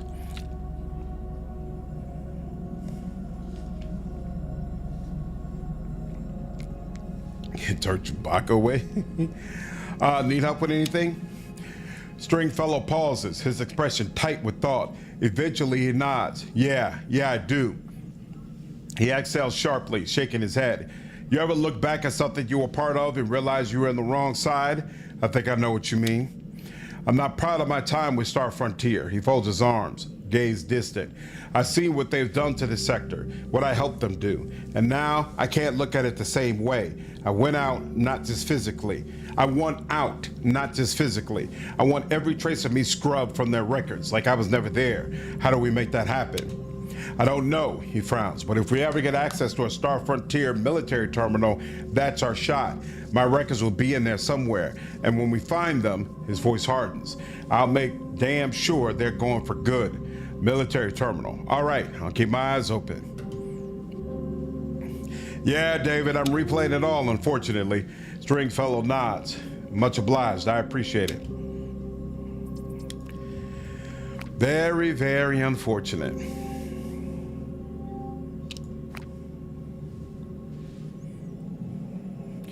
You navigate the rugged terrain of Maku, ascending the steep mountainsides until you reach a sprawling scrapyard.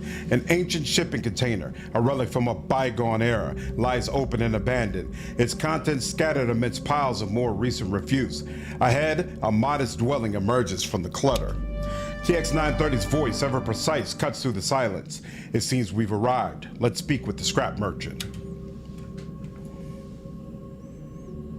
You could download someone's in-game save file if you want it. No, because part of the reason why I did this was because I wanted to make content. I wanted to make a guide specifically for how to unlock Narissa. So I can't do that if I haven't done it myself, because I need my own confirmation, validation that, hey, going through these steps allows you to get Narissa in the end. I absolutely hate the idea of releasing guides for something that I haven't verified myself. It could potentially lead people down the wrong path, especially for a game as long as Kingmaker, where if your path is screwed, that's like 100 hours down the drain. Now for me, even though my playthrough is screwed, I don't consider it 100 hours down the drain, because we did a whole live stream and a lot of people had fun and a lot of people enjoyed watching it. So it was absolutely worth it. But yeah, I don't want to screw anybody else up. We're getting that Norse Opa of Blood or Grieffall 2 stream next week. Well, Grieffall Dying World doesn't come out until March, so we wouldn't get that stream next week. But Norse Oath of Blood, I might stream it next week. I have to play it first though, and I'm not getting an early code, so I'm going to be playing it at the exact same time you all are, and I'm going to have to judge whether or not I feel like the performance issues that I saw beforehand, if they're still in the game. If they are, I'm probably not going to live stream it. But if they aren't, then we're good to go. As you step into the small, cluttered abode, a disheveled man emerges from amidst the piles of assorted junk. His eyes lift to meet yours, a hint of curiosity in his gaze as he tilts his head slightly, the sound of the door closing echoing softly behind you. Never downloaded or used someone else's save file for any RPG? It's supposed to be yours, though, basically. Basically, Casper. I wonder how much save file corruption might have contributed to lost favor points. In this case, no. I feel like The real issue was the guide I used wasn't thorough, and I didn't realize it wasn't thorough. Guy Rabbit, how it turns out, other than the raw data on the wiki, none of the actual guides are very good. That's part of why I was motivated to do it, because I know there's not good information online. So important to get the ending right. A bad ending can sour an entire experience. Yeah, and the fact that the house at the end of time is so brutal on top of that, like, definitely doesn't help. Like, I just wasn't having a good time all the way around. How to write guides for Kingmaker when the buzz screw you over.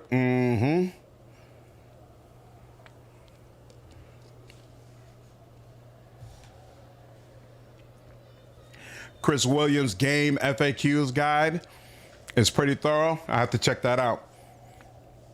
As you approach, the man clears his throat, his eyes sizing you up with a mixture of caution and curiosity. Name Scrapyard Saul. What can I do you for? Tell me about yourself. Like I already mentioned, name Scrapyard Saul. This is my domain. He gestures at the surrounding scrap.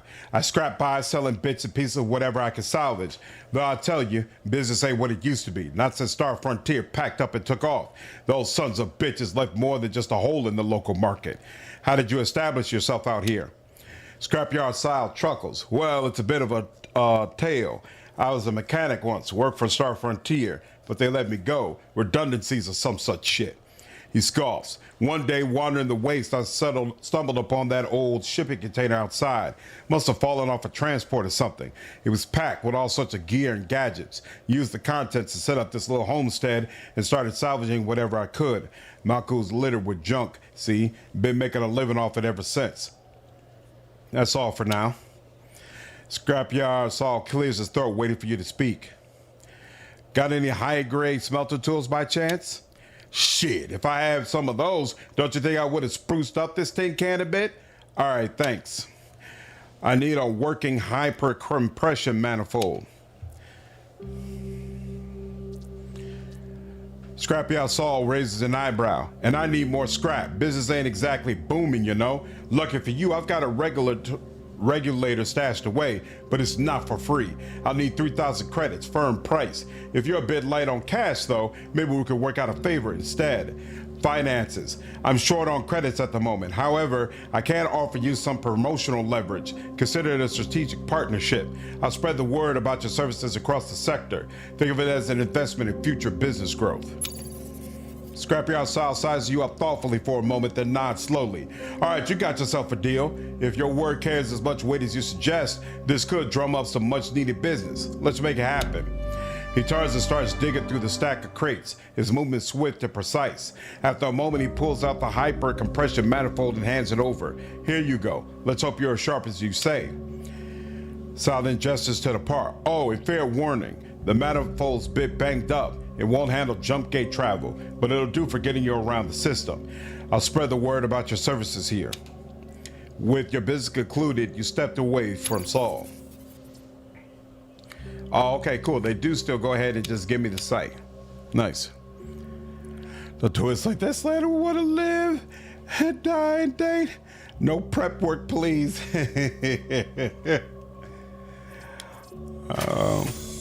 See if the work is actually one of the less buggy parts of the game. Nice.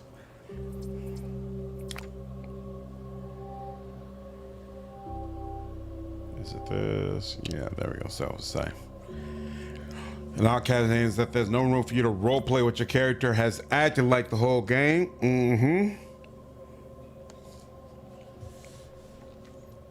You have to do what the game wants. I agree. All right, you all. It's been 4.5 hours. I think I'm going to go ahead and stop there. We will do one more stream of Sector Unknown, at least, because I want you all to see what it's like, me being in the ship, going around to the different planets, all that kind of stuff. Of course, that's a key part of this type of game, but I am shutting down. I'm getting tired as hell. Soon I will no longer be on call, which means I can safely sleep without having to worry about whether or not I'm going to miss a call. So I think I'm going to go ahead and do that. But I hope all of you enjoyed the stream. Again, if my wife allows, because we will be celebrating Valentine's Day tomorrow. If she allows, I do plan to hop back on tomorrow sometime, probably closer to the evening as opposed to the afternoon. But I hope all of you enjoyed the stream today, and I hope I will see you all in the next stream. Take care.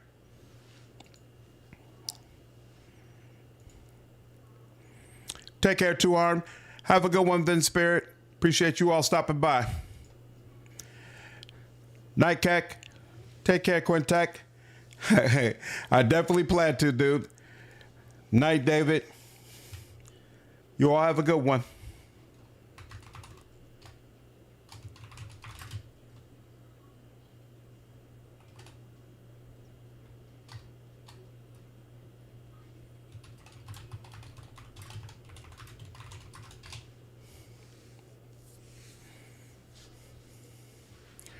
Night, CJ. Have a good night, dude.